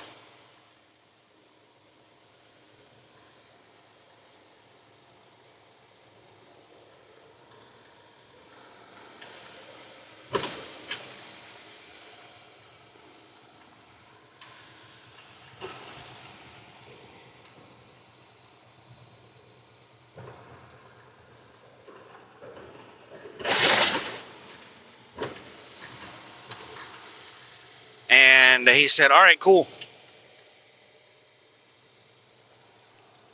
And he sent me over an invoice. He said we couldn't do a payment over the phone.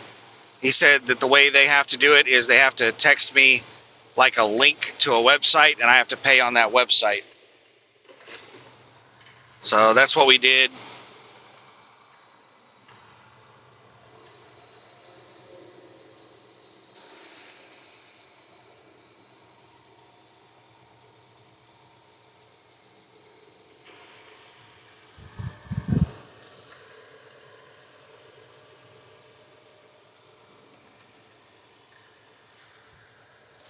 Just a second here. We got a bunch of super truckers going 70 through the construction.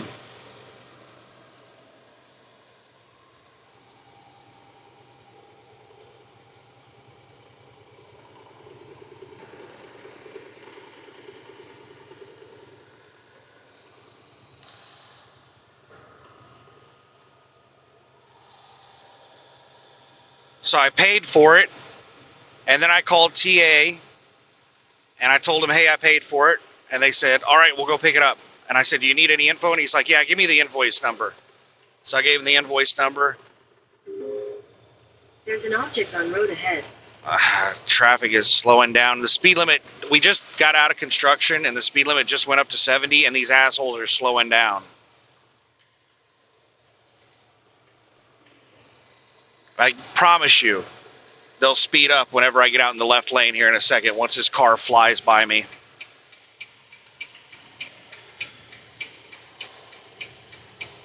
Ooh, we got some pieces of stuff in the roadway.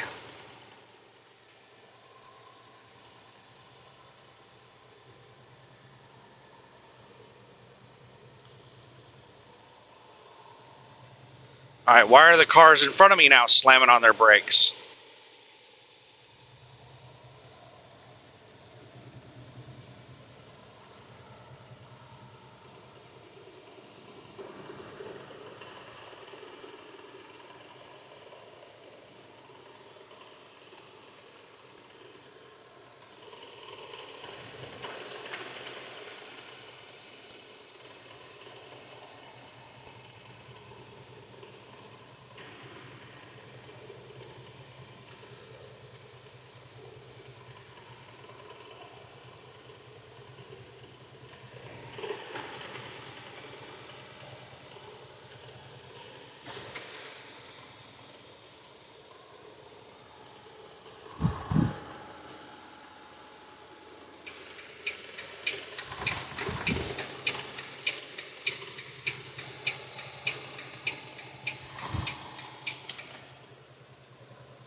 So I said, all right, do you need any other info?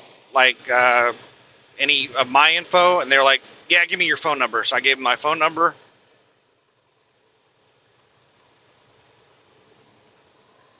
I said, is that it? We good? And he said, yeah. I was like, all right, I'll be there around midnight. He said, all right, thank you much.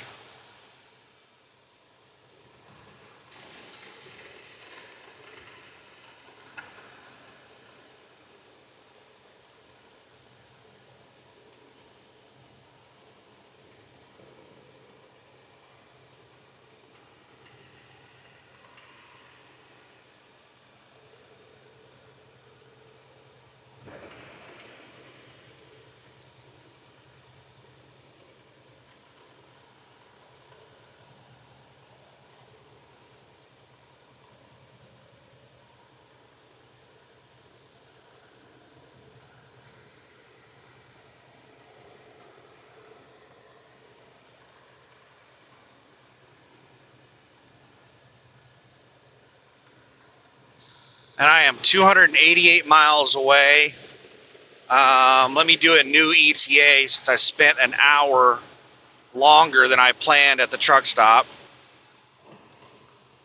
I was initially expected to get to Oklahoma City around 11 p.m. That's the reason I've been telling everybody midnight. Let me see here. 288 miles. That is 4 hours and 48 minutes approximately. And it's 6:05. So that will, just a second here. So that'll be, wait a second, is that right? It's only 4 hours and 48 minutes away. So it's roughly 5 hours away, and it's 6 p.m. So that, shit, I'm still on pace for 11 p.m.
All right, this four-wheeler will hopefully, oh, and that truck is slow passing. I think this four-wheeler,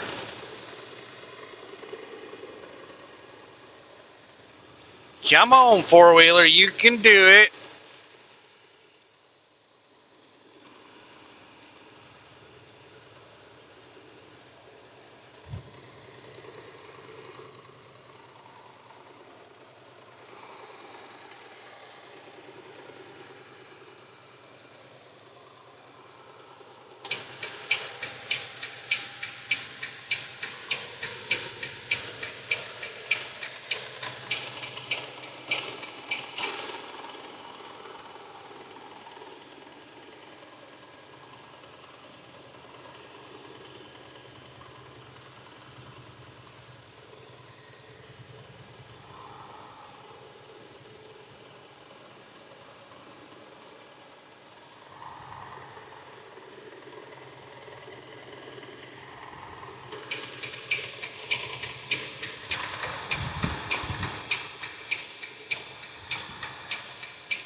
All right, this looks like the flatbed that tried to pass me earlier. Actually, it was successful. It did pass me earlier, and then it slowed down for construction, and I passed it, and then it fell back in behind me, and now it's back speeding again, doing like 75 miles an hour, about to pass me again. I don't know why in the hell it slowed like down to the, like I was speeding through the construction. I was going like 5 over the speed limit. And he slowed all the way down to the exact speed limit. I don't know why he slowed down to the exact speed limit. And I got a truck merging on next to me. Why he slowed down to the exact speed limit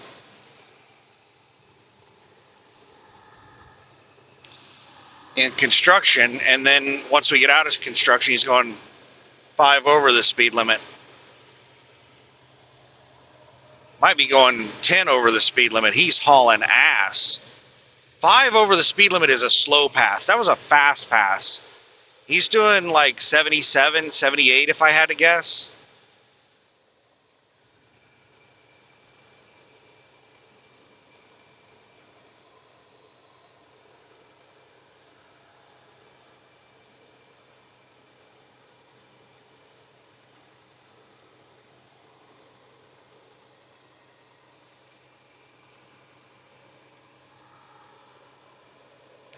So,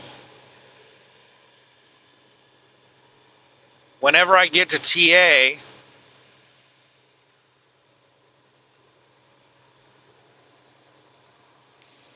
I'll go straight into the shop. Well, I'll check in. I don't think they do reservations, so hopefully I won't have to wait too long to get into the shop.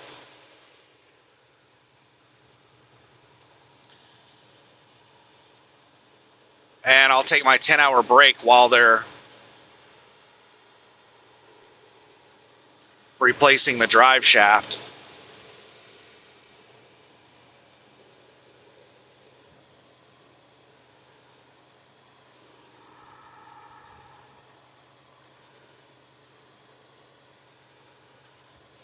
All right, that cattle hauler that just merged on is getting up to speed, and they are hauling ass. They're just about to pass me. Well, they're still about 500 feet behind me, but they're going fast. They're going to pass me here pretty soon. I don't want to pull out in front of a cattle hauler, because if they're loaded, then it can hurt the animals if they have to slow down rapidly. Cattle haulers will generally accelerate and decelerate very slow when they're loaded, so that they don't hurt the animals.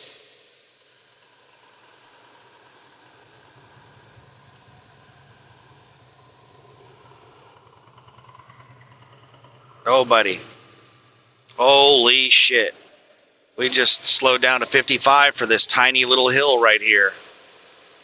I don't know who the hell in front of me is heavy as hell. But I don't want to be behind them anymore. It's this truck right here, hauling scrap metal.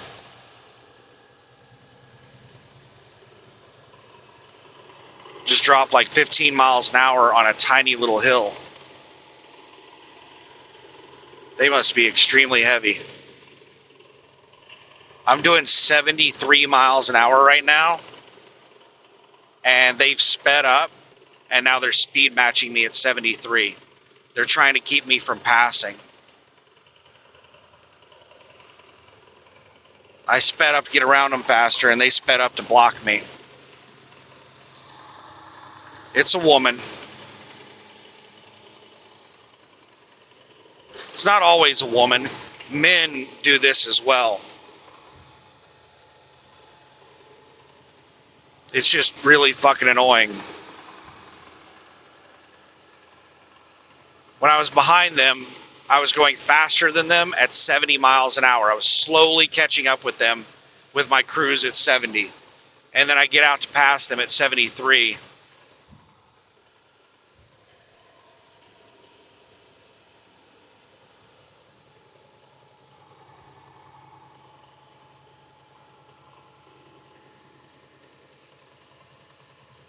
All right, this cattle hauler's...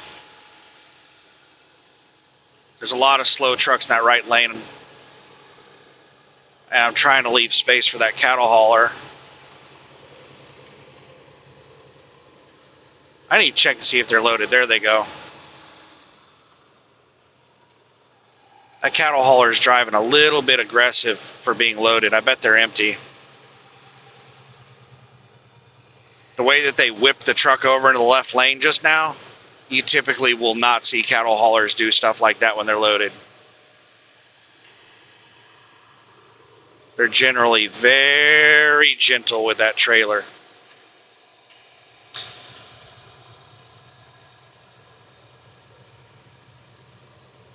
So some slow trucks got out in the left lane to pass. So this lane's slowed down.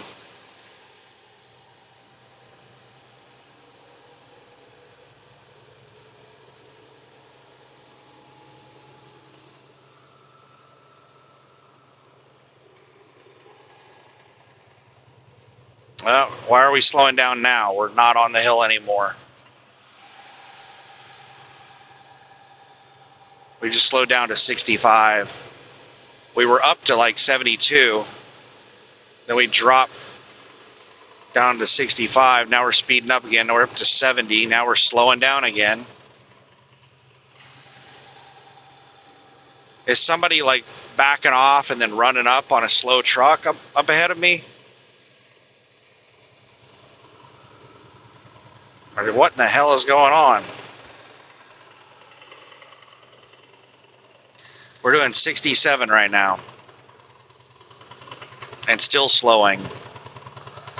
I wish whoever the hell is slowing this lane down would get the hell out of the lane. Now we're starting to go up another hill. We still have this slow bastard in the left lane. I think we have a 65 truck in the left lane.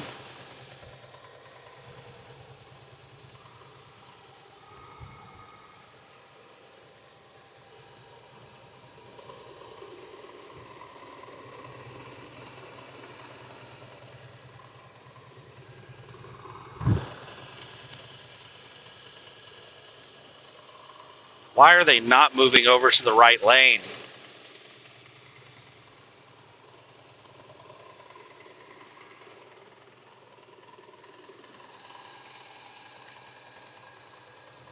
There's tons of space that they could have moved into right here. That cattle hauler is tailgating the shit out of them. This guy's got to be empty. All right, the cattle hauler's passed him on the right.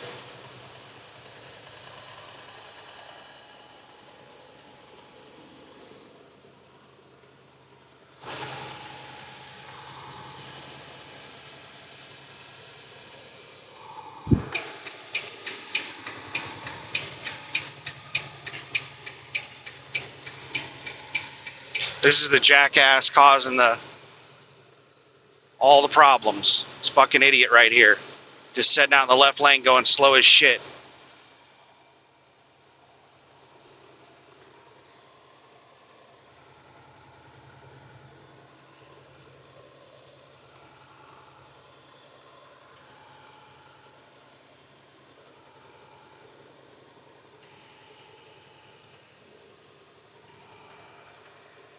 He's still sitting in the left lane.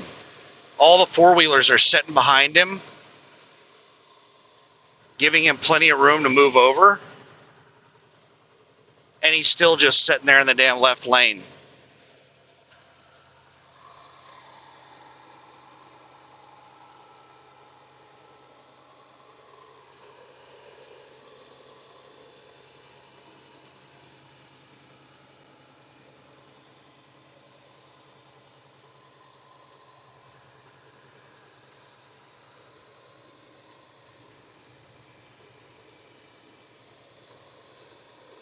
All right, now he's just now moving over to the right lane.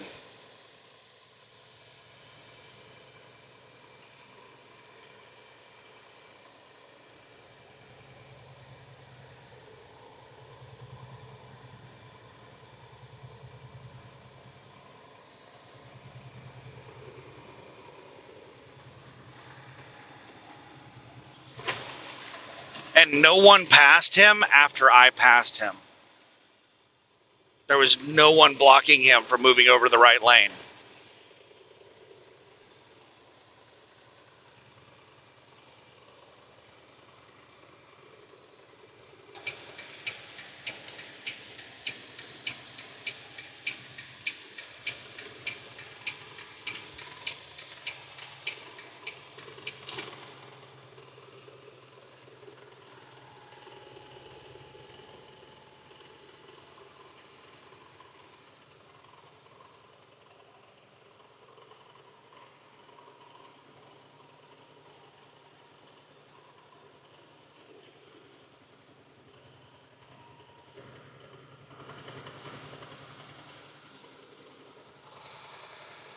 He was yakking away on the phone, or he was cursing people out when I passed him. I'm not sure what was going on. I think he was talking on the phone, just not paying any damn attention to what was going on.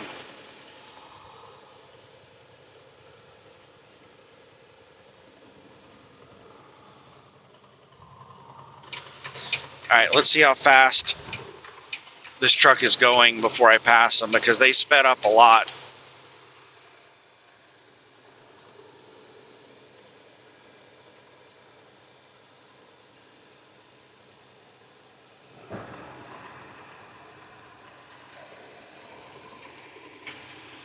I don't want to pass somebody that's going faster than me. Are they going the exact same speed as me?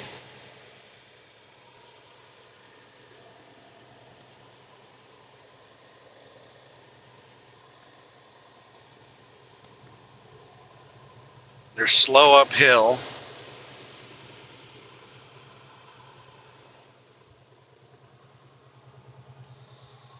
All right, now I'm jammed in here. They're doing 65 now.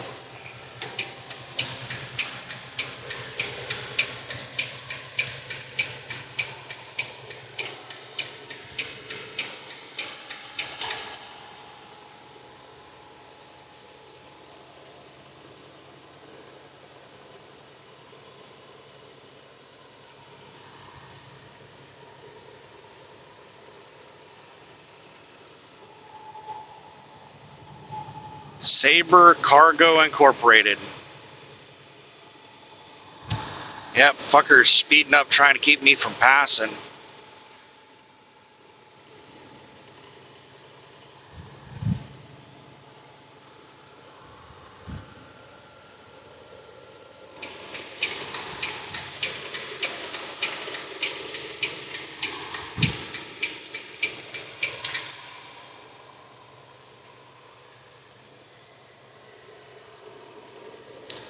Uh-oh, cattle hauler just jerked it hard to the left.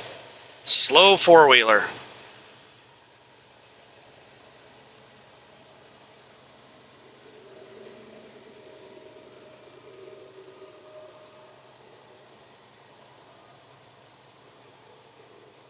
Is the cattle hauler heavy?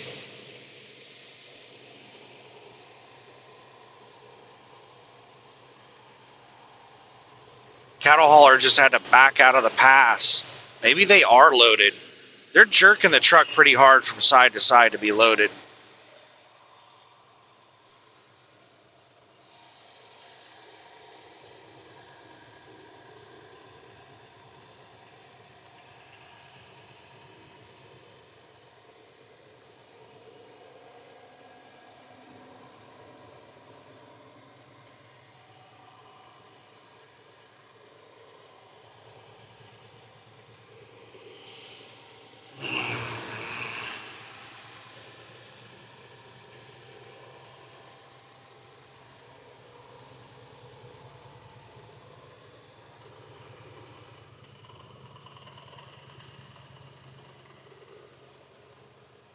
All right, we got somebody trying to merge on. And cattle hauler is trying to get the hell over.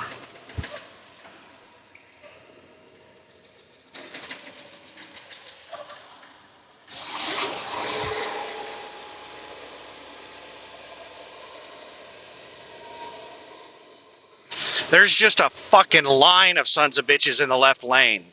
It is a massive line in the left lane. I cannot get over.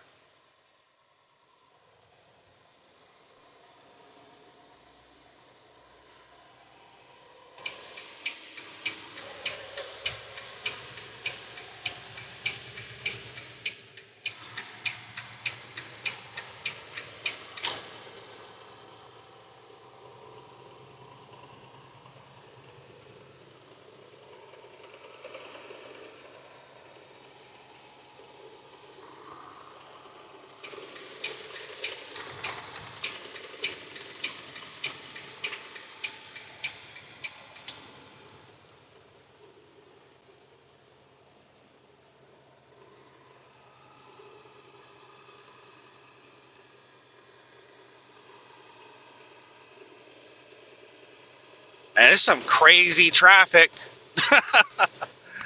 It is 6:24 p.m. What the fuck is going on out here? On I-44 in between Springfield and Joplin, Missouri. It is just bumper to bumper traffic in both lanes.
Tanker, you don't have to come over that close. Come on, man.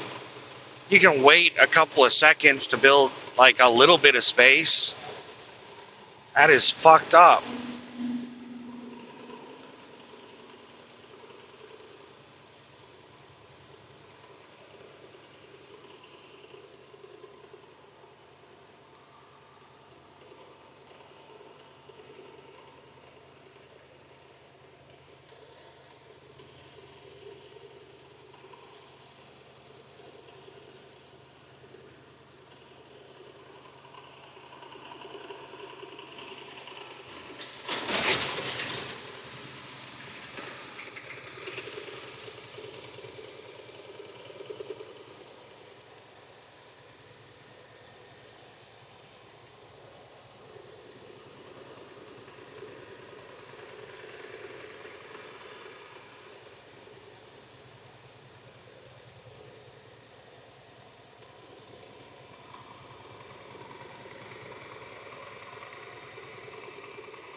All right, there's nobody behind me for about a half a mile. Wonder if they're going to take this exit. Oh, man, they're tailgating the shit out of a car in front of them. And yes, they're all taking this exit. Every damn one of them. I am so glad that I'm getting the steering shaft replaced tonight, because it just, like, what it used to do was occasionally I would get a wobble, and I didn't know where in the hell it was coming from. I thought it might have been my tires,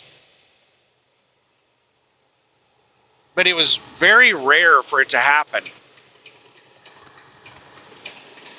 And then over the last couple of weeks, it's gotten to the point where it's like it happens all the time.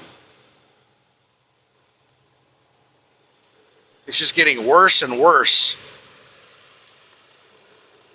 And sometimes it gets to wobbling so bad that like my front end feels like it's bouncing.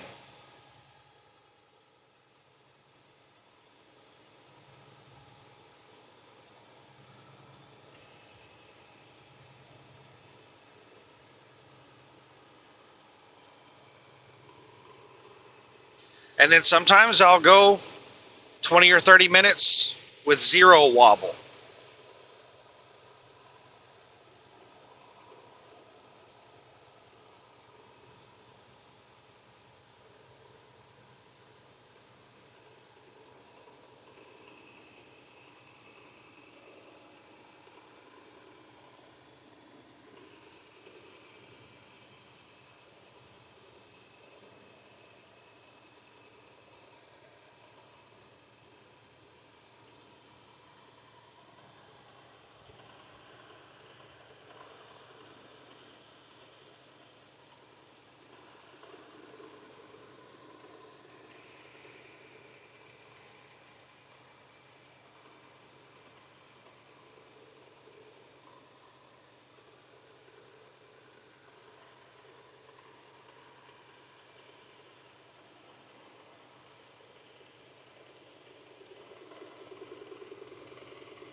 All right, plenty of room to pass. There's a truck about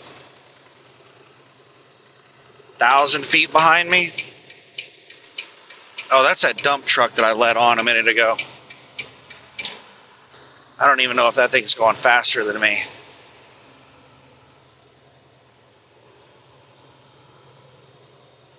Then there's an RV about 500 feet behind them. Destination Excellence, I smell TMC. And what in the shit is going on? I've got my cruise set at 70 and they're like going the same speed as me or faster. Okay. They must have been like on some kind of downhill drift or something, because now I'm flying by them.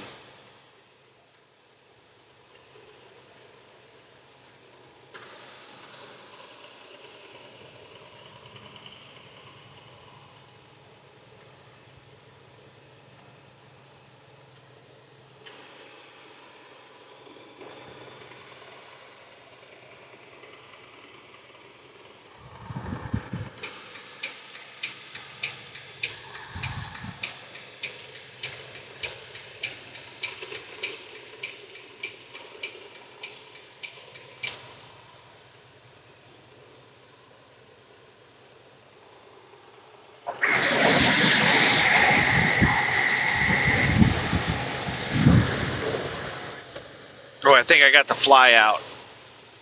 All right, that dump truck's definitely going faster than me. They're riding my ass. Got to fly close to the window, roll the window down, and slapped it. I felt my hand hit it as I slapped it out the window. Hopefully it didn't get sucked right back in behind me.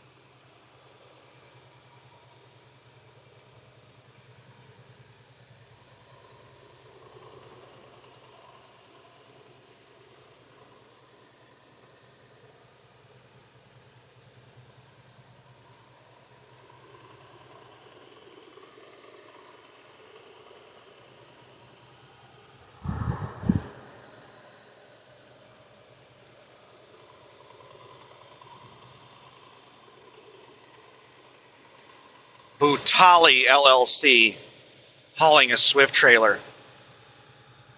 Swift's got a bunch of Indian companies hauling their trailers. There was something else similar to Butali. It was like Bialia or something. Had some Indian driver hauling a Swift trailer. I remember seeing that recently. And then that Swift driver through St. Louis was Transmex. Sounds like Swift is hauling some really cheap freight. Just looking at the types of trucks that's hauling their trailers, Swift ain't paying shit. You have a lot of these foreign companies hauling their trailers with these imported workers, this foreign labor force, hauling shit for 50 cents a mile.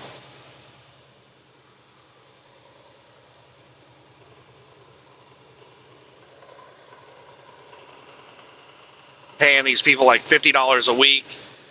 They're in there washing their feet in the damn bathroom.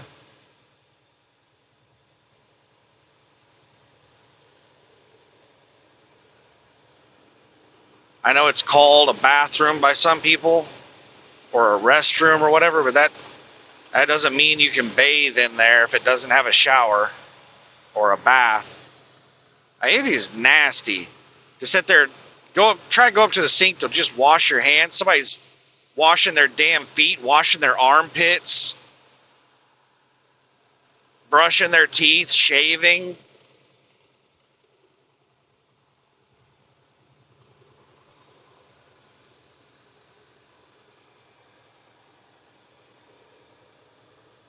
Some places have started putting signs in there that say sinks are for washing hands only.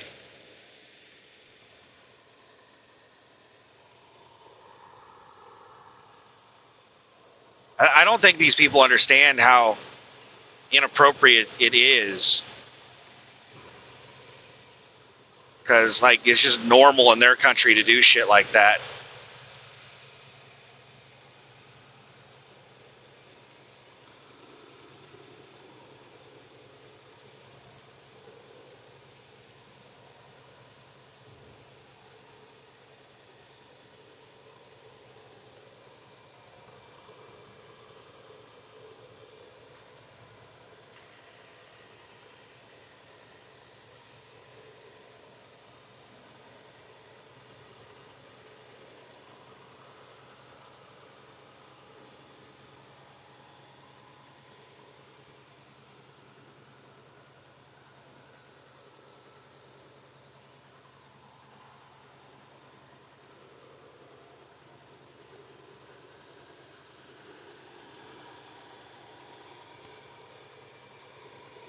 I might have them replace the shocks as well while I'm here.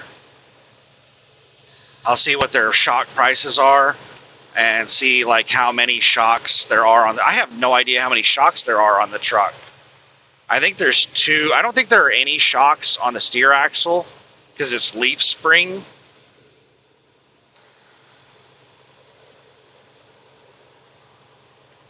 On the drives though, I think there might be like 2 shocks at the end of each axle. There might be 8 shocks.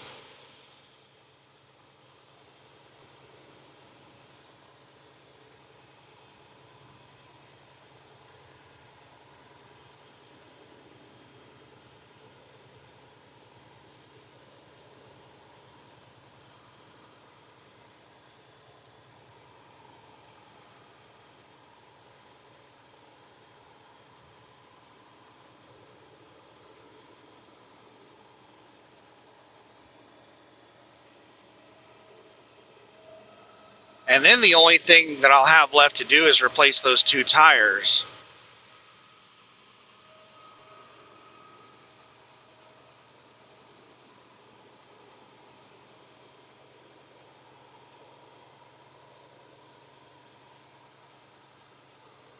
And I need to get them replaced before they blow out because cheap ass, no name trailer tires cost as much as nice Goodyear drive tires with my Goodyear discount. But I can't do that kind of crap if I have a blowout. I have to preemptively replace them to do the Goodyear discount because there's a long process involved.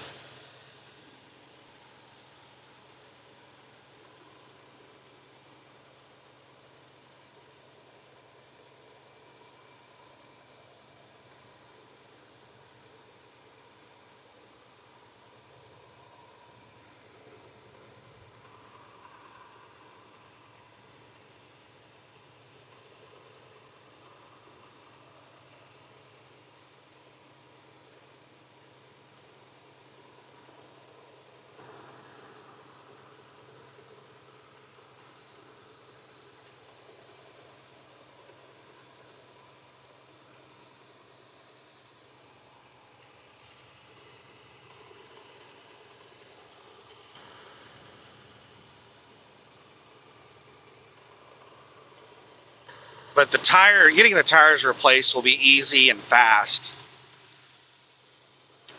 after I go through the process. So I can get that done pretty much anywhere.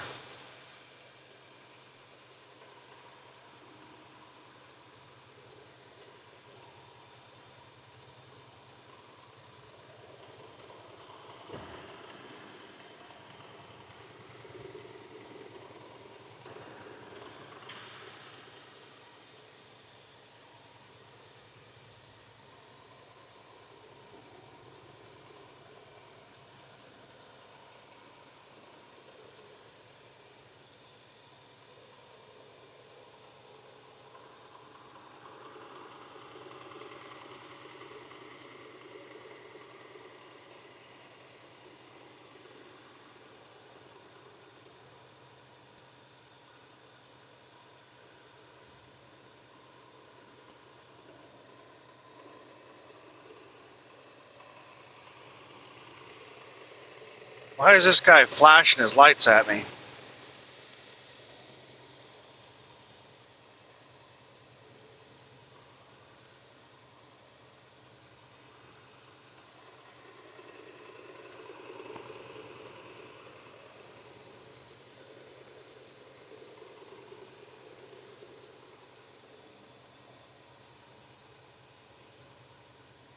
Maybe he thought that I was going to pass that car. That car just finished passing me. He is flashing me, I think, to let me know it's clear to move over. He just sat there at the back of my trailer after he flashed me. Pretty damn sure my tires and everything are good. I did a walk around inspection when I got fuel.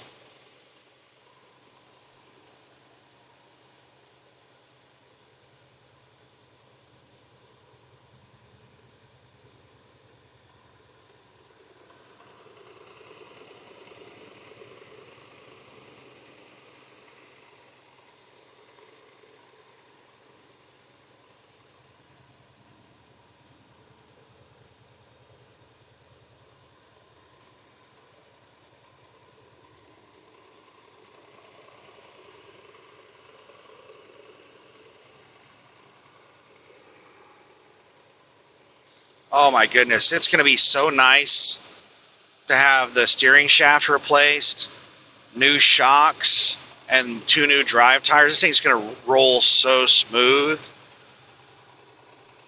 Like right now, it is a really rough ride with the wobble from the steering, and then I basically go airborne from every bump that I go across because I don't think I have any shocks. I think my shocks are completely gone on this thing.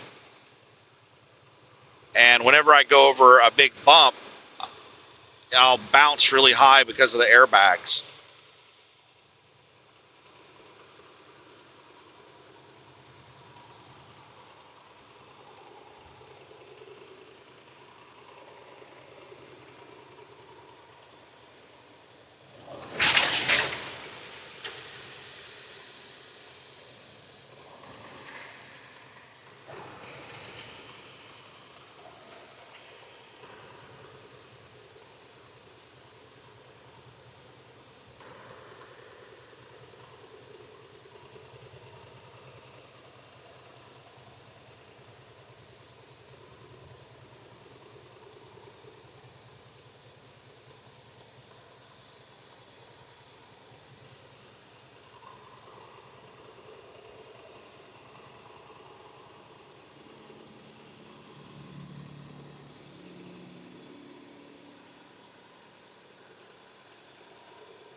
Vegas Video, Adult Superstore, and Men's Spa.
128 miles to Tulsa. 19 to Joplin. So it's like 110 miles from Joplin. Approximately 100, well, we'll say 100 miles from Joplin to Tulsa.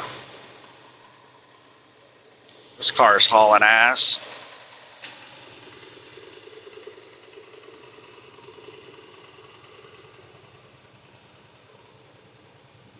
Are those Bruckner's mud flaps? Man, if they've got advertisements on them, they should pay us to put them on. No, that's not Bruckner's, that's Brown. Is it Brown or is it something else? Yeah, it's Brown. Damn, another Walmart. I just passed a Walmart. How many of you sons of bitches are out here? You go home. Go where you belong. Ooh, somebody just cut off McLean. McLean is not happy. They hit their brakes.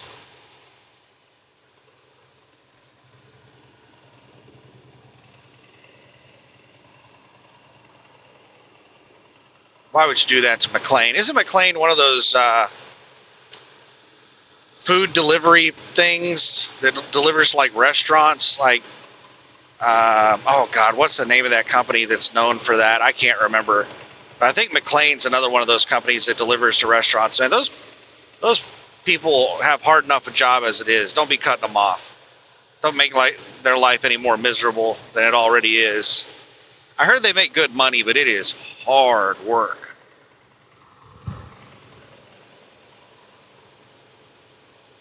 And this one doesn't look like it is because those things usually have lift gates.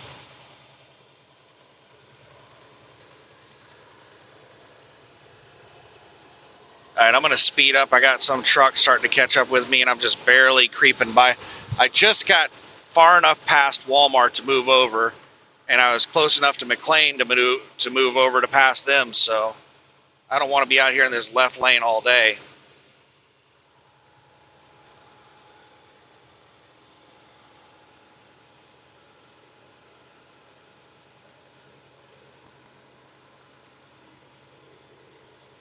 Yeah, this McLean driver's got a sleeper. They're not doing food delivery. Let's cut them off. Fuck them.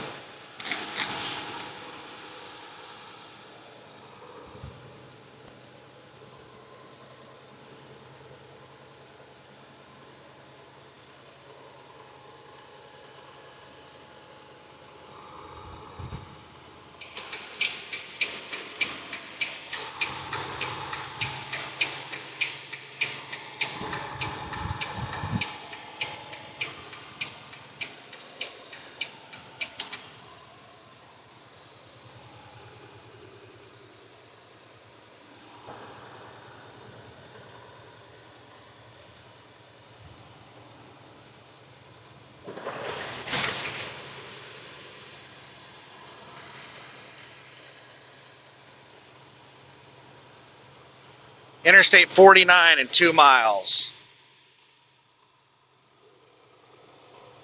I doubt we're going to lose many people off the interstate, but we're going to gain a lot.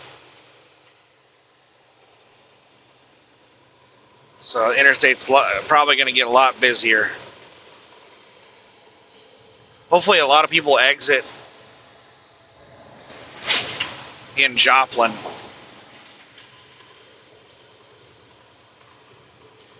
And shortly after we get into Oklahoma, it becomes a toll road, and traffic usually dies off when that happens.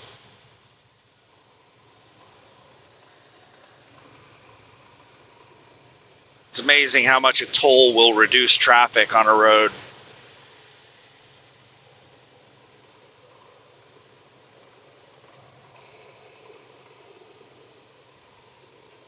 I hate that Oklahoma has toll roads. I don't know the whole history on it, but the rumor I heard was that Oklahoma introduced tolls as a way to avoid raising taxes to build roads. And the tolls were supposed to end once the roads were paid off. But The government does not give up revenue streams. They just did not end the tolls like they were supposed to after the roads were paid off.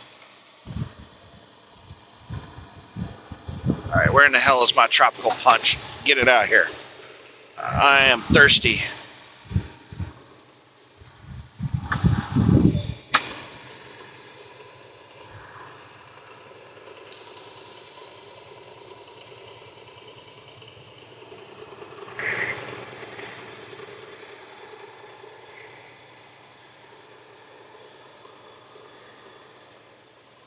Not a single person left on 49 northbound. We had one hop on to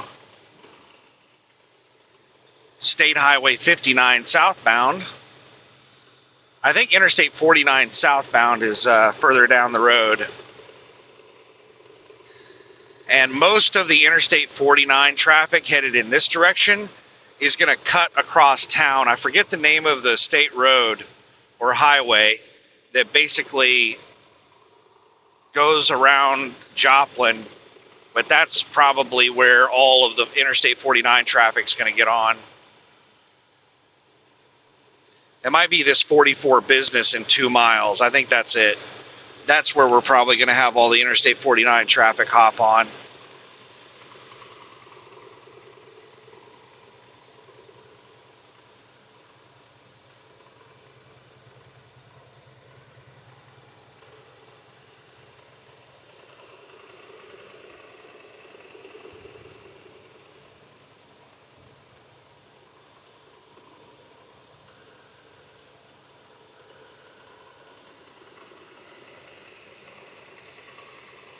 Joplin next 6 exits.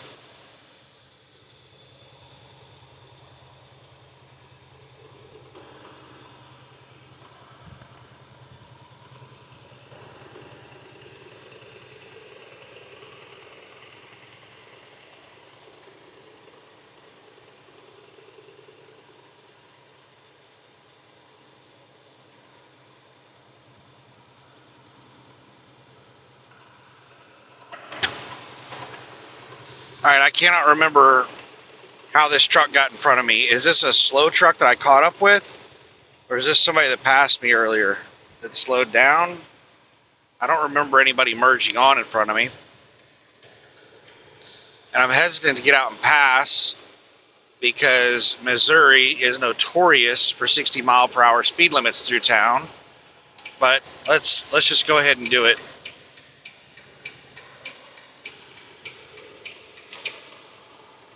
Let's get her done.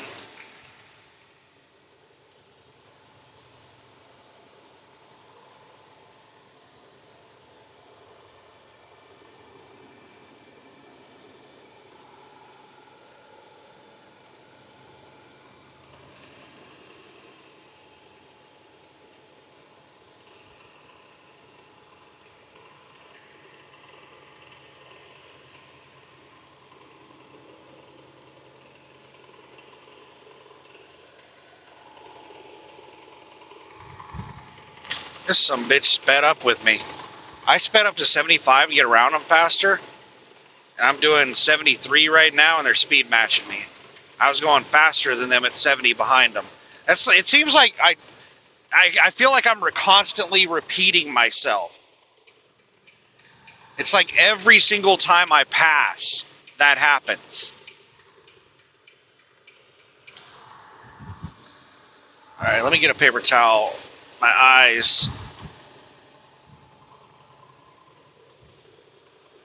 have like sweat in them, and they're burning.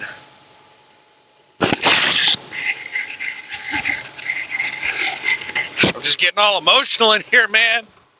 Shit's getting crazy.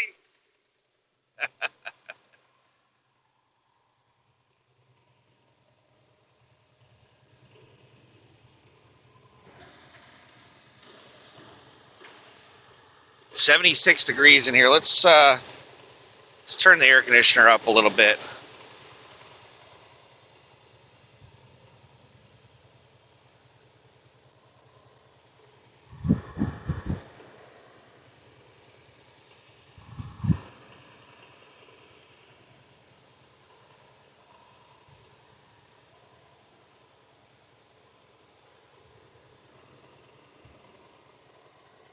Overlandcharters.com. Damn. They're like 4 charter buses rolling together.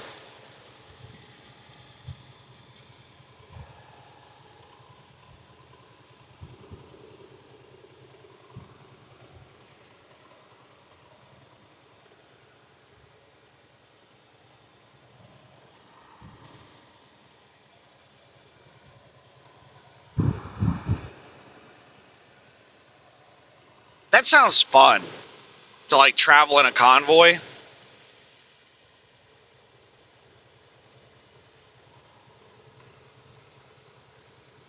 Van life sounds kind of fun.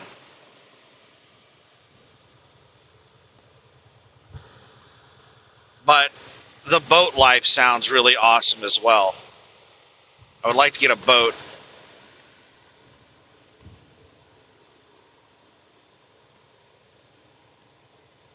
Just live full time in the Florida Keys.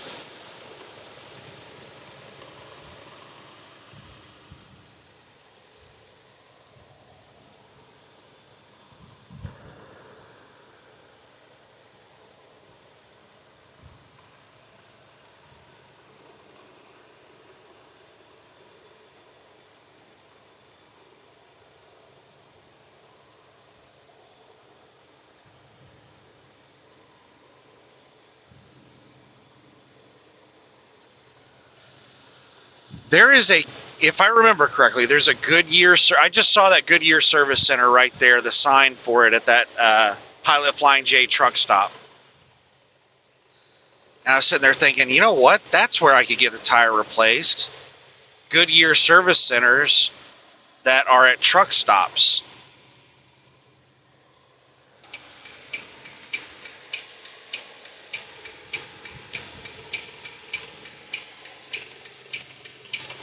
And I thought, well, I'm not going to be coming back this way.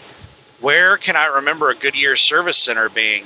There used to be one in Oklahoma City at the Pilot Flying J off Morgan Road, and that is now a Tire Mart. That's where I had my last Goodyears installed.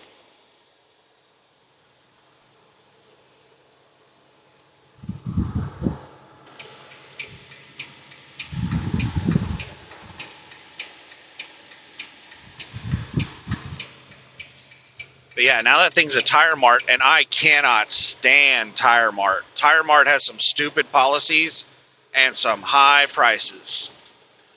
They are my least favorite place to get anything done.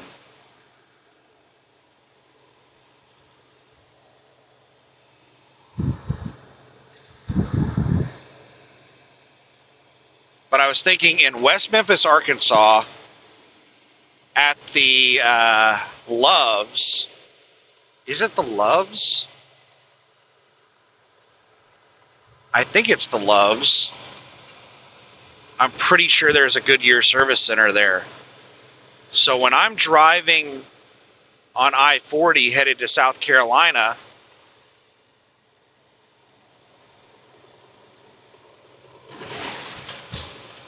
I could schedule to have those 2 drive tires replaced there at Love's. Then I'll have all brand new tires, well, nearly new tires.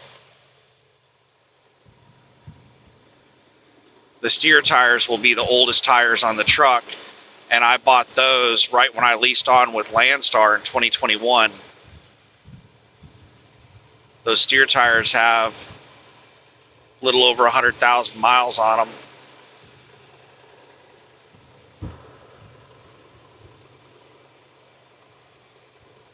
And they're about 5 years old.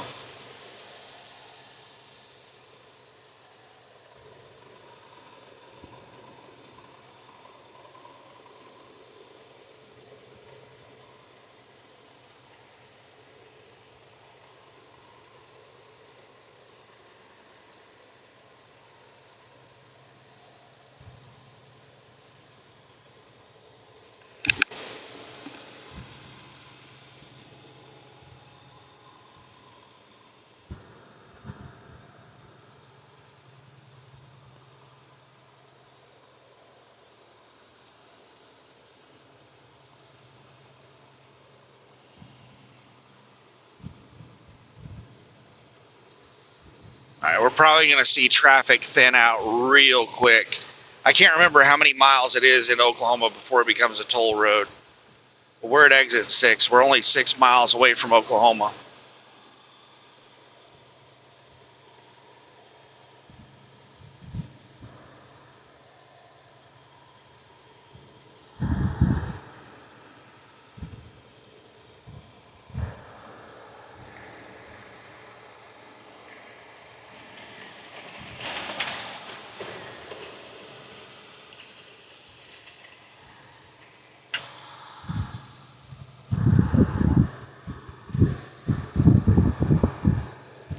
All right, there's a truck about 500 feet behind me that is slowly catching up with me.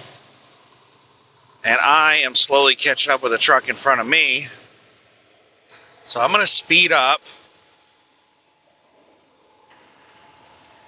and get around this thing so that I don't get jammed in behind it.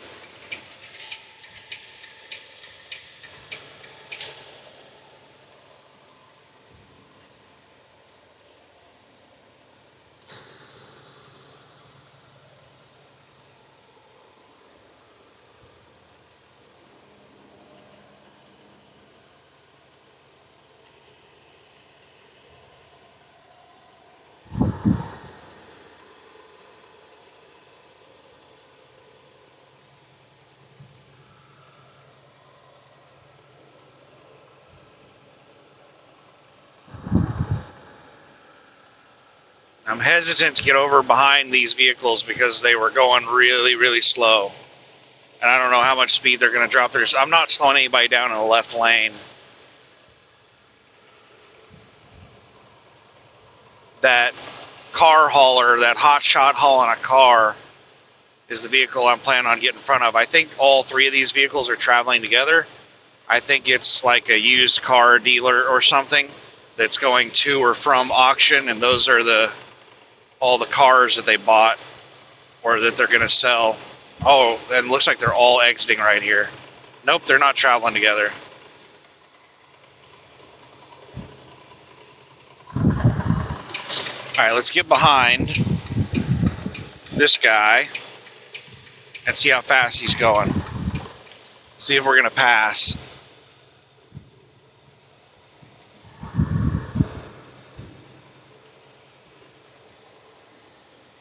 So far, he's going a little bit slower than us.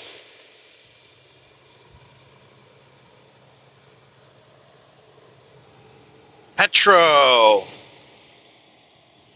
I've stayed the night at that Petro a couple of times. All right. It's going just 1 or 2 miles an hour slower. So let's get out and that truck that was catching up with me is gone. I'm not sure if it exited or if it was really slow up the hill or what the deal is, but that truck that was on the verge of passing me, I don't see it back there anymore. So it's either way behind me or it exited. Might have gotten off at the TA. So that Petro right there, the reason I've hung out at that place is because of, what the hell was that load that I hauled out of this area? Like, there's a place that I picked up a load a couple of times that's just a couple of miles away from that Petro. What in the hell?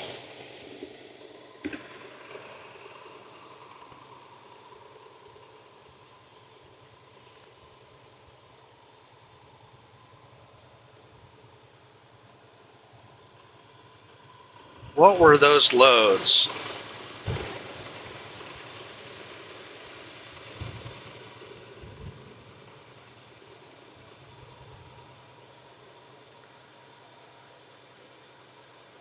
I think that was all the way back when I was at USA Truck. It might not have been. Might have been with Landstar.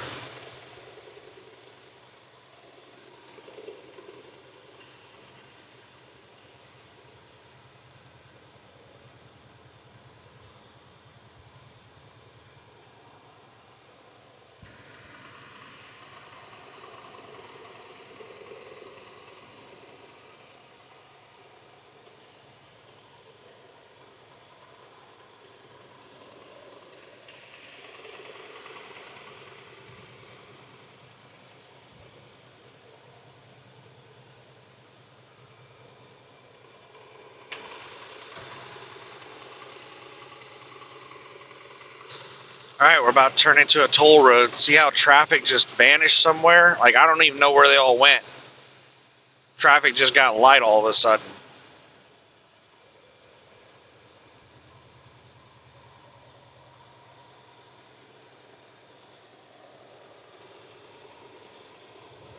And there's the Oklahoma sign.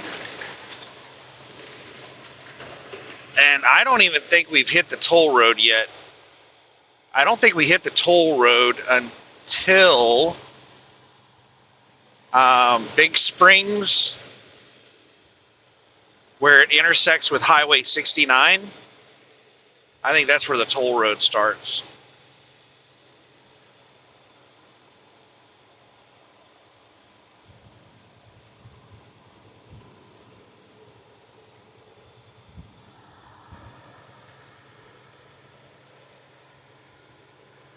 Welcome to Oklahoma.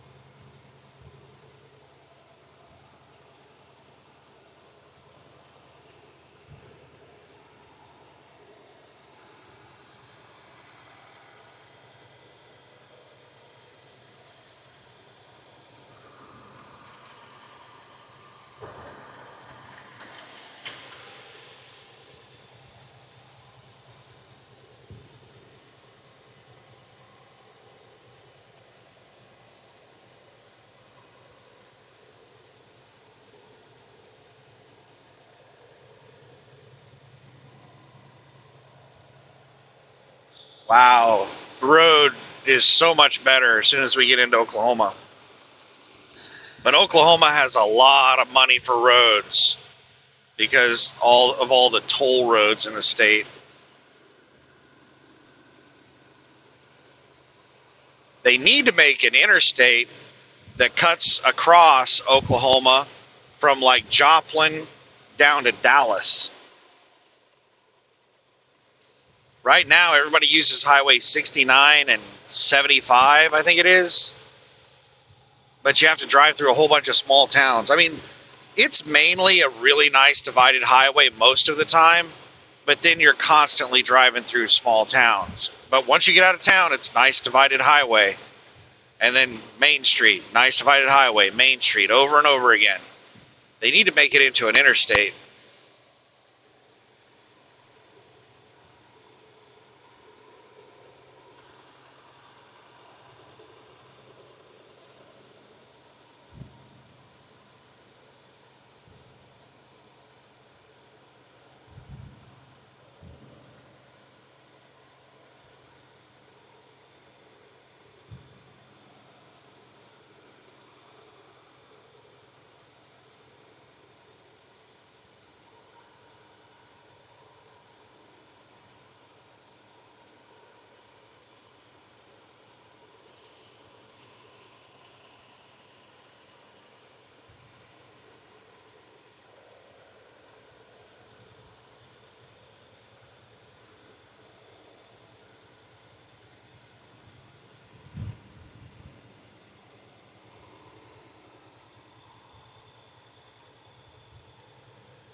I didn't know it was this short of a distance from Mount Vernon, Illinois, all the way to Oklahoma City. I didn't even contemplate making it all the way to Oklahoma City today until I started plotting in figuring out where I was going. And I was like, oh my God, it's only like,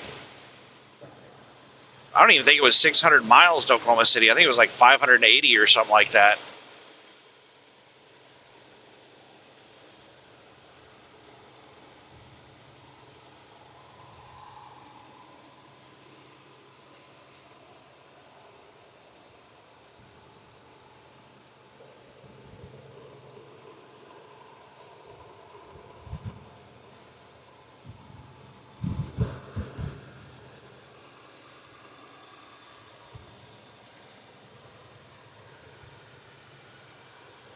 I need to check my 70-hour clock.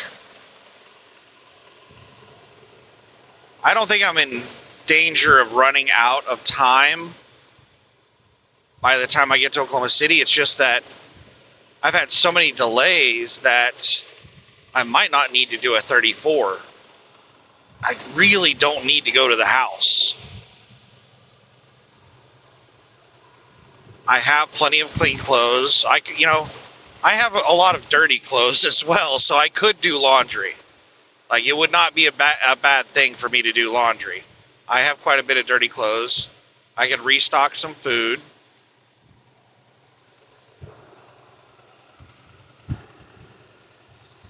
But I don't have like a need to go to the house.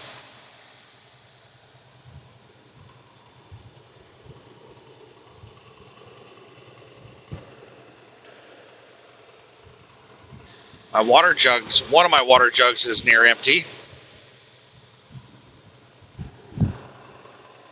And I'm glad that I brought 2 things of that tropical punch mix, because I need to double check my math, but I could have swore that I checked how much, like how many servings and everything, that one of those containers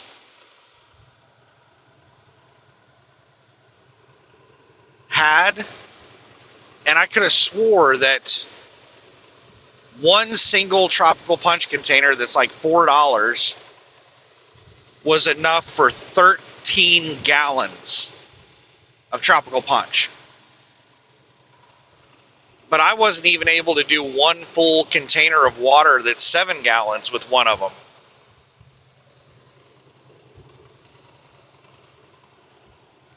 So it's basically one of those containers of tropical punch mix per 7-gallon container of water.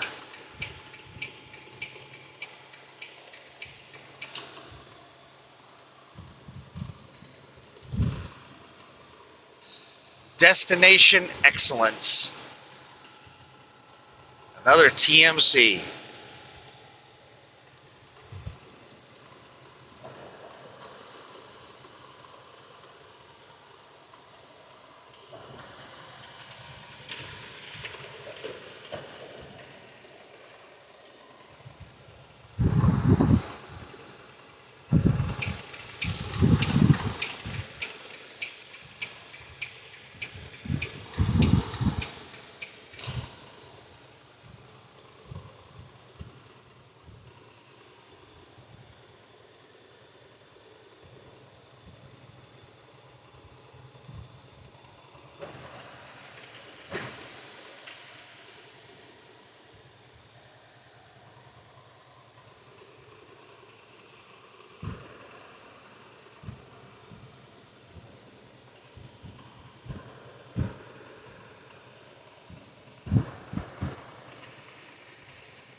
Right lane closed in 1 mile.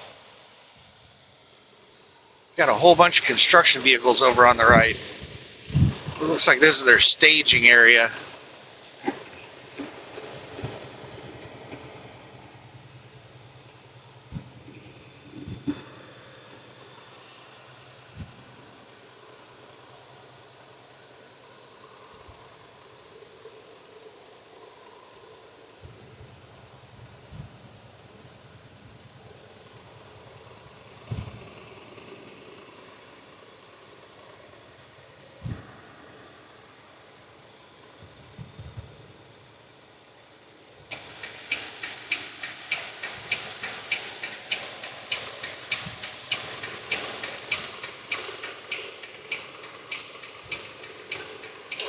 Well, I don't think the... Is this the right lane closure? There's a vehicle there with a little move to the left thing.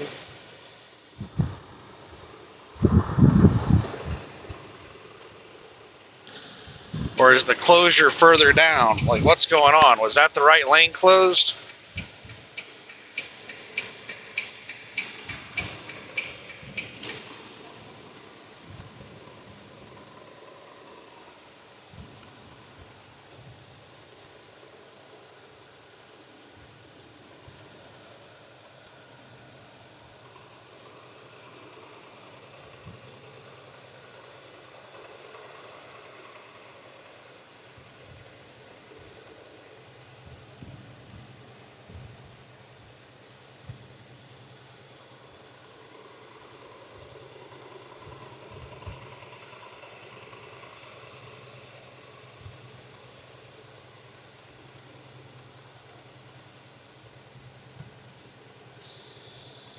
Right lane closed in 1 mile. So that back there was the right lane closure. There's construction ahead.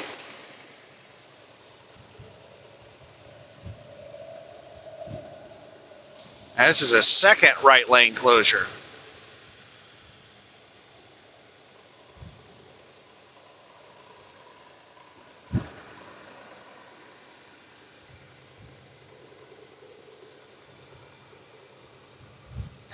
I'm going to go ahead and change lanes now. There's something in the right lane. Probably a little piece of tire.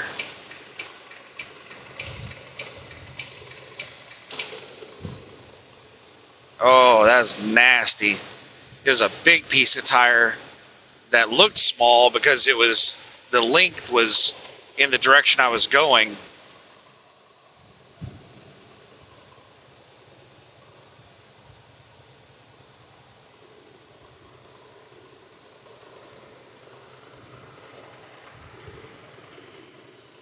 All right, 55 mile per hour, and it looks like active construction. I can see people walking around.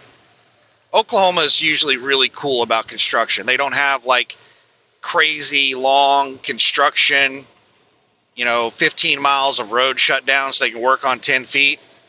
And they have realistic speeds, so.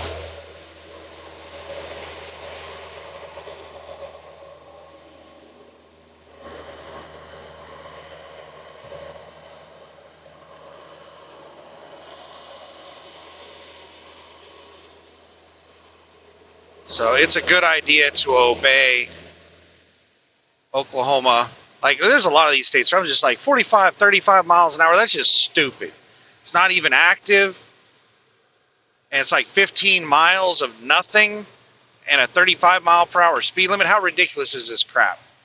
Oklahoma usually doesn't have stupid crap like that.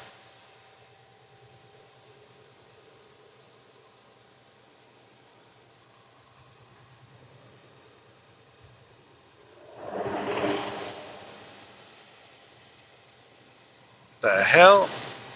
Pieces of fairing and stuff.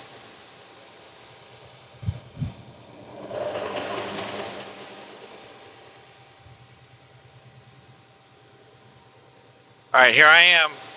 Oh, here's the end of it. I was about to say, man, I'm praising Oklahoma's realistic construction. Not being overzealous with the closures and the speed limits.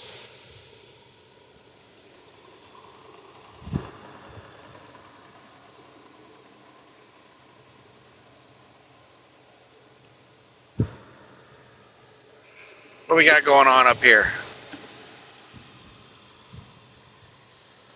I can't tell if it's cops or tow truck. And the thing about Oklahoma is they passed a law, I don't know, like 5 or 10 years ago, where construction and tow trucks are allowed to run red and blues.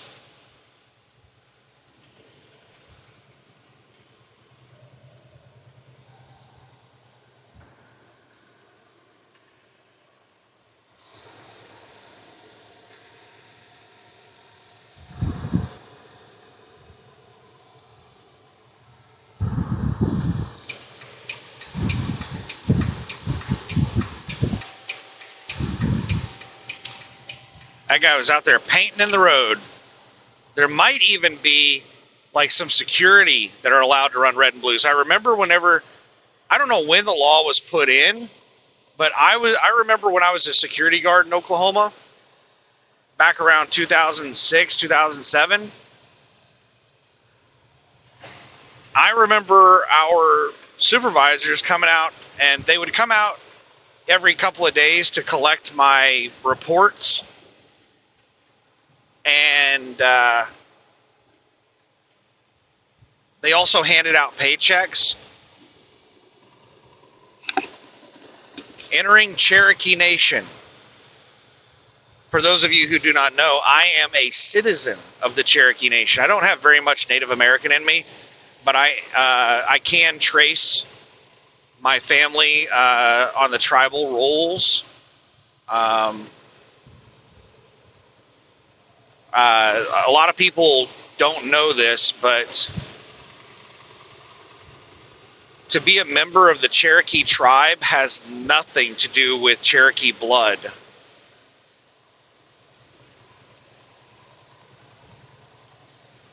You have to be on the tribal rolls because of the peace treaty the Cherokee had with the U.S. government.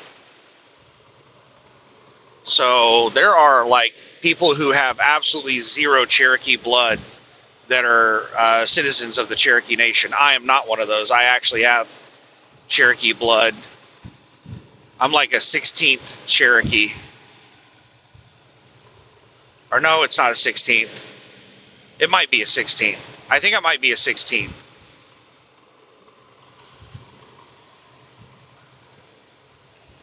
I think my grandma is quarter. My mom's an 8th, and I'm a 16th. I'm either a 16th or a 32nd. I cannot remember. And the Cherokee used to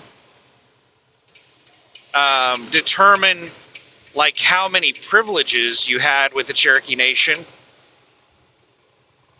was determined by your blood, like how much blood you had.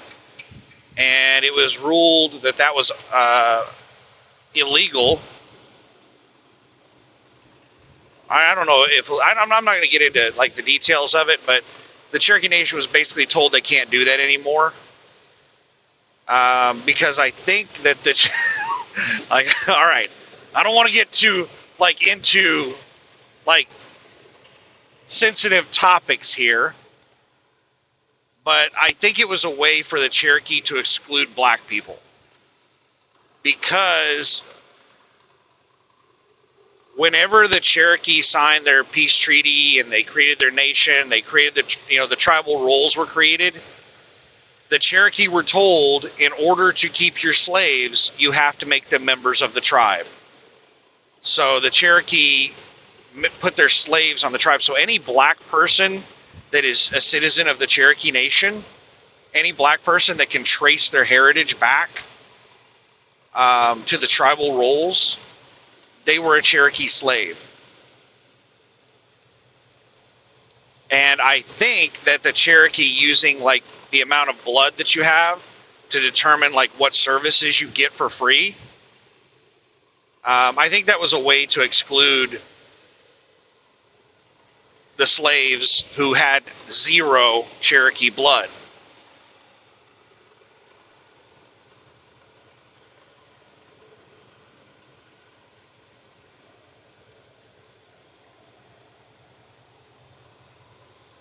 But I haven't used any kind of Cherokee service since I was a little kid. Me personally, I've never used any of the Cherokee services. When I was a kid, my parents took me to the like healthcare all the time for dental and stuff like that, and it sucked. That's one of the reasons. Like, I grew up on the welfare system. I grew up in socialism. I grew up, with like those social medical systems, and they suck.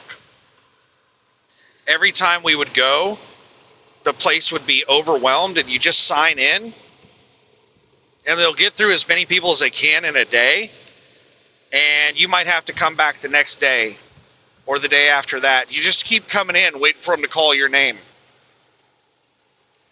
and you have no idea when you're going to get called in. So you just have to sit there in the waiting room all day long, and it's a packed waiting room. Maybe things are different now with technology. Maybe they will maybe they have some online sign up or something. Is that a Hobby Lobby? Looks like a Hobby Lobby on the shoulder. Where they can tell you, hey, you're probably going to be up in 2 hours. Go ahead and come on in. One of those things. Who knows? Maybe it's better now. I'm sure that there are still really long waits for everything, but you might not have to wait there in the building anymore.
So let's see, 190 miles away, 3 hours and 10 minutes.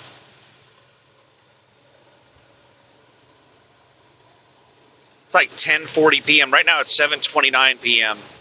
So I'm on schedule to get there at 10:40 p.m. I'm going to get there way early.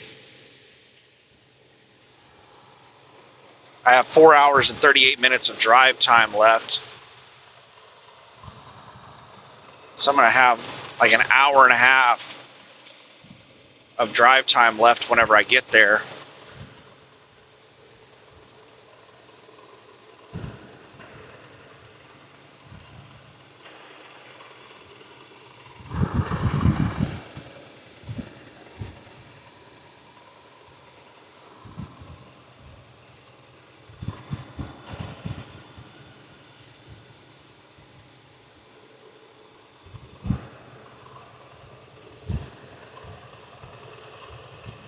I still can't tell if the truck is using DEF now.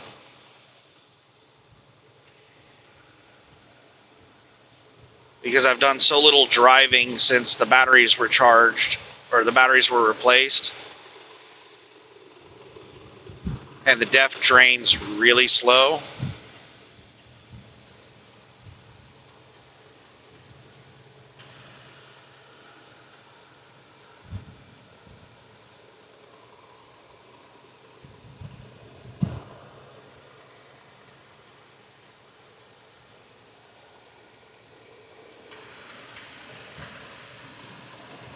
Part of me is I hope it doesn't work. I hope I continue having this deleted DEF. And another part of me is I hope it starts working. I don't want to have to pay money to get it working again.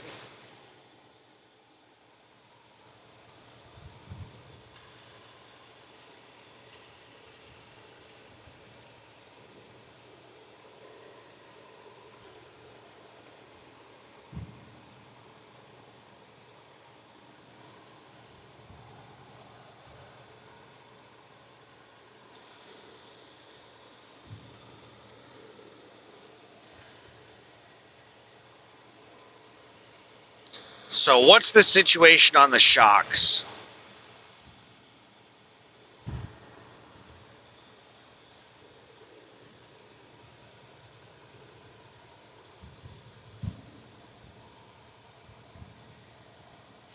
Big cabin, 21 miles.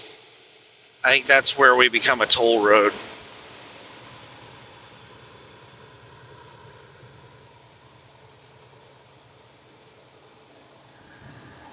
And that's where a lot of traffic usually exits, not just because it becomes a toll road, but also because a lot of this traffic is coming from the Dallas area or going to the Dallas area. So it's going to be hopping onto Highway 69 to cut across Oklahoma to Dallas rather than go to Oklahoma City and then go south. It's a lot faster. It's a lot less miles to cut diagonally across Oklahoma rather than drive all the way to the center and then go south into Dallas.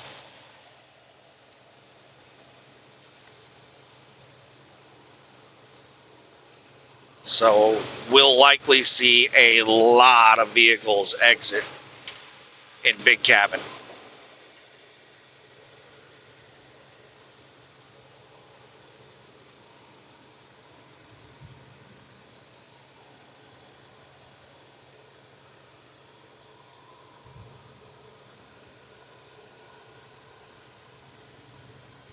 I am not going to be able to sleep while they're working on the truck because I'll have to turn the truck off and it's going to get miserably hot in this thing.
Superstar Freight LLC.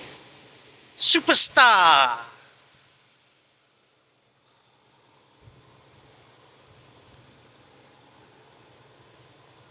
Bowman Trailer Leasing.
And there is a lot of traffic on the road. You know, I'm not the smartest person, so it's I've been talking about in my videos that I think things are going to get really bad. And I've been telling people, get out and run your ass off right now. Now is the time to just get ready. Things are cheap right now. Buy what you need, get what you need, work your ass off. Now is the time to prepare. Like, we know that there's going to be like a recession happen within a year. So, like, you have time to prepare. So I'm sure that there are a lot of other people that are thinking the same damn thing. There are business owners thinking the same thing. We're going to have shortages of stuff, so we might be experiencing a miniature freight boom right now in preparation for shortages that are going to be happening in the near future. Because you saw the number of loads on Landstar's load board. Is that just because prices have gone up significantly, or is there an increase in freight volume? It would not surprise me in the least if there's an increase in freight volume of businesses trying to get stocked up on stuff before shortages start. Like in 2018. In 2018, Trump threatened tariffs on China. And there was a freight boom in 2018 of businesses buying as much shit from China as they could to try to preempt the tariffs.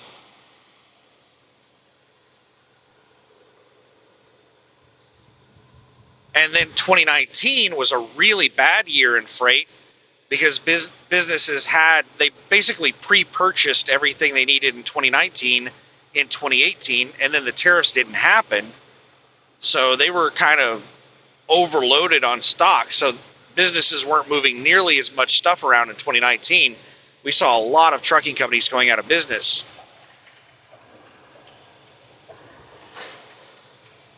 So if that's happening right now, if businesses are stockpiling in anticipation of future shortages, that could exacerbate the problem. Because whenever we do have the shortages,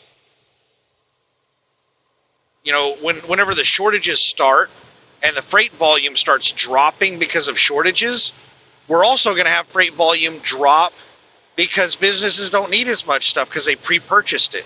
It'll be like 2019 all over again, but with a whole bunch of other crap on top of it. Like, it could make the freight market really bad.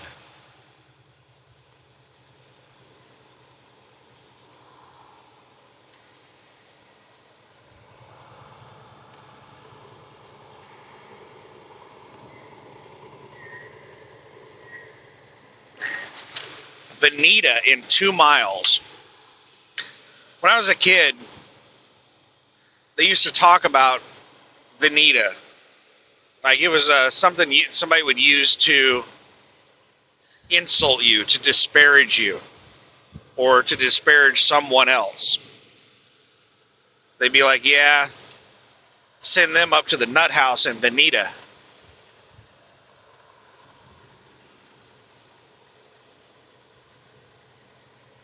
I don't know if it still exists here, but at some point, according to what I heard when I was a kid, there was like some kind of mental health hospital or a prison, like an insane asylum or something, up here in Veneta.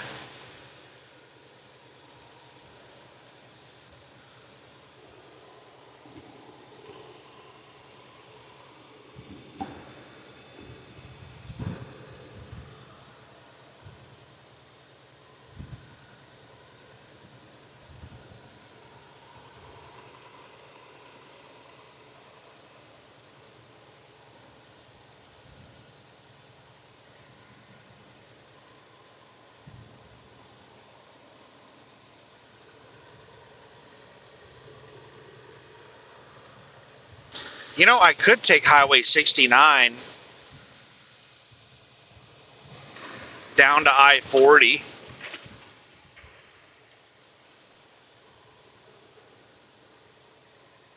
and save myself tolls, but it's a lot more miles. I'll probably end up spending about the same money in fuel. I want to say it's 60 or 70 miles further,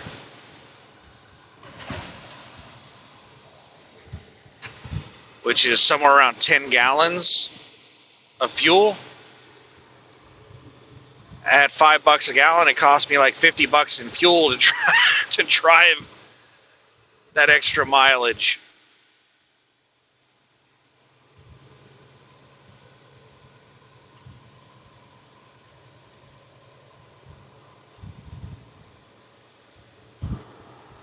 Whereas it'll probably cost me $20 to $40 in tolls. So yeah, it's cheaper to just take the toll road. Well, hello there, GTS. I think I'm going to make it past the ramp before you get there.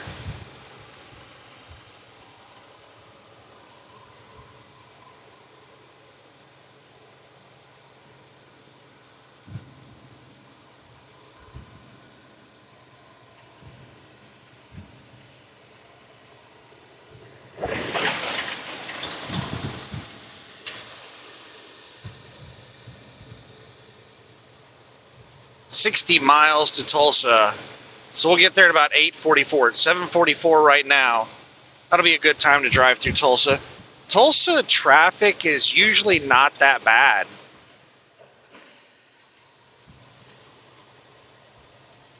Tulsa has pretty good infrastructure for their population. Tulsa has a lot of wealthy people that live there. It's kind of an upper class town. Oil rich.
Big Cabin, Highway 69 and 2 miles. So the toll road starts right before Big Cabin. That's messed up.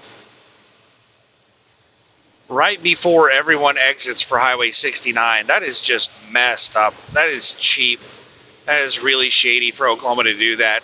Oklahoma knows the majority of traffic on 44 gets onto 69, and they're just getting them for this short little like 1 or 2 mile stretch here to screw them out of a couple of bucks. That is messed up, Oklahoma.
Woodshed Antique Mall.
I don't know what in the hell got me thinking about this,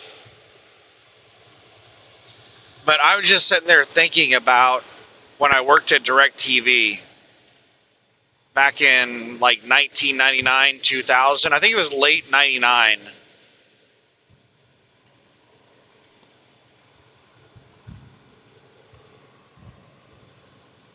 Like around August, September of 1999. I only worked there for a couple of months.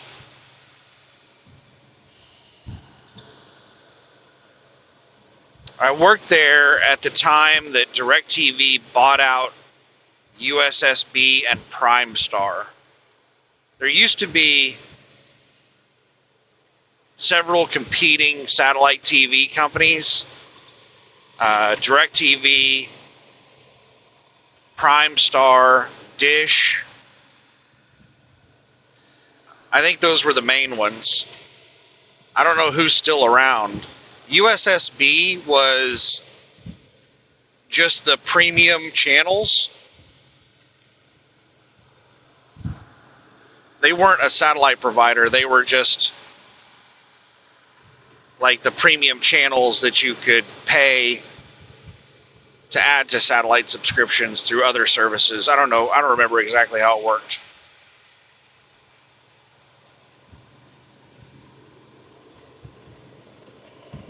People really loved PrimeStar. PrimeStar was apparently a really good service.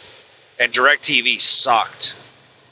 Prime Star allowed you to do like a la carte channels, and DirecTV had mass channels, bundled subscriptions, and people hated that because DirecTV would always put channels that people wanted to watch. DirecTV would make them to where they were only available in some of the highest packages. Whereas at Prime Star, you could just like get the channels you want and only the channels you want and pay substantially less.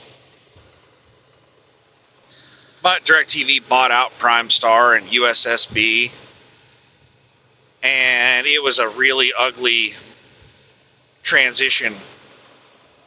DirecTV didn't have anywhere remotely close to the number of customer service reps to handle that transition.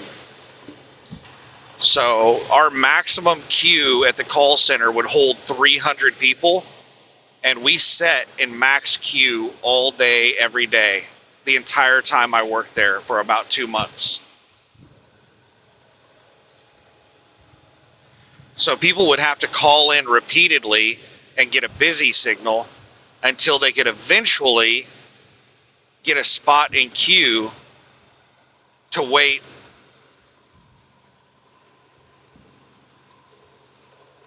in a line of 300 people to talk to somebody. And I think the average hold time for somebody to make it through the queue was like an hour and a half. So after you called several times and eventually got into the queue, then you'd have to sit and wait like an hour and a half, 2 hours, sometimes 3 hours to talk to somebody. So you can imagine that by the time somebody reached me, they were livid. Every single call I took, the entire 2 months I worked there, was an escalation.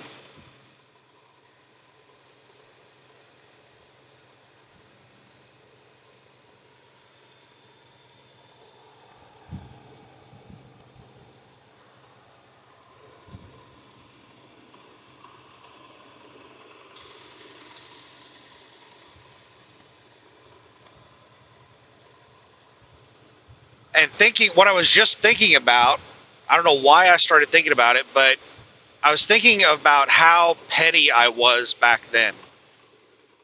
They told us that we could credit up to a certain amount on everyone's account that we talked to. Every single call we took, we could credit them, no questions asked. It was completely our discretion. I forget what the amount was. I want to say it was like $60.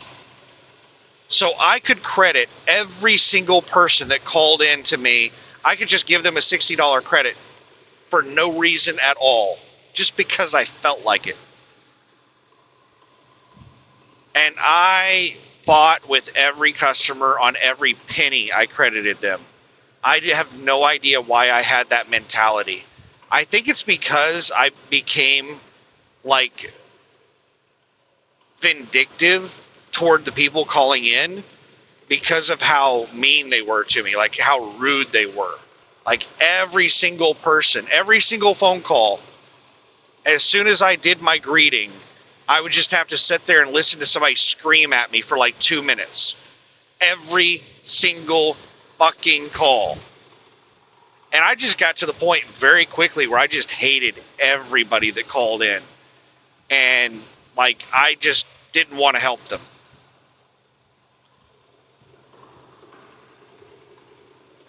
But looking back on it, I should have credited every single person that called in the maximum amount.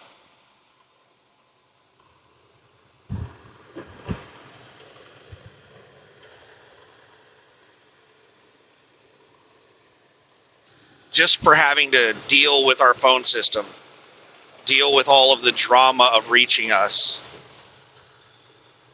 Because usually people were calling us because they were having issues with their bill, like they were being overcharged, they didn't have any service for the past month, and they were still being billed for it, stuff like that.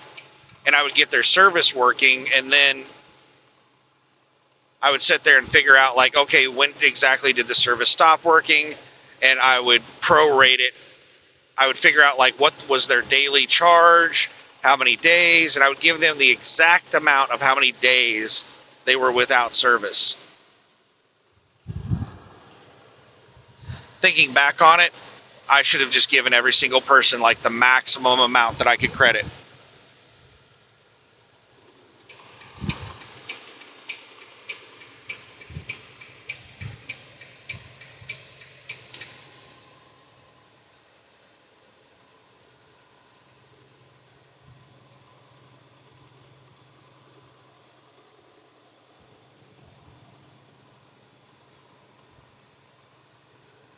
But yeah, I was spiteful. I couldn't stand the people who were calling in. I remember people were extremely rude to me. And there were a lot of people committing fraud. Like, our phone lines were tied up with a lot of people that were committing fraud.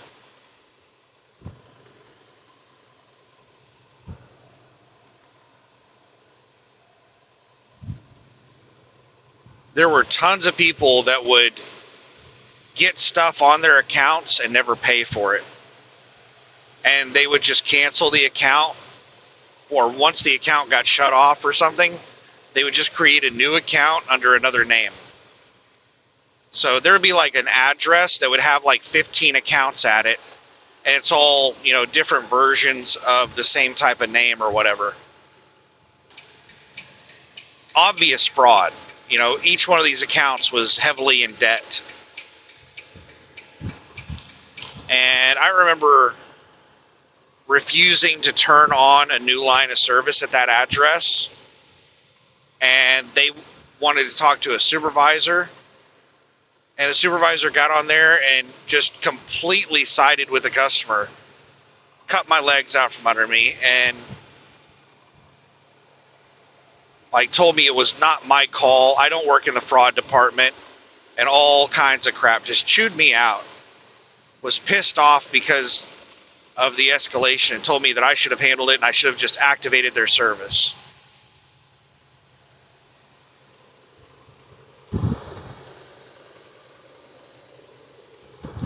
What in the shit is going on with Black Horse? When I get behind them, I'm going faster than them when I'm doing 70. And every time I try to pass them, they speed up to like 75.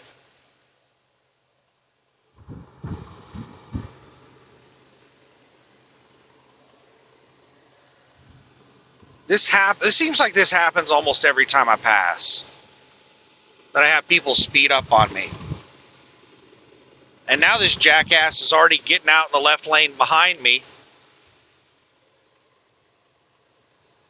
passing these vehicles that I'm passing.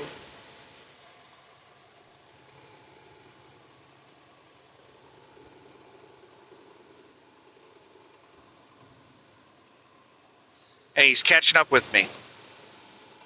What the hell is wrong with people? I can't stand it when people do this shit. Like, whenever I get behind them, they slow down. Whenever I go to pass them, they speed up.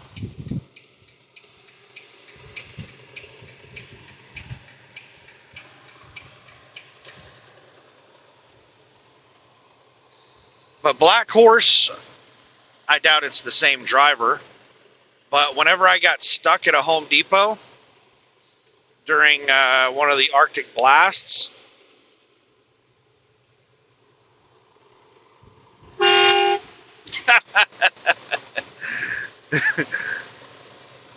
honked and he waved at me. If you're just listening, there's a bridge we just went under, and there was like this off-road vehicle that parked on there and was watching traffic drive by, and as I went underneath it, I honked and they waved at me. But Black Horse was the driver. That was the company that helped pull me out of that spot at Home Depot. I sunk down in the ice from sitting there overnight. I melted down into the ice, and my tires were in these little tiny, like half-inch ruts. of ice, and my tires were just spinning in those ruts. And he gave me a little tug out of those ruts. So it was a Black Horse driver. I doubt it's the one driving that truck right there, but it might be. He was a really nice guy.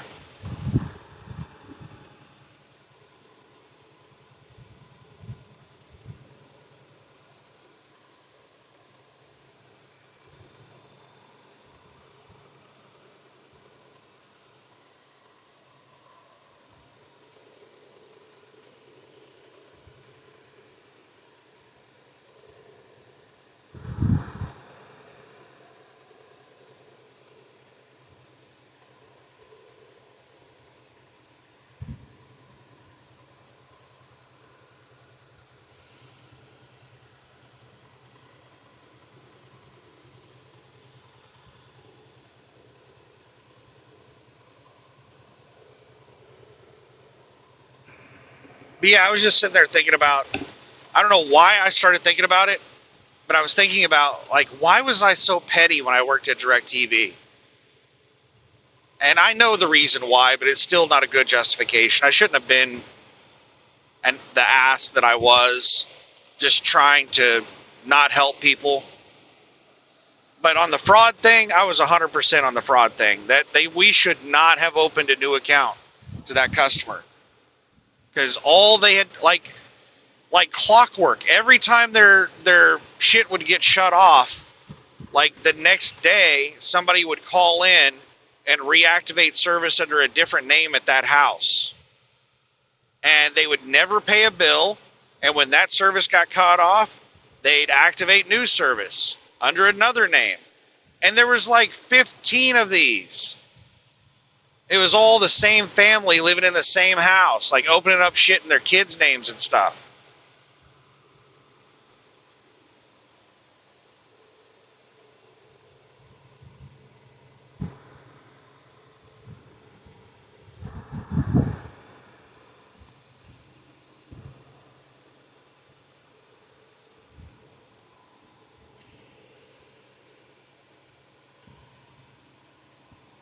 So that I don't feel bad about.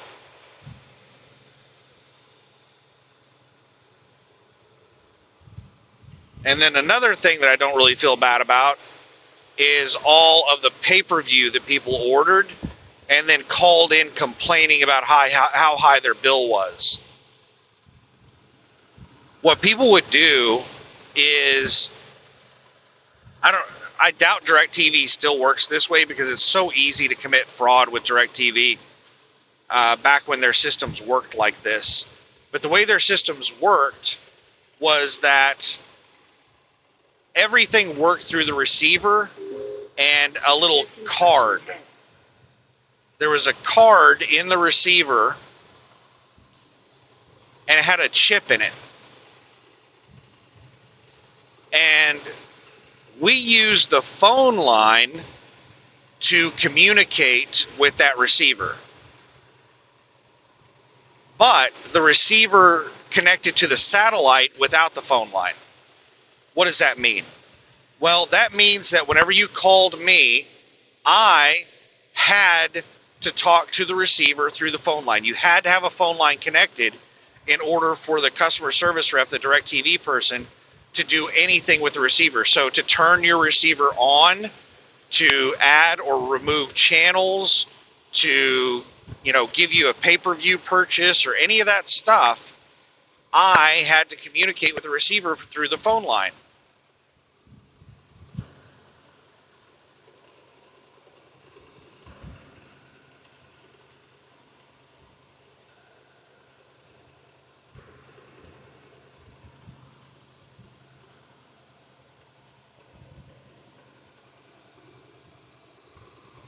But that is the only thing that it used the phone line for, was to communicate with DirecTV, not to communicate with the satellite.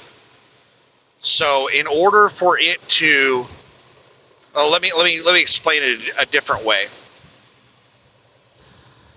So whenever you ordered pay-per-view, you did it through the satellite. There would just be pay-per-view and you would select it and it would store it on the receiver. You did it directly through the receiver, and it would upload it through the phone line. It would upload the purchase through the phone line to DirecTV. If your phone line was not connected, you could still order pay-per-view, but it would not be able to upload it to DirecTV. Well, most people didn't have a lot of extra phone lines in their house. So they usually connected like their main phone line to the DirecTV to set it up for the initial setup. And then they would disconnect it from DirecTV to use the phone line. And then they would call us up to change something about their service. It was usually whenever like finances were bad or something, they needed to reduce their service. And I would say, all right, I don't have a connection to the receiver. Do you have a phone line plugged in? They'd be like, no. And I'd be like, okay, well, in order for me to change your service, you need to plug in the phone line. They'd plug in the phone line, and then it would download There's construction ahead.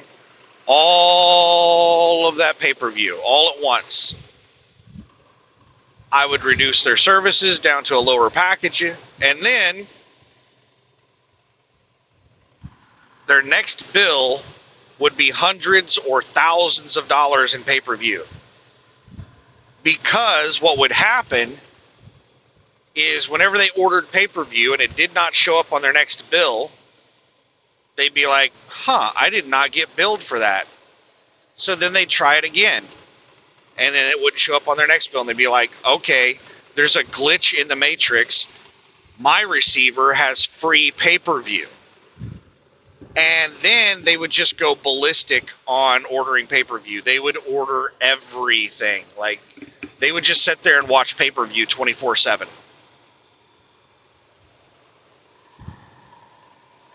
And they would rack up massive bills because they thought they weren't getting charged for pay-per-view.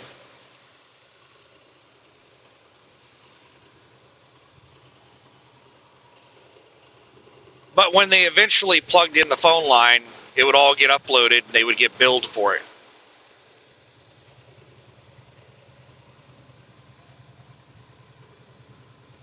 So that was a lot of phone calls, was people complaining about large pay-per-view bills. And a lot of those large pay-per-view bills were pornography, and it was their kids' room. And they still wanted to get refunded for all of it, even though it was legitimate purchases. And, I had a limit of $60. So anytime we got into that debate, I was just like, all right, I'm going to have to transfer you to a supervisor because I can't credit $750.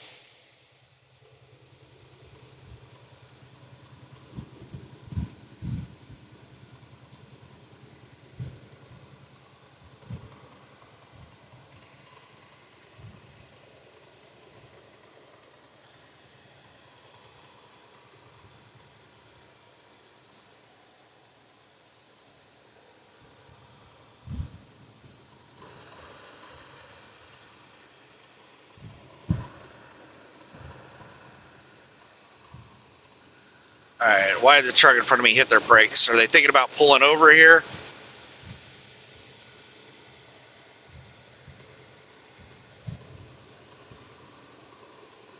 They hit their brakes again and again. Why do they keep hitting their brakes? I have a feeling they're going to the shoulder here pretty soon.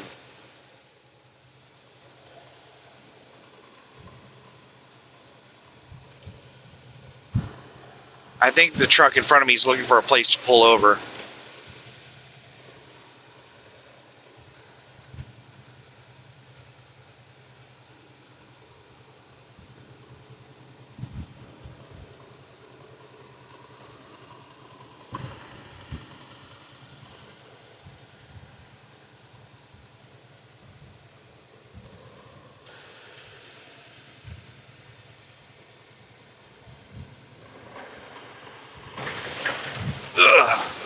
Ugh.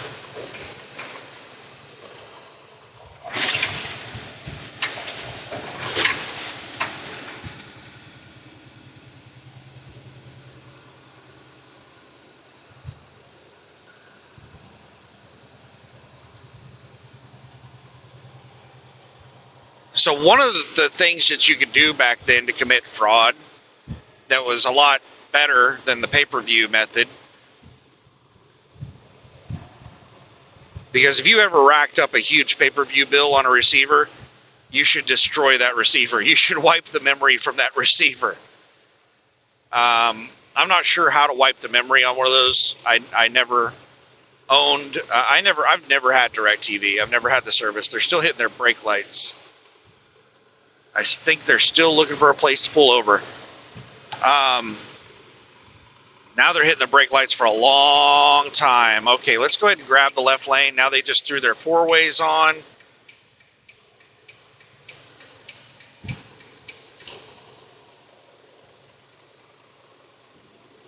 Yep, they just pulled off onto the shoulder right there.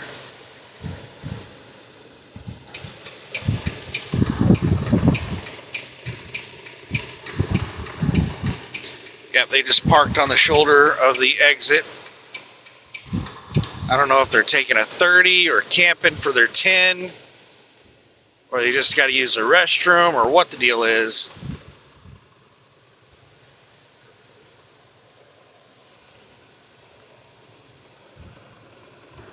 But anyway, an easier way to commit fraud would be to like sign up for the biggest package that DirecTV has.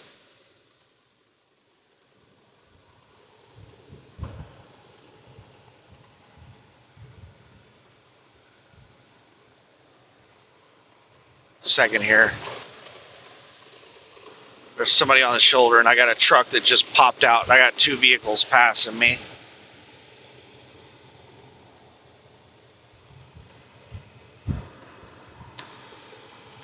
All right, buddy. Walking down side of his vehicle. I cannot change lanes.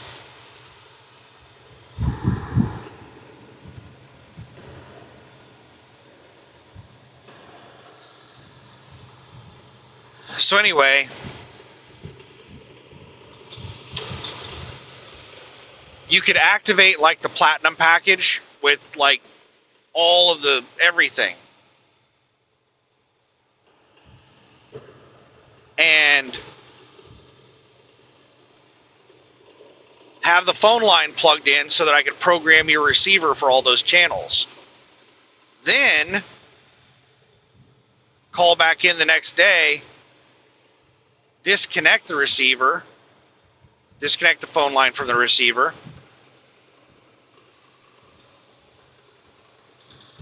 or I forget what it was. Was it pulling the card? I think it might have been pulling the card out of the receiver or disconnecting the phone line. I'm not sure which one it was exactly, because I had some ways of telling whether or not the receiver was connected or there was a card in it or something. I forget. I had limited ways that I could tell if it was connected or not.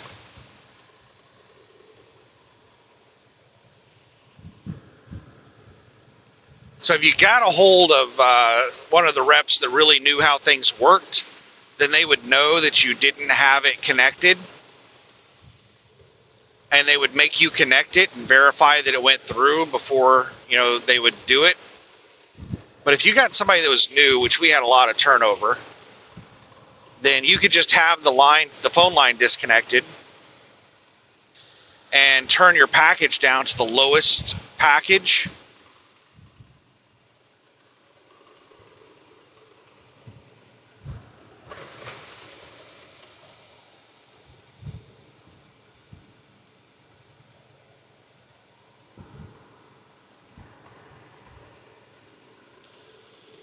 And it would change your subscription in the computers, so you'd start being billed less, but it would not change your subscription on the receiver. You'd still be getting the same channels. So you could be paying like $20 a month for the lowest package and still be getting the $80 platinum package.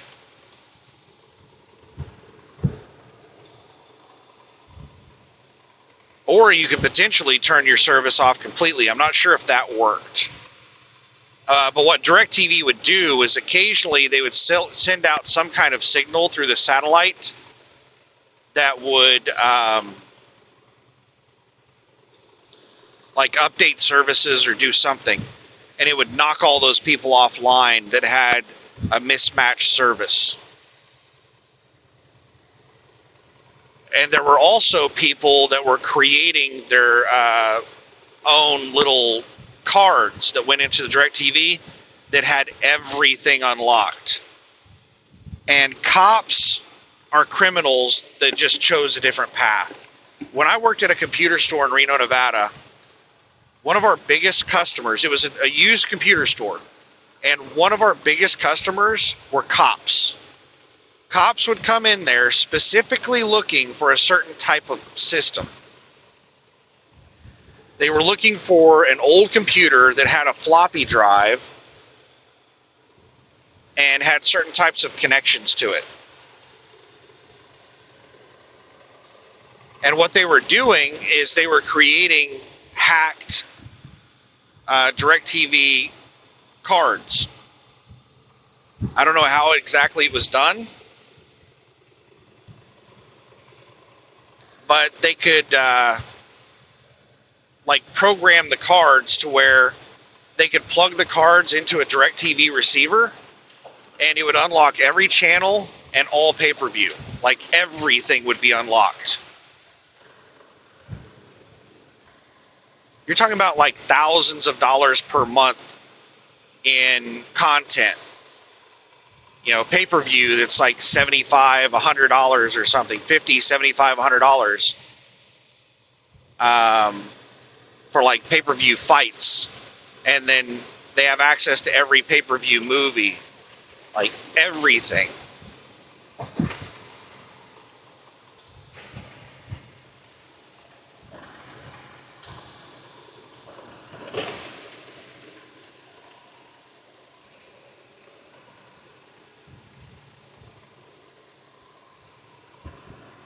And during our training, while we were in training class, they told us that there are VIP flagged accounts. These are accounts of like celebrities and politicians and stuff like that.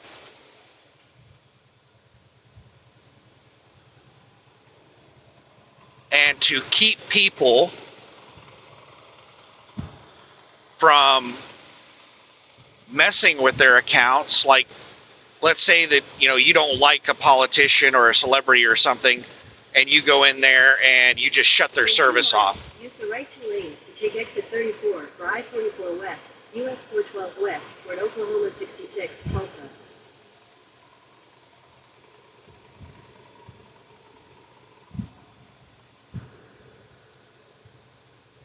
Google's telling me There are police reported ahead. to take a damn exit. Oh, we got some trucks pulled over here with some cops. What the hell's going on the other side of the road?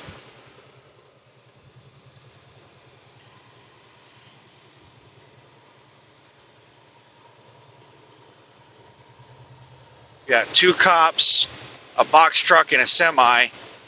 And somebody was up there looking at the front end of that semi truck. Looked like they were inspecting damage. So it looked like those two vehicles got into an accident.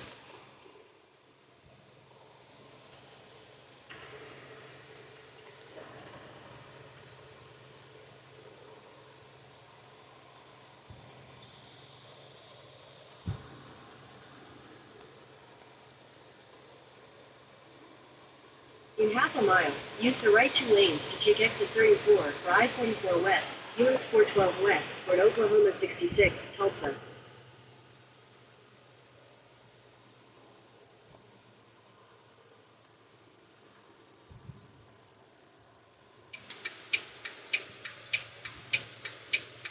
Use the right two lanes to take exit 34.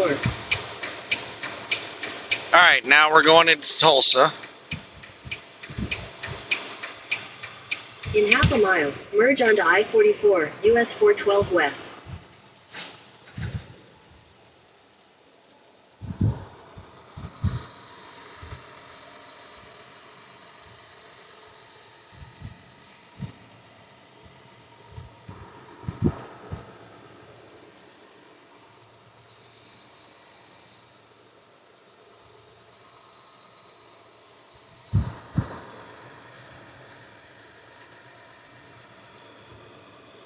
Continue on I-44 for 5 miles.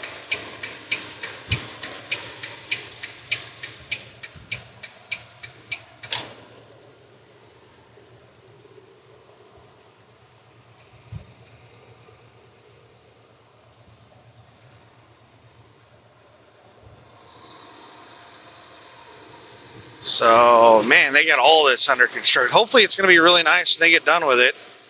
Seems like, that's the story of my life, is every road I drive on, it's like, this road is shit, but they're working on it. Hopefully it'll be nice for a future generation.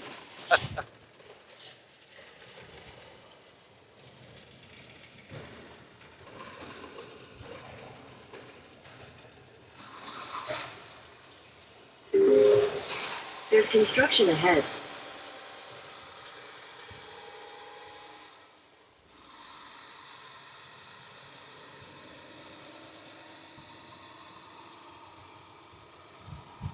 Hard Rock Cafe, or no, not Hard Rock Cafe. I think it's Hard Rock Casino. I don't know what that is. Hard Rock something up there.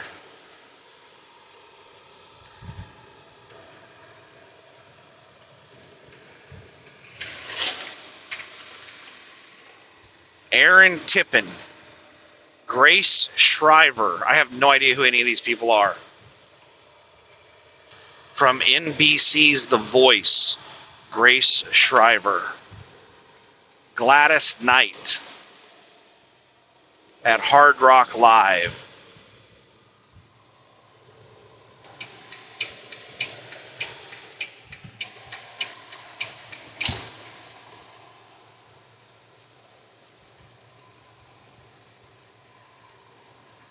Oh, looks like all the street lights are coming on.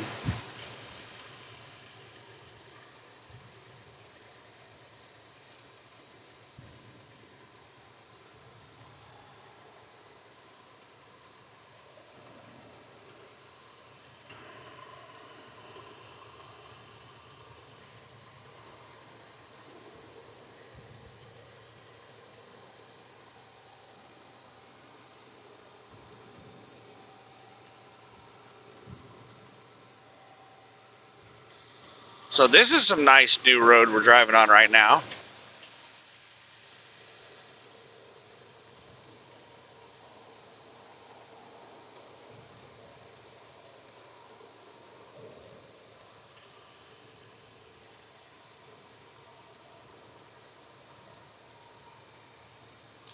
Downtown Tulsa is way off in the distance, just a little to the left. You can see the skyscrapers. You can see the downtown skyline. I haven't heard anything about like the world's tallest building. They were trying to build the world's tallest building, or one of the tallest buildings in the world, in downtown Oklahoma City. And everybody in Oklahoma City was like, why? Why in the hell would you do that? That's going to look weird. It's going to be like twice or 3 times taller than every other building in town. And you build upward whenever you can't build outward. I mean, there's not a lack of space in Oklahoma City. You don't need to build the world's tallest building in Oklahoma City.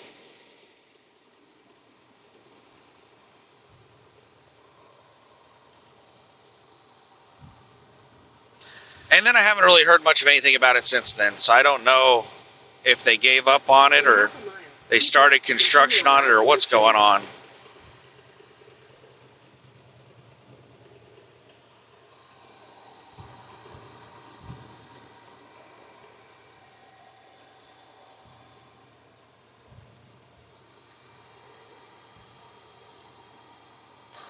That distance over there where the skyscrapers are at, that we're going to be at in a few minutes, like a couple 100 years ago, that would be an all-day journey. Continue on I-44 for 14 miles.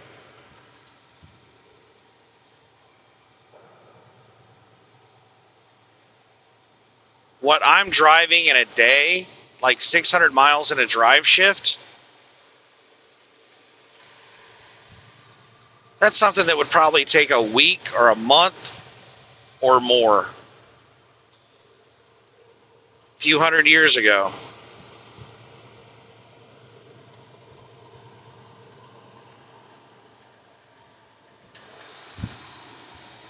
For most people.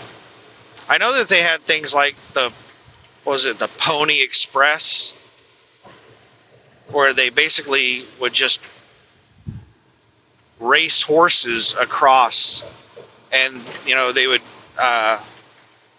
somebody would do just like a 5 or 10 mile stretch running a horse really fast, get to another area, hand it off to another rider who would run his horse really hard for 5 or 10 miles, and then they just do that over and over to get something from one place to another really fast.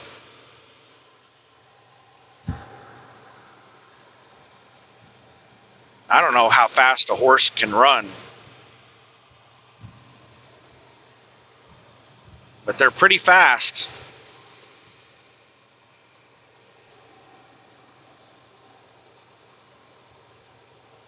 A horse, if I had to guess, I would say a horse can run 30, 40 miles an hour.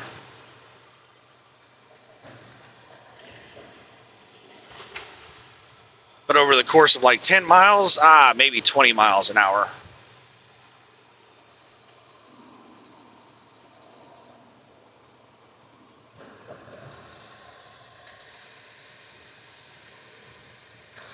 All right, let's get out of this lane.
Where am I going to go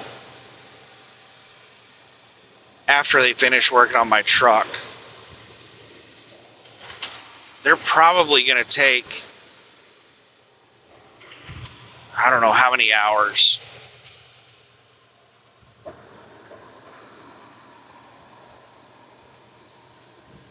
So by the time they get done, there might be some parking spots open from the early people leaving. Why in the shit did this asshole just move over in front of me?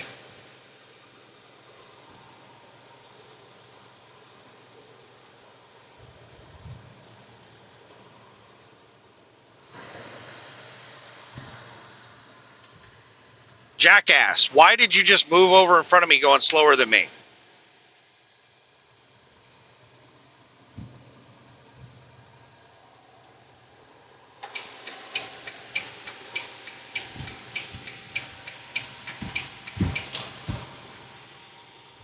Fucking idiots.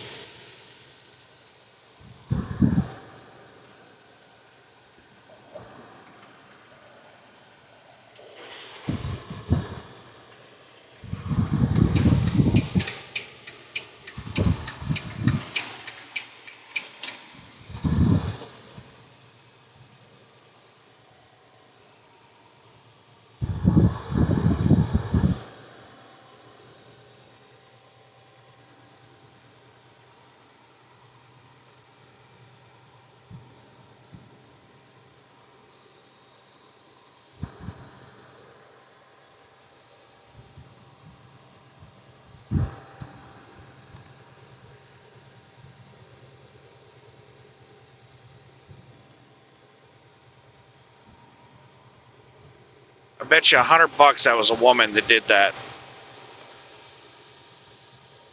Because it was completely unintentional. She was just oblivious as to what she did. If it was a guy, when I passed, he would have sped up. If he was intentionally trying to get in front of me like that, when I went to pass him, he would have sped up. But now she's moved back over into the right lane.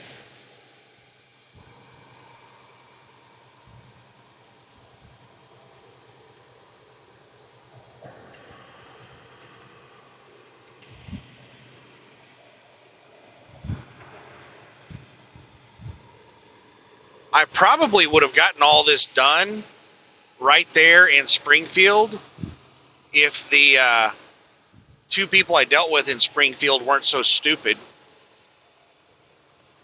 So the person at the TA shop at the desk told me that all the part shops close at 5, and I'm sitting there thinking that's not normal. They're usually open till 7. And he asked, what is it? What dealer is it? Well, first of all, like, the guy was a dumbass. I said, hey, I'm just checking to see, like, what time the part shops close and what your availability is to get me in. And he was like, we don't have part shops. We get our stuff from dealers. And I was sitting there thinking, like, There's an object on road ahead. are you retarded or something? Like, what do you think I mean by part shops? He was just like the type of person who is just like always being defensive.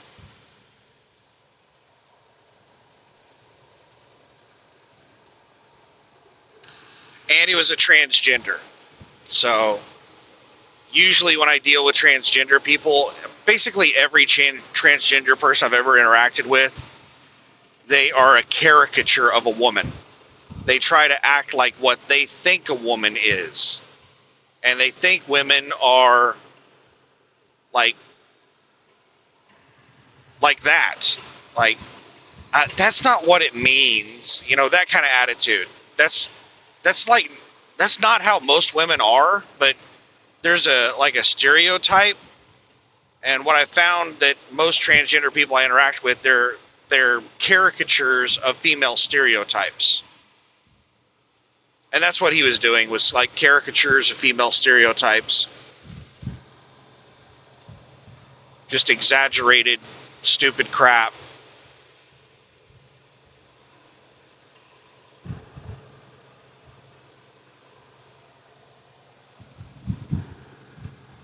And I don't even know like what kind of transgender he was. He had the hairstyle of a guy. He had a whole bunch of makeup on, and he had really bad acne.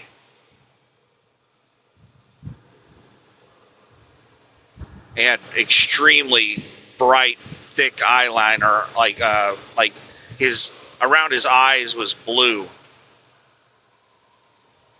It's weird looking. But he told me, you know, we don't have a part shop. We get our parts from dealers. I was like, okay, what time do the dealers close? And he said, what dealer? And I said, Volvo. And he said, oh yeah, they definitely close at 5. So they're closing in just a few minutes. I was like, okay, thanks, bye.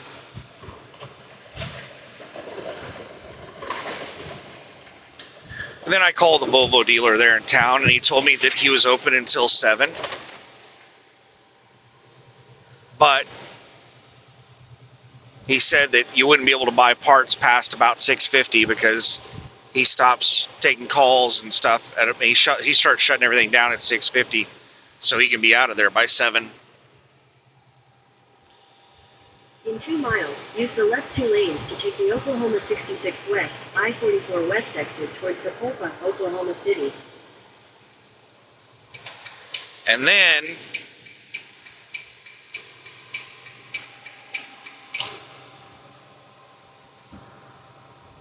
the dealer part guy couldn't find the correct part. And he told me that I would have to contact another dealer because he couldn't figure it out. Like, are you kidding me? You're the part guy for the dealer, and you're telling me to go to another dealer because you can't figure out how to do your job. Like that's just kind of ridiculous. Like, is there somebody you can call? Like some support line or so, your boss or something, be like, hey, I'm an incompetent idiot. Oh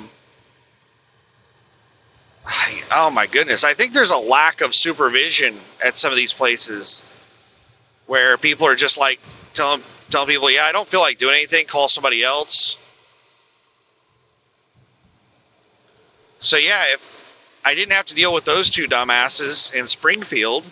In half a mile, use the left 2 lanes to take the Oklahoma 66 West, I-44 West exit towards Sapulpa, Oklahoma City. Then I probably would have gotten this thing changed out there in Springfield. I had a completely different experience calling the Oklahoma dealer, the Oklahoma City dealer, and dealing with the Oklahoma City TA. Use the left 2 lanes to take the Oklahoma 66 West exit. I wish these fuckers would get out of the way. They're going way under the speed limit and just driving side by side, blocking the damn road.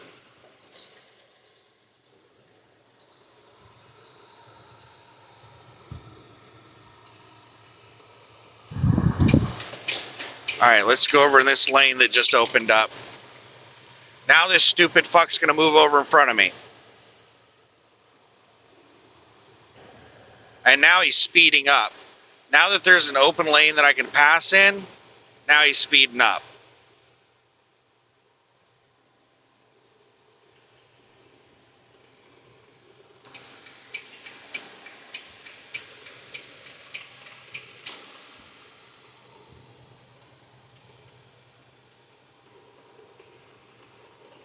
Oh, now this person is deciding not to speed match that pickup.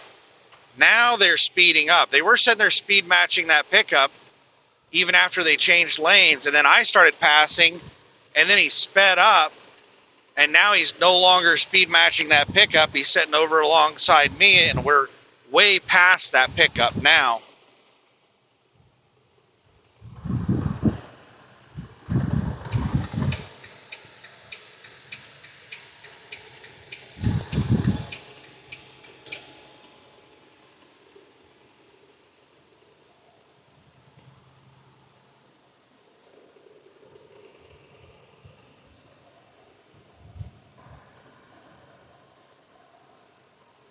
And now they're speeding up and passing me.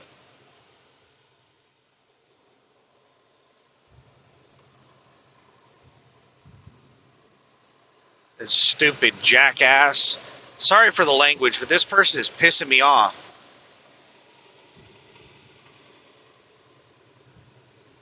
The speed limit is 80 miles an hour, and this person is just sitting alongside me, speed matching me right now. Now they're speeding up.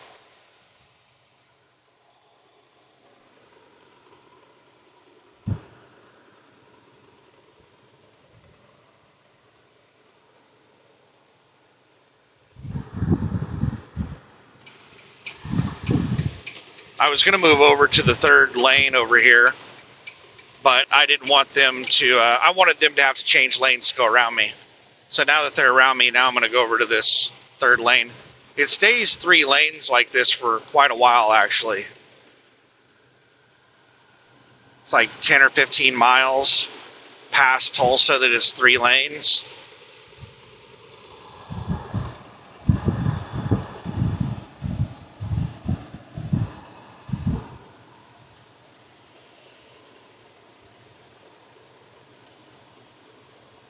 I need to do my damn 2290 here pretty soon. I think it's due by July 1st.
Why is this truck going so slow?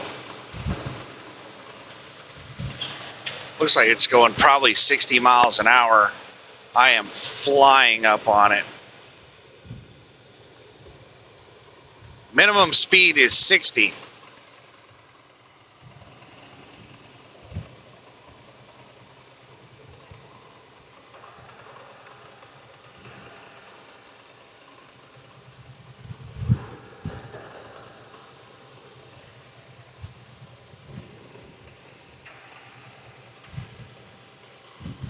Yeah, I'm not sure if that truck is going the minimum speed. They might be going 55.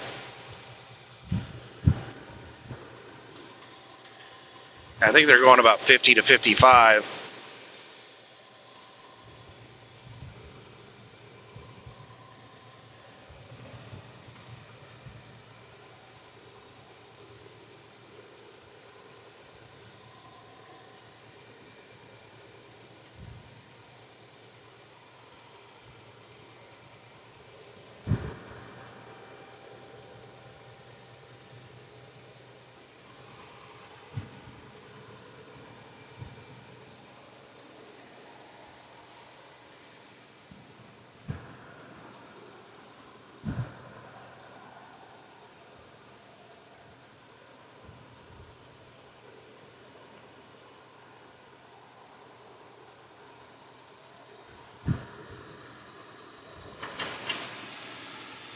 And this road has some massive turnouts.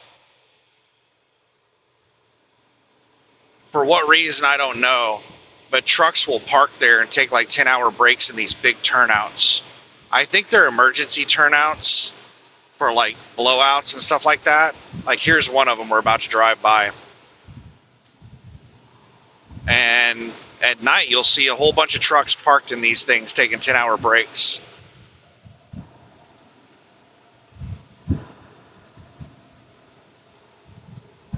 It doesn't say anything about no parking. Actually, right there is a sign. Let's see what it says.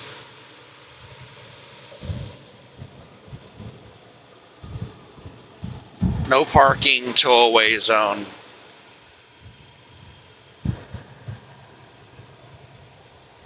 Emergency parking only. No parking, tow-away zone.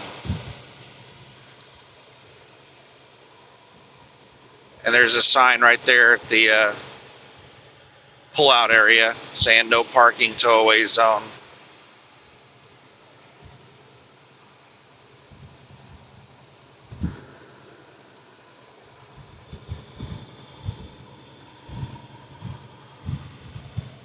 So yeah, I think they're just emergency pullouts, so you can change a tire without being right on the fog line.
"98 miles to go, hour and 38 minutes, and it is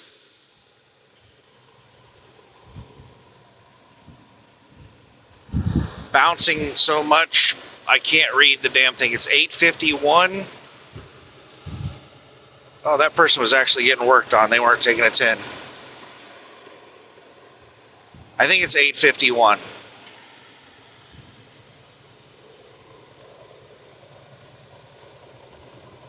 It'll be somewhere around 10:20, 10:30.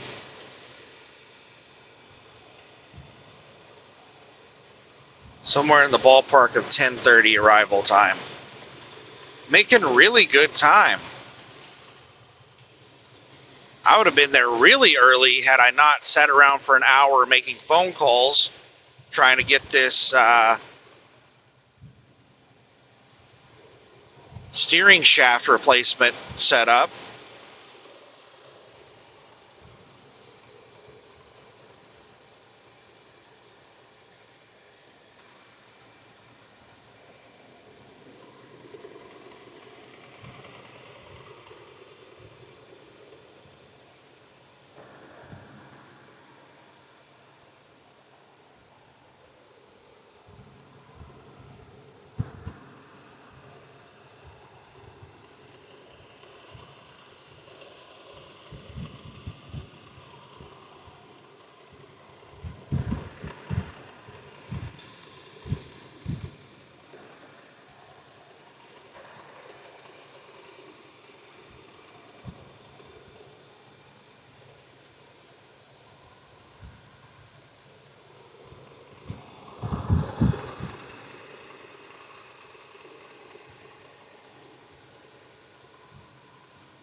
All right, right now I'm just stressing out about the labor charge and how I'm going to react if it's more than an hour.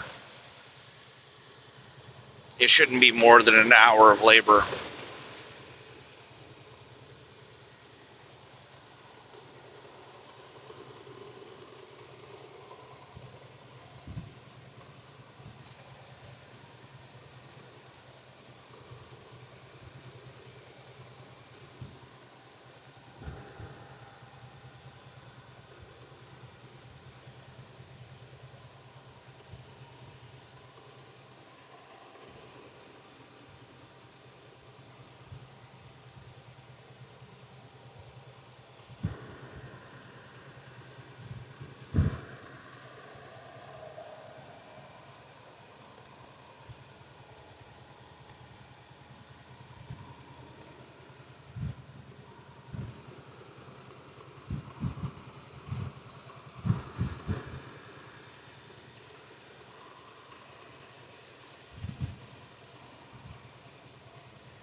This is a really nice road.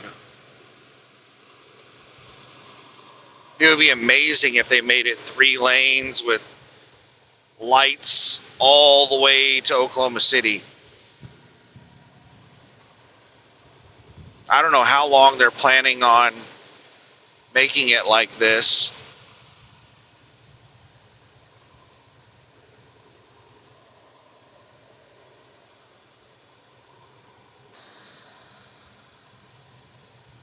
Because every time I drive through here, there's more of it under construction where they're extending out the 3 lanes.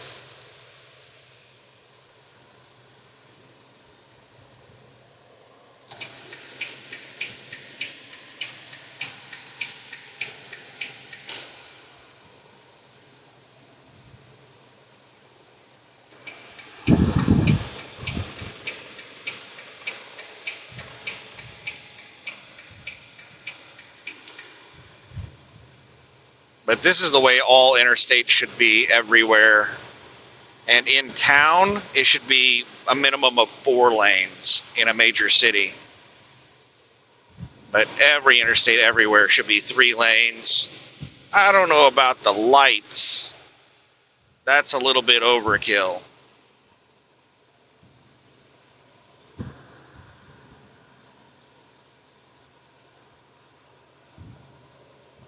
But this is an absolutely phenomenal stretch of road. Huge shoulders, well lit, brand new, beautiful roadway.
Right when the lane starts ending, I have 2 cars sitting on my side.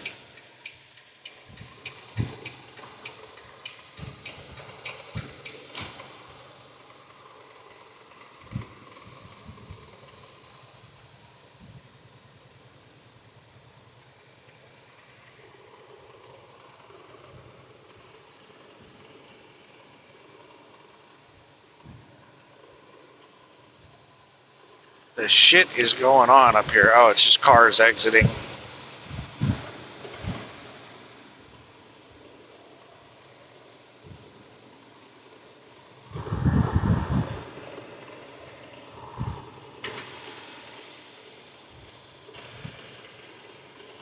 We went from amazing road to crap road real quick.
this Old Dominion up here.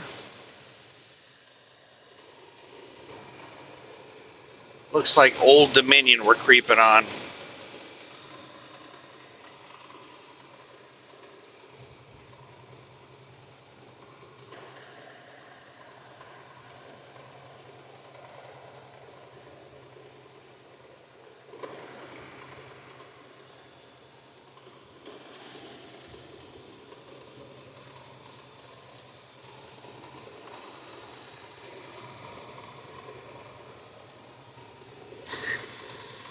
What the fuck is going on? Why did Old Dominion just jump out into the other lane?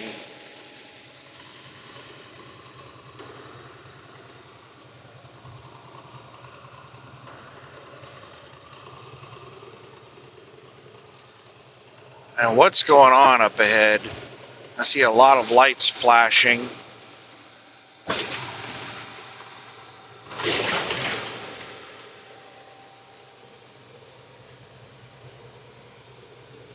I can't tell what in the hell is going on. And Old Dominion's out there blocking the left lane.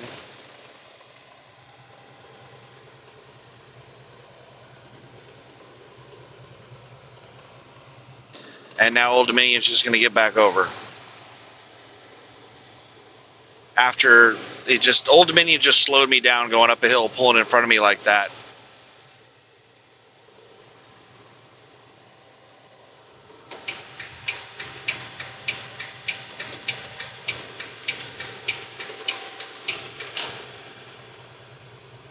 Dumbass.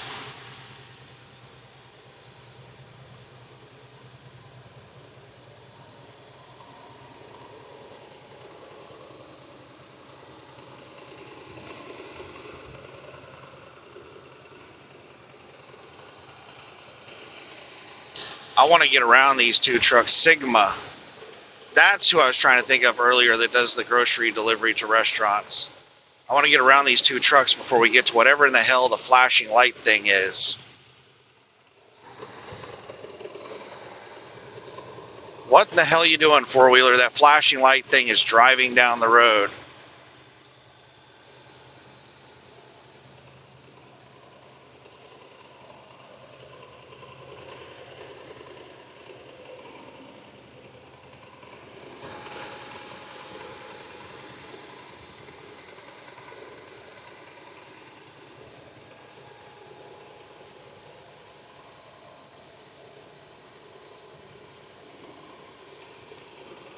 Is that a repair truck? Or is it an escort vehicle? Those are crazy lights for an escort vehicle.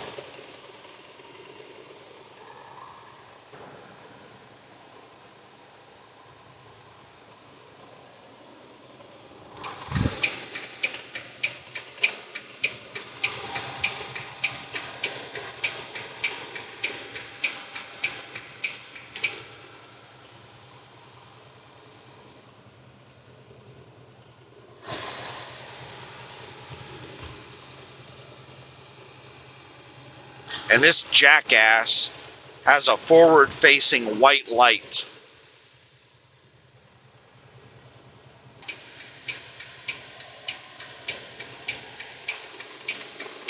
Looks like a tow truck.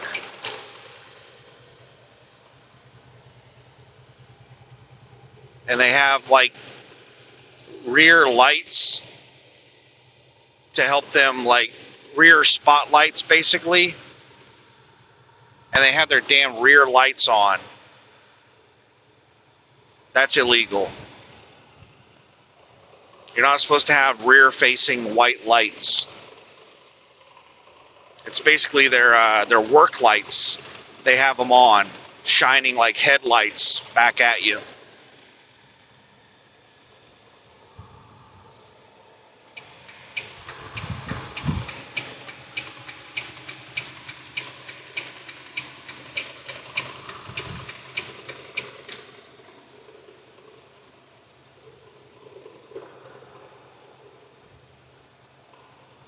Damn it, it looks like I'm burning DEF again. My DEF gauge is down just a hair. That's good and bad. It means I'm going to have to start buying DEF again. But it also means that my DEF system is still working. I'm not going to have to spend hundreds or thousands of dollars to have somebody work on it and fix it. Even though there are issues with the DEF system, there's a sensor that's failed that I need to replace, and that sensor is like $750.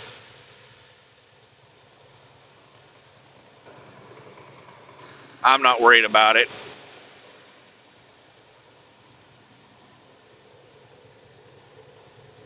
If the rates get really good coming out of California again, then I might worry about it.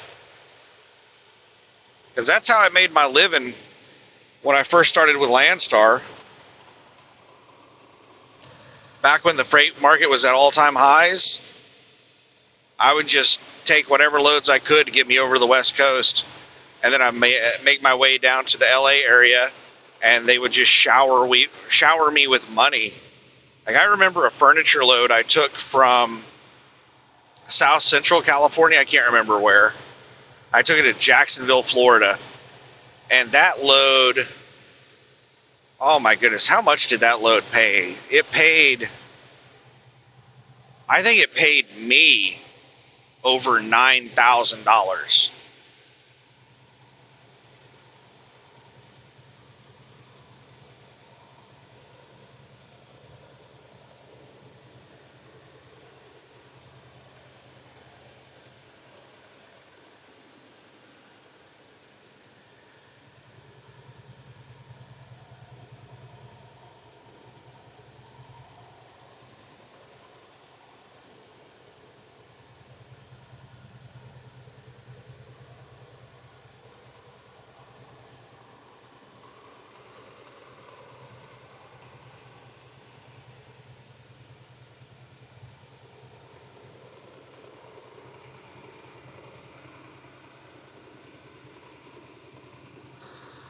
And that load, whenever I picked it up, I feel so bad about it today. I mean, I guess it wasn't that big of a deal, but I have a fairly unique last name. It's not a common last name.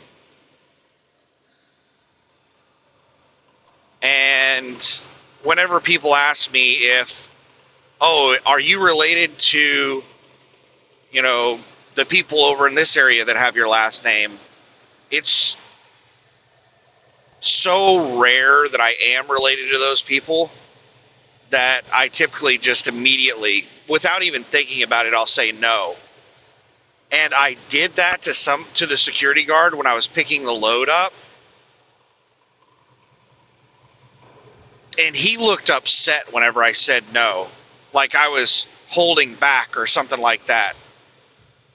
And after I left there, I started thinking about it, and I was like, wait a second, I do have relatives in Southern California.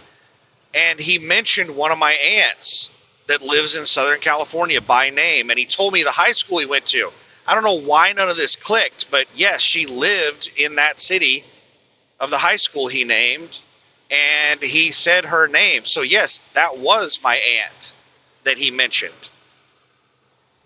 And I just immediately dismissed it without even thinking about it. And it wasn't until I completely left there that I started thinking about it. I was like, he was talking about my aunt.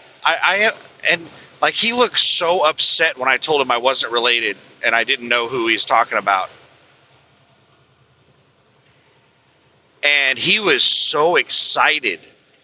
Like, I don't know if he dated her or if he had a crush on her, or like, they went to high school together. They went to school together. I don't know if they were like really good friends or what the deal was, but he was so like excited when he thought that I was related to her. I have no idea what their relationship was, but he seemed really upset that I wasn't related to her.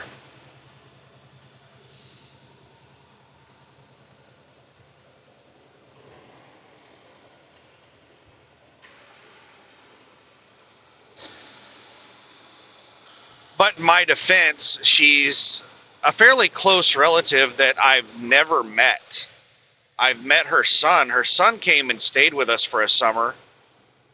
He lived with me for a summer, but I have never, to my knowledge, met her. I've never met her in person.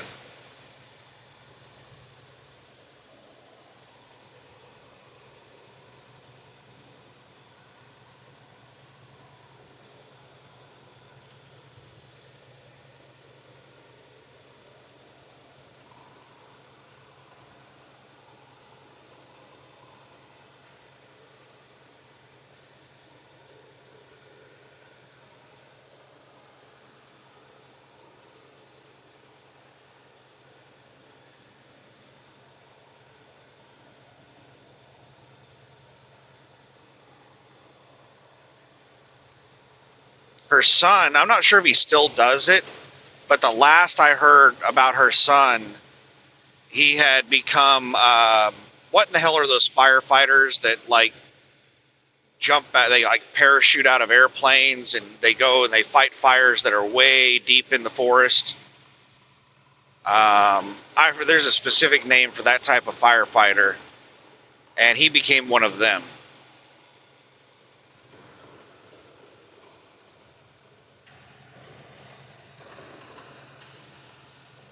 That's the last I heard of him. I just remember when he stayed that summer with us that he was really big into Legos. He had a whole bunch of Legos, and he had those. There was another type of Lego that was, I don't know what it was called, Connect or something like that. He had a bunch of those as well. He was really big into those types of things. And he had an issue with eating toothpaste. Like whenever he'd brush his teeth, he'd eat the toothpaste. I was like, that's nasty. And his toothpaste that he had was, I don't know, some kind of toothpaste that was flavored with something. And I was like, that's still nasty. I wouldn't swallow a toothpaste. But yeah, he'd brush his teeth and swallow it all. And I was like, don't do that.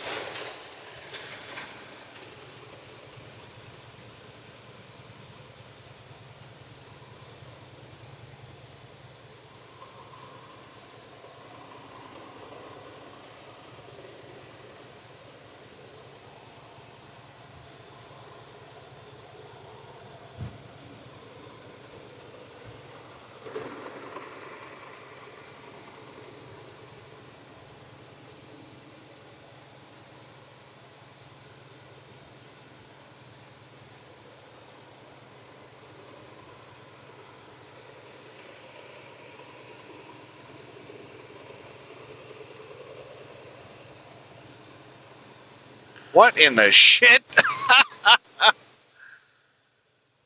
Some dumbass just like took the exit and then at the last second was like, no, I'm going to stay on the road. They drove across the median to come back into the roadway.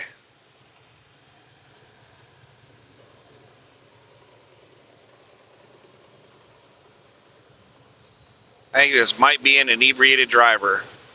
They're having issues staying in the lane. They almost took the wrong exit.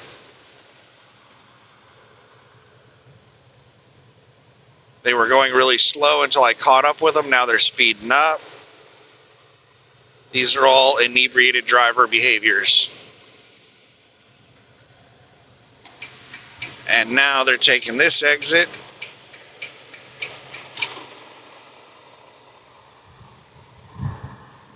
I'm glad to be rid of them. This is a rest area.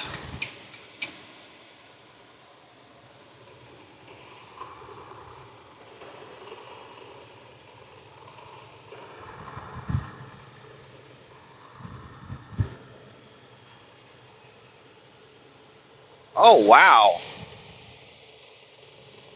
That Love's has a huge parking lot. And there's a service center there. That seems like a nightmare place to get your truck worked on, though. Like halfway between Oklahoma City and Tulsa, so to get any parts, they have to drive to Oklahoma City or Tulsa.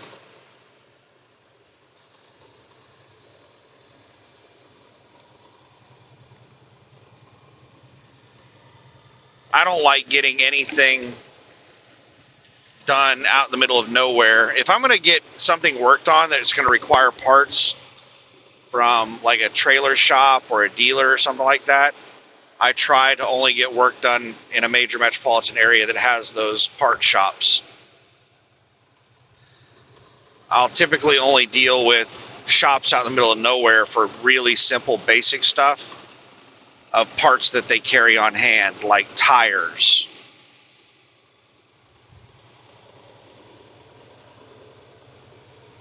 or lights.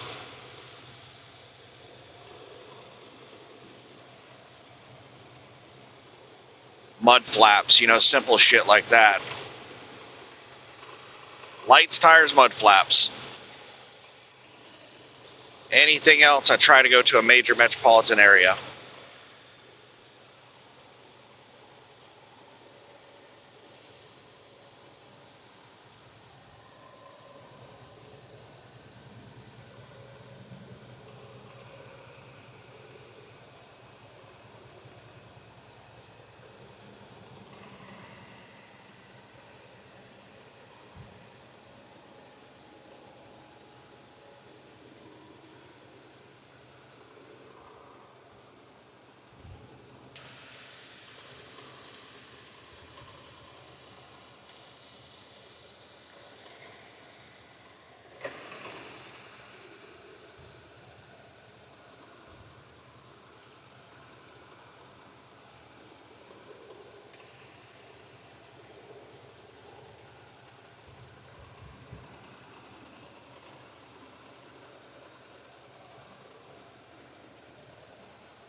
I'm hungry, I'm thirsty, and I'm tired.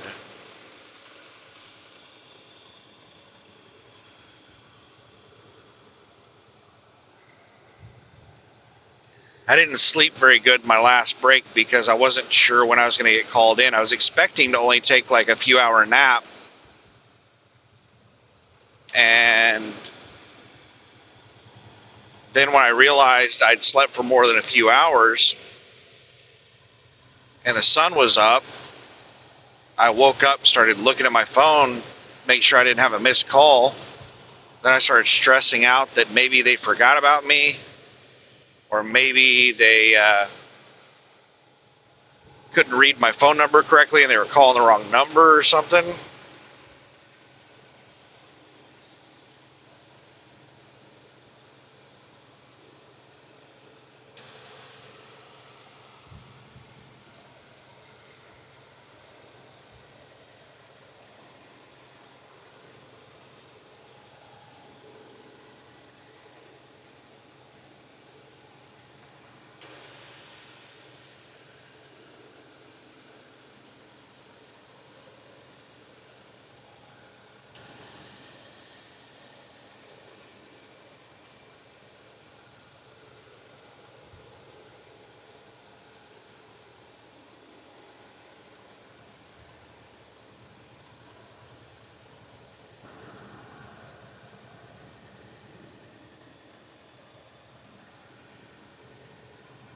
This is another Love's truck stop. Oh my goodness, they're so close together. There are Loves everywhere. And Love's is based out of Oklahoma. I don't know if it was the first Love's ever, but back before Love's truck stops existed, I remember there being a Love's in like Winnemucca, Oklahoma. I can't remember the name of the town. It was off of I-40 in eastern Oklahoma. There was a Love's.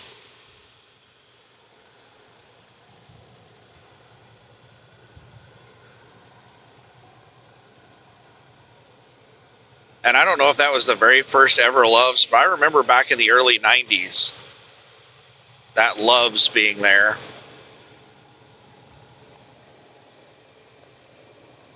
That's the only place I'd ever seen a Love's.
There's a lot of traffic on this road. There's usually not this much traffic.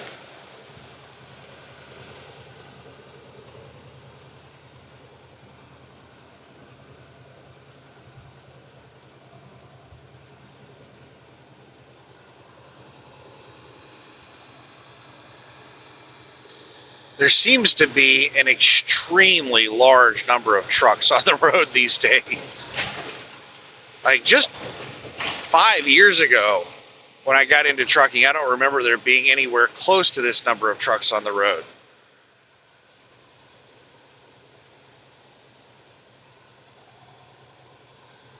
The first time I ever noticed a crazy number of trucks on the road was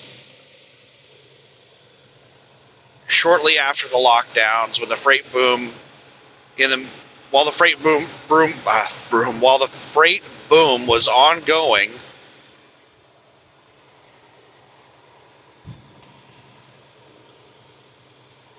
There were just lines of trucks going up and down I-5 in California and going on I-40 from LA to Phoenix. Just both sides of the interstate, it was just stacked with trucks. Up and down I-5 and then I-40 between LA and Phoenix. It was just a crazy amount of trucks. And now I'm starting to see just large numbers of trucks on pretty much every interstate at all hours of day and night.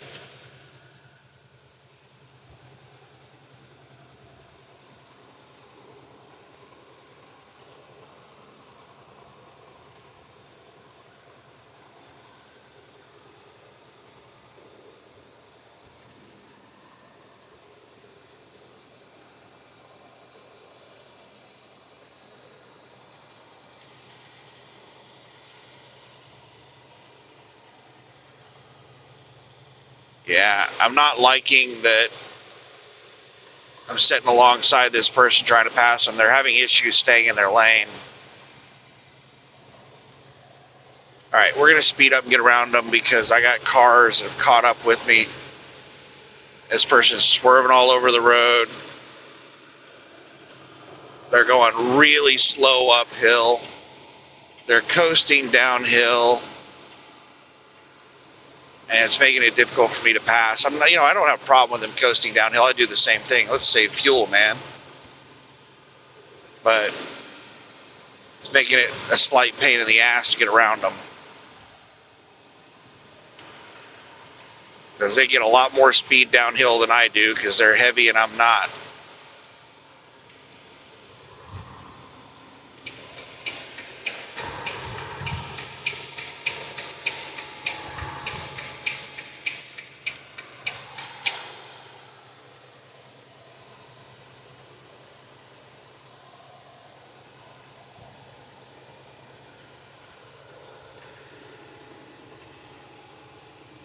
Whoop, somebody walking down the shoulder.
I go for a long stretch like I am right now where there's basically no wobble in the steering at all. And I'm like, I don't really need to get that steering shaft replaced. And then I get into a section where it's just shaking so bad, it's like, feels like the front end of the truck is bouncing up and down. I'm like, I got to get this replaced ASAP.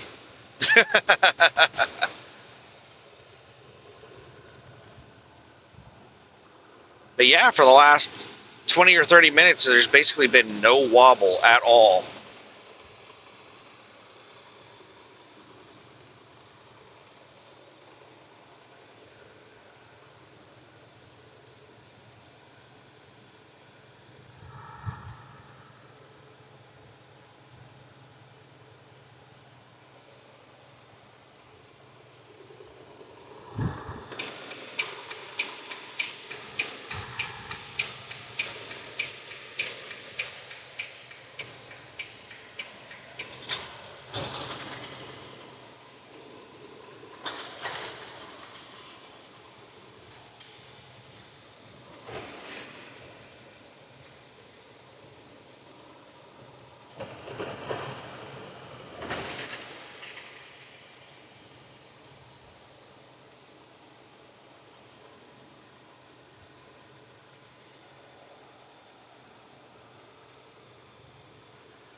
"41 miles left, which means we're getting close to Oklahoma City. I think we only got about 20 miles until we start hitting Oklahoma City."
telling me 17 miles until I get onto Interstate 35. So we've only got 17 miles of this nice interstate left. Then we start city driving.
So let me think about this.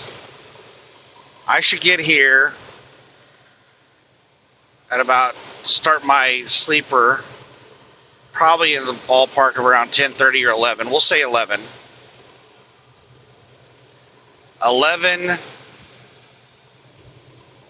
to 9, 10-hour break. So 9 a.m. I drive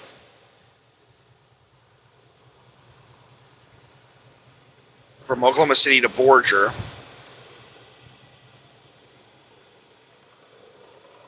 Pick up the trailer and then come back.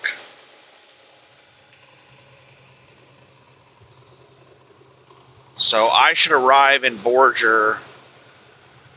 It's about a 4-hour drive.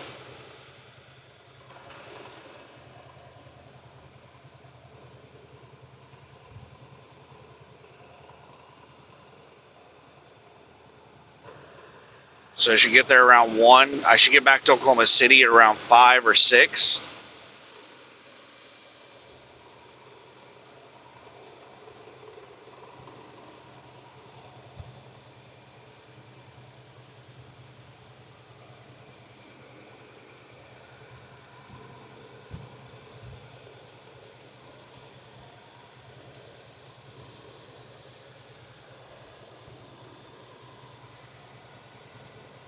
And then I start my 34 in Oklahoma City. Oklahoma City city limits, home of the 2025 NBA champions. I don't think I watched a single basketball game last year. I haven't watched a single one this year.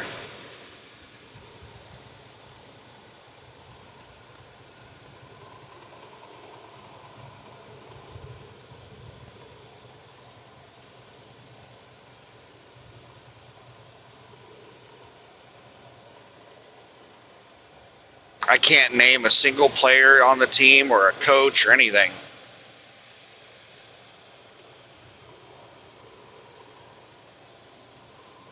But we do have some diehard fans in Oklahoma. One of my previous coworkers has had season tickets since day one.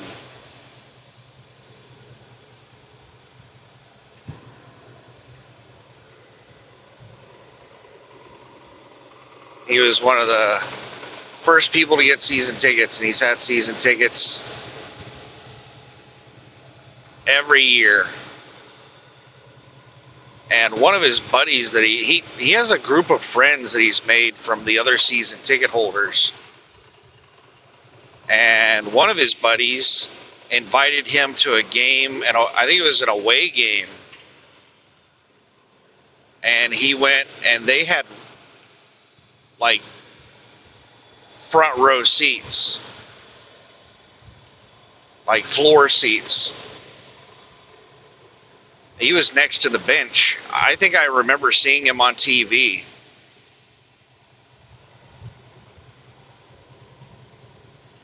And I think he told me that those floor side tickets were like $100,000.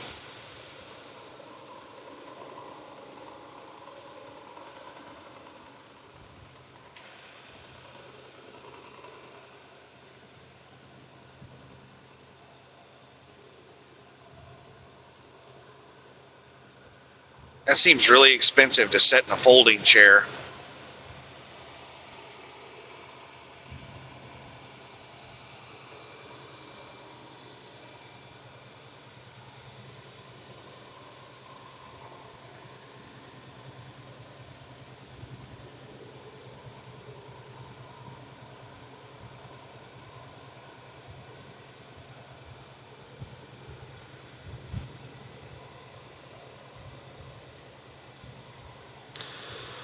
So anyway, today is Wednesday, so I should be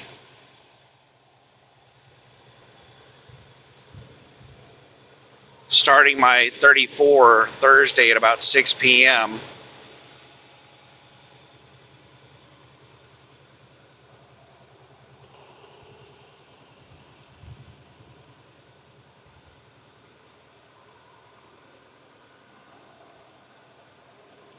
There's likely to be delays, so we'll say Thursday at 8 p.m.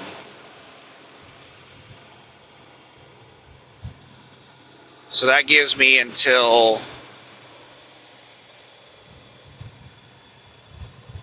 Saturday at around 6 a.m.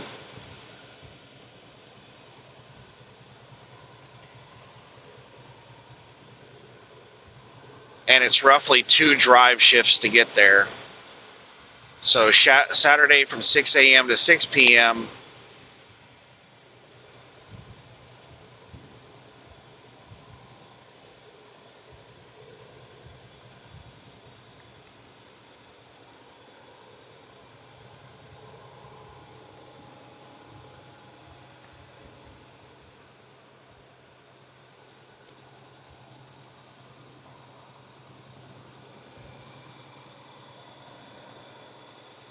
And then I start driving Sunday at 4 a.m. So I should deliver the load Sunday at roughly 4 p.m. But then we have time zone change, so it'll be 5 p.m. Sunday at around 5 p.m. If I don't experience any delays, I should be able to make it there Sunday by around 5 p.m.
Yep, it's definitely using def now. Son of a...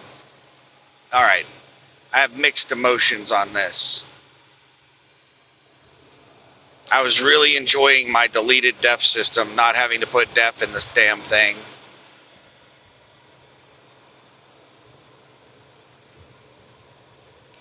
You know, I might try to see if fast starting the truck is just a rudimentary way of doing a deleted def on this truck.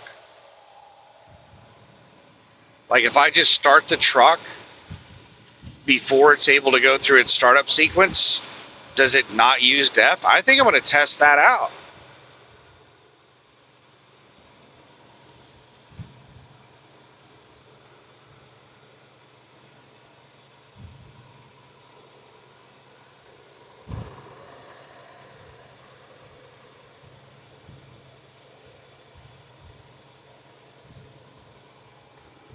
Damn it. Sorry, bro. They're pretty far off the roadway. I've got a car along my left, though, that's just loitering. Got a car just speed matching me, sitting alongside me.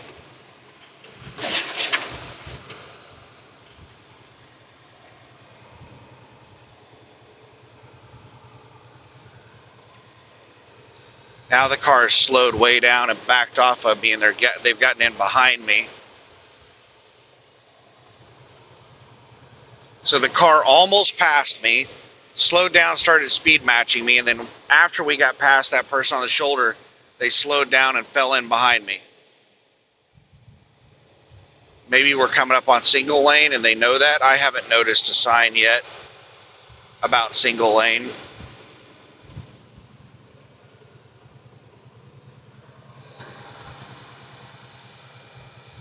.2 miles until we get to I-35.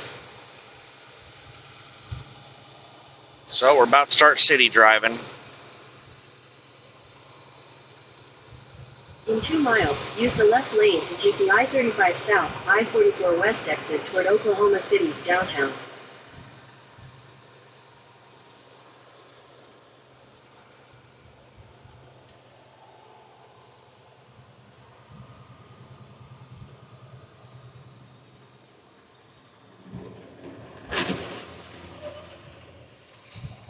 Alright, the people in front of me just slammed on their brakes. They just slowed down dramatically.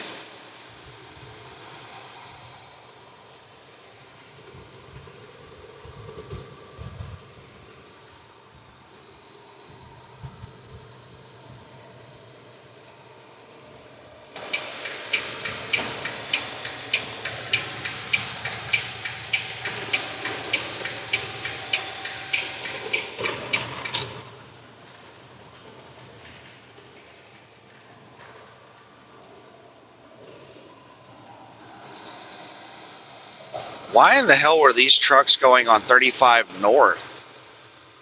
Like, do these people not know that there was a better route they could have taken?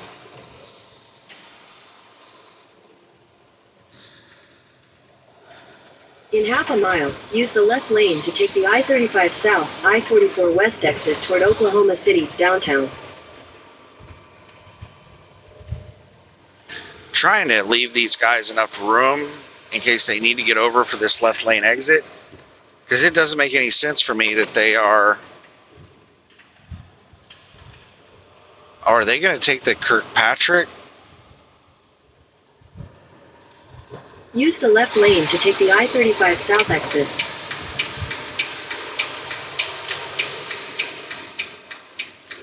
Yep, they both needed to take the exit. They just didn't know what the hell lane they needed to be In in. a quarter mile, merge onto I-35 South, I-44.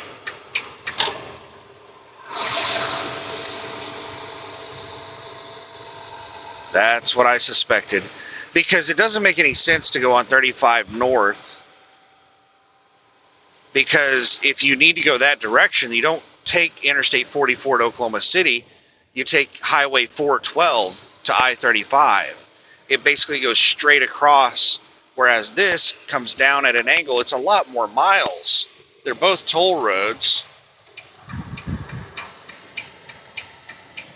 Continue on I-35 south for 4 miles.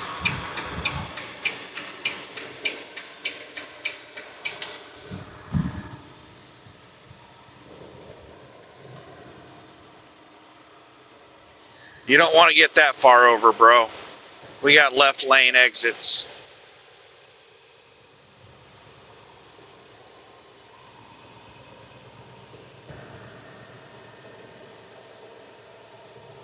So I've got to keep an eye on this person up here, this truck in front of me. I think they're going the same place or the same direction I'm going, and I don't think they can read English.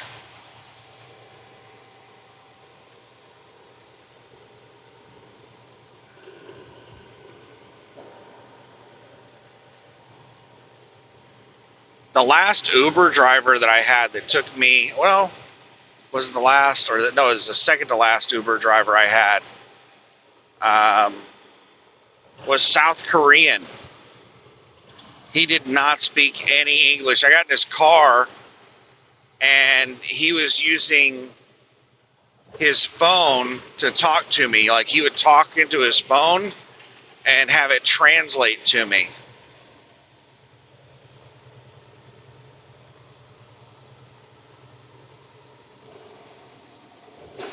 All right, is he going to hop onto that 44 West?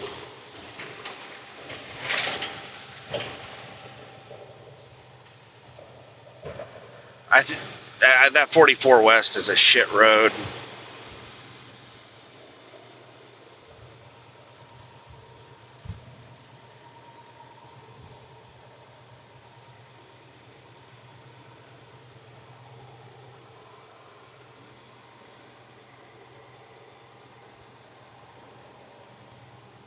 Or are they just going to wait till the last second and then realize they're in the wrong lane again?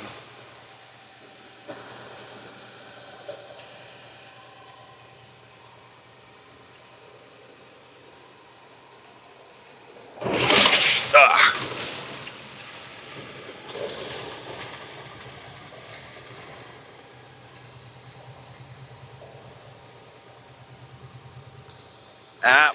They just got out of that exit lane.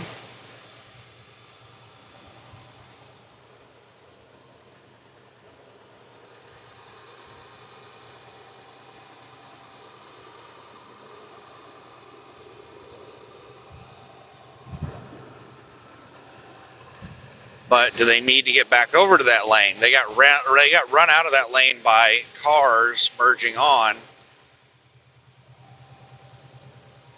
So I'm just having to focus on this truck because I don't think they know where they're going. They're going to just jump lanes at the last second like they did last time.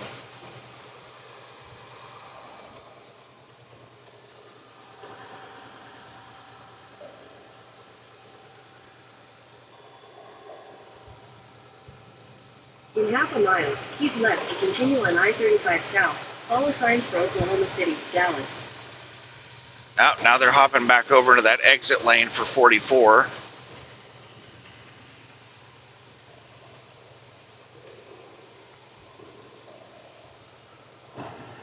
So yeah, at the last second they hopped over into Left to continue on the exit I-35 lane. south.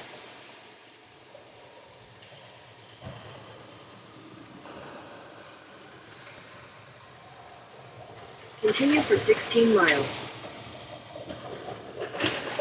So I don't know if they're following some kind of trucker GPS or what, but this is a much better way to get to 44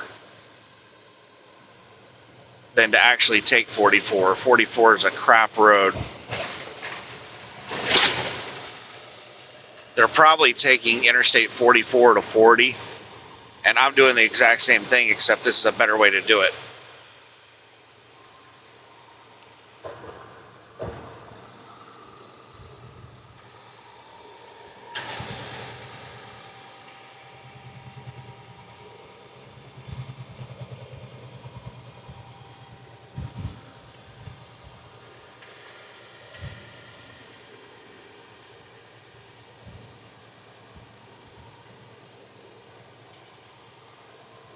"15 miles away, and it is 10:02 p.m.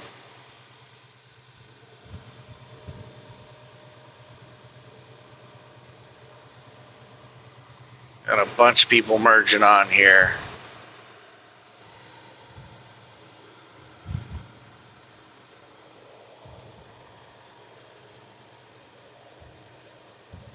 Oh, these people know how to merge. Very nice.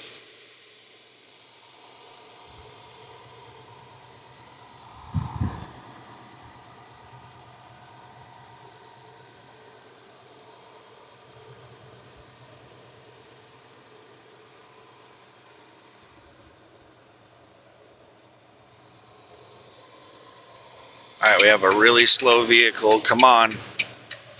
Get your ass around me.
It should really be like 3 or 4 lanes through here.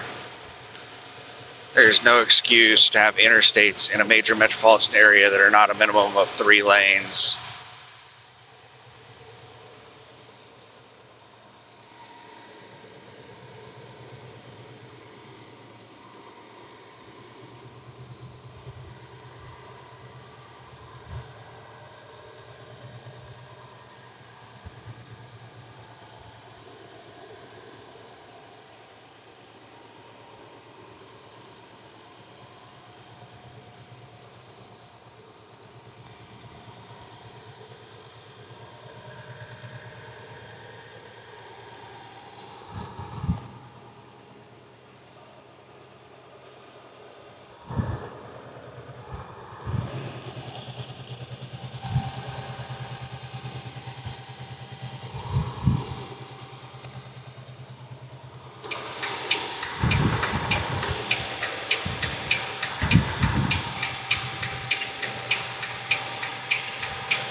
We're rolling. Just about to get onto I-40, and I-40 has all the lanes.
All right, now we are in the lane we want to be in.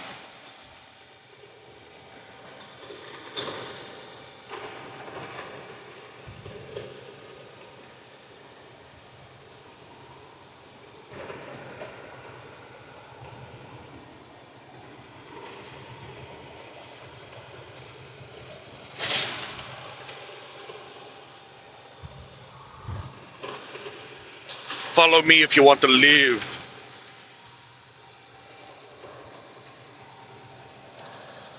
So we're going to have lanes splitting off from the left and the right. It's very poor design. A lot of the interstate is built based on theory, not reality. And what ends up happening whenever you have these left and right exits that look great on paper, it's like, oh, we can have twice as many people exiting if we exit from both sides. What ends up actually happening is people get confused as shit. And they get to this point where you have all these exits happening and they're confused. They're like, oh, I need to get 3 lanes to the right. I'm on the wrong side of the road. So you have people just stopping in the road, forcing their way over.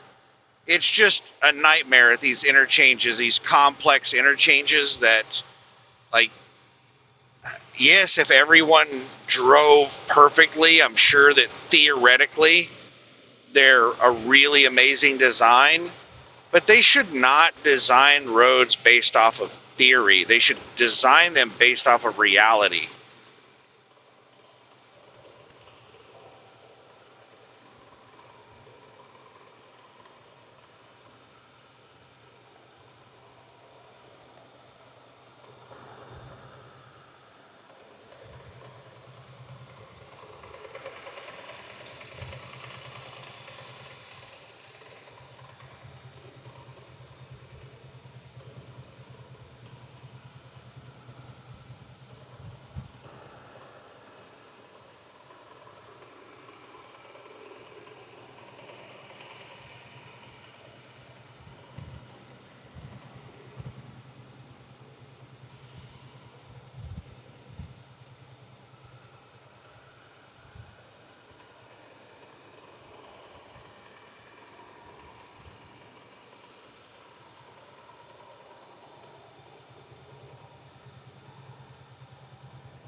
Why in the hell did this slow ass car, move over in front of me?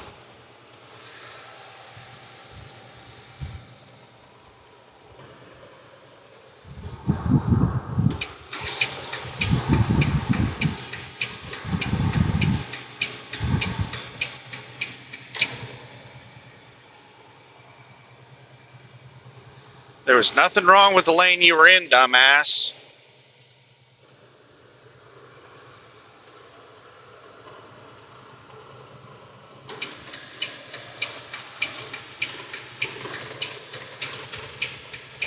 It happens to me all the time. People in wide open lanes just move over in front of me because whatever lane I'm in is apparently the coolest lane to be in.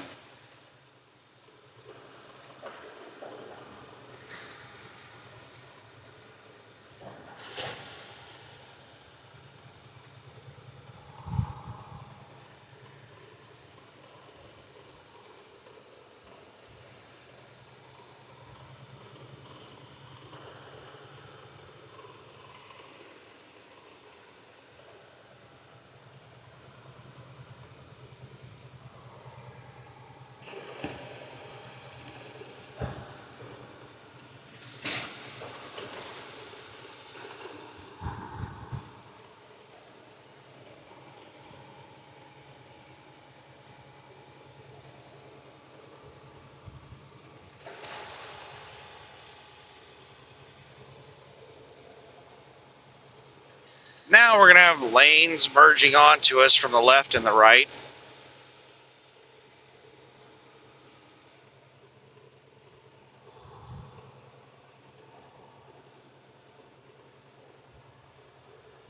And that far left lane is going to disappear. And I'm going to need to get 2 lanes to the right for my exit in 4 miles.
3 miles to my exit. Most of this traffic should exit by the time we get to my exit.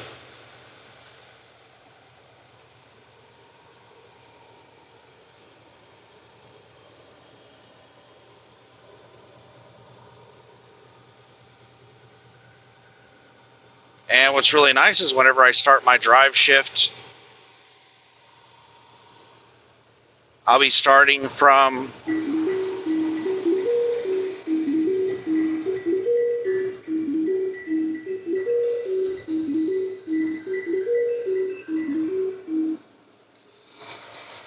hello?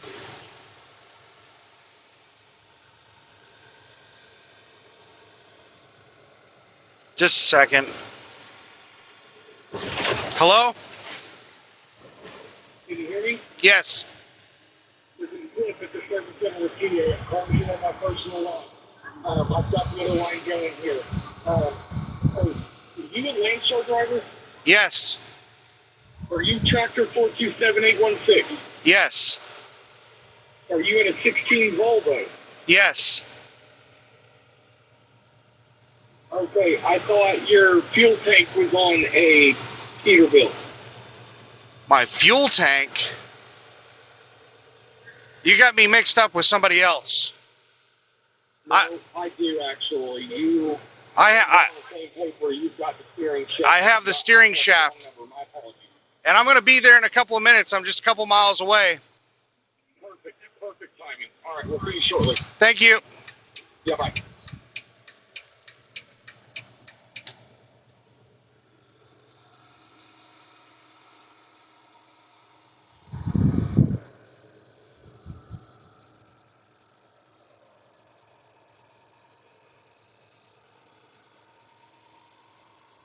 In half a mile, take exit 142 for Council Road.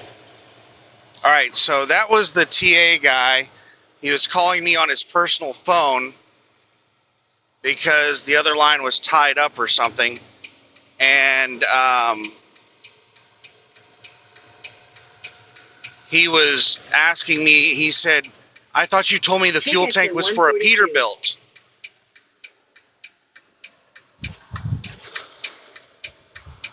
Man, I smell marijuana.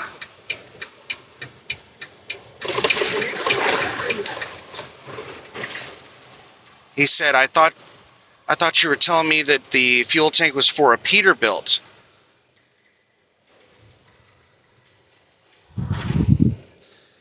I was like, you got me mixed up with somebody else. He's like, oh yeah, I do. You're the steering shaft. And I was like, yeah, I'm the steering shaft.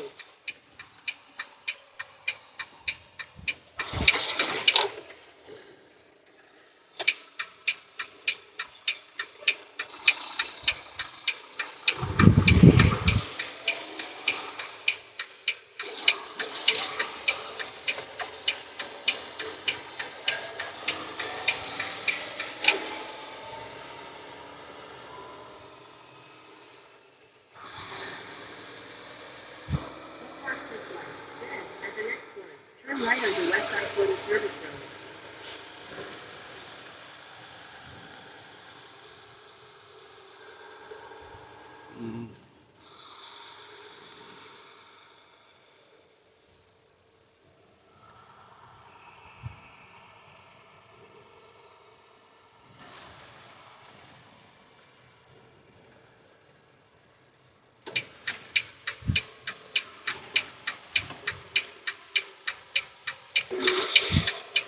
Turn right onto Southwest 8th Street.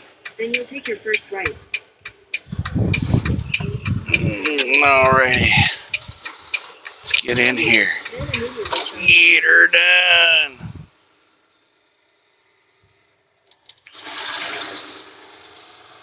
Oh, wow. Is that a park? No, that's not a parking spot.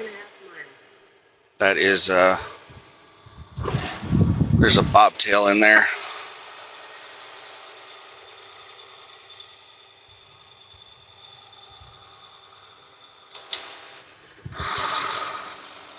I've still got an hour and 49 minutes of drive time left.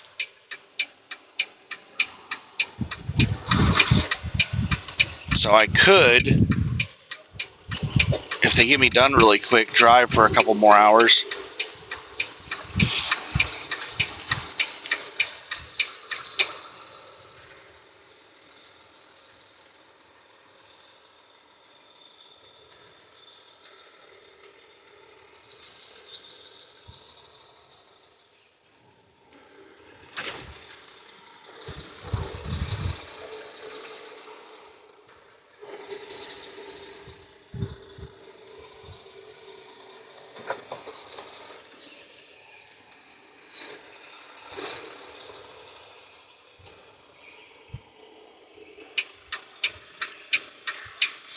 All right, so let's set the brakes. Let's switch over to sleeper. And I will be back in a minute. Pause this. All right, so we're pulling around. We're going to nose up to Bay 3. The mechanic that's going to work on me is on a road call.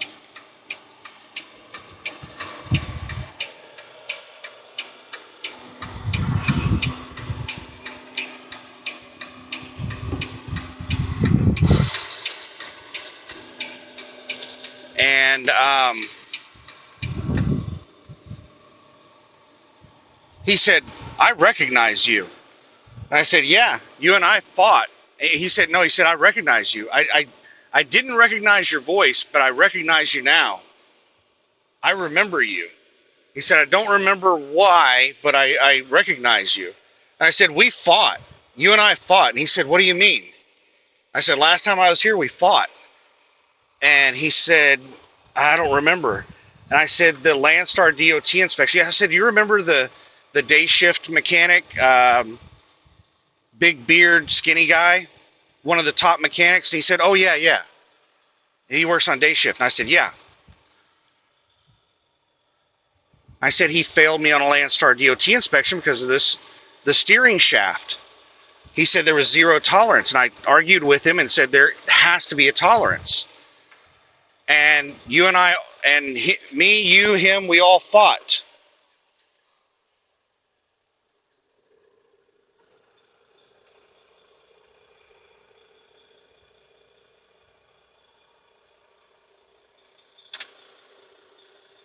All right, there's somebody parked in Bay 3. What the fuck's going on? I think I just saw somebody walking into the shop. I think the flatbed driver that's in Bay 3 just parked there and walked into the shop. I just saw somebody walk in through the bays. You're not supposed to do that. You're not supposed to just randomly park in front of bays like this. Looks like there's an open parking spot right over there that he could have parked in.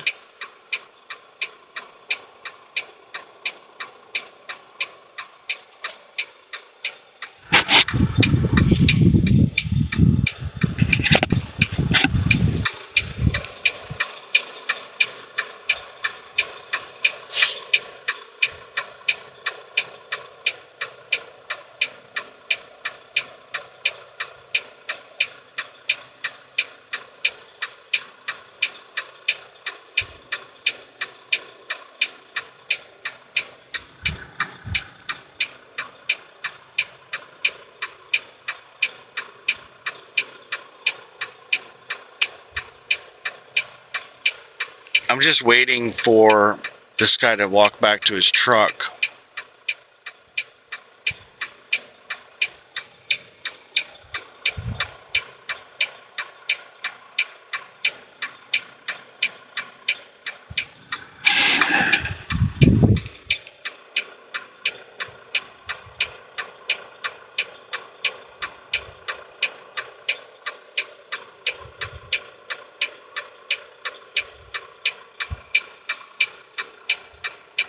He just had to just randomly park in front of the one bay that I was supposed to park. He could have parked in any of the other, like, 6 bays, but he parked in front of the one that I'm supposed to go into.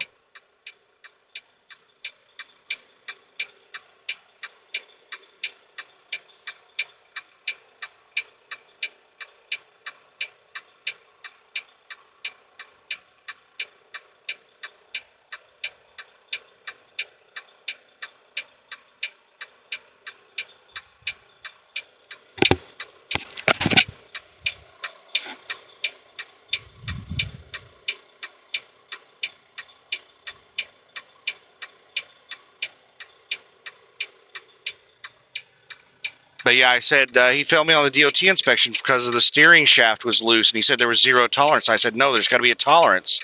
And we all argued about it, and eventually we found out that there was a 1/16 of an inch tolerance, and he passed me. And he said, I remember you. Like, I got into it with this guy. He and I argued. We fought.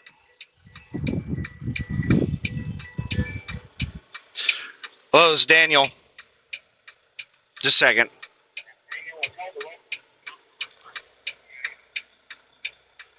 Okay.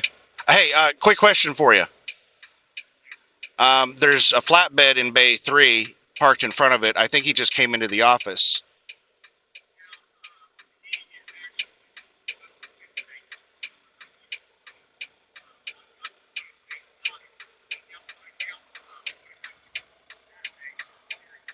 Okay.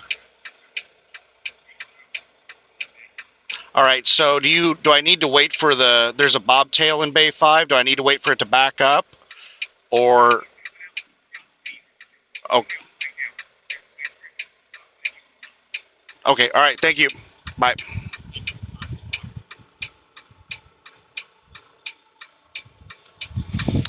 All right. So, the guy in door 3, they're doing a fuel tank and they want him in Bay 3. And they said that the guy in Bay 5 is about to pull out. So he's going to put me in that bay. But he called me by accident. He did not mean to call me.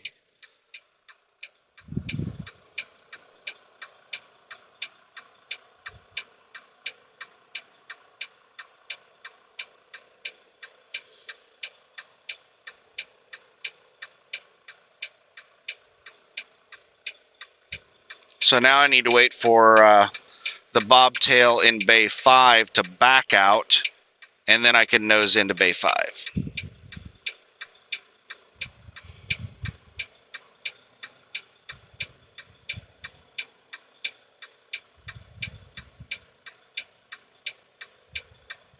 It looks like a mechanic is walking somebody over toward Bay 5 right now. What I'm going to do is once I get nosed in here, I'm going to end this video and upload it.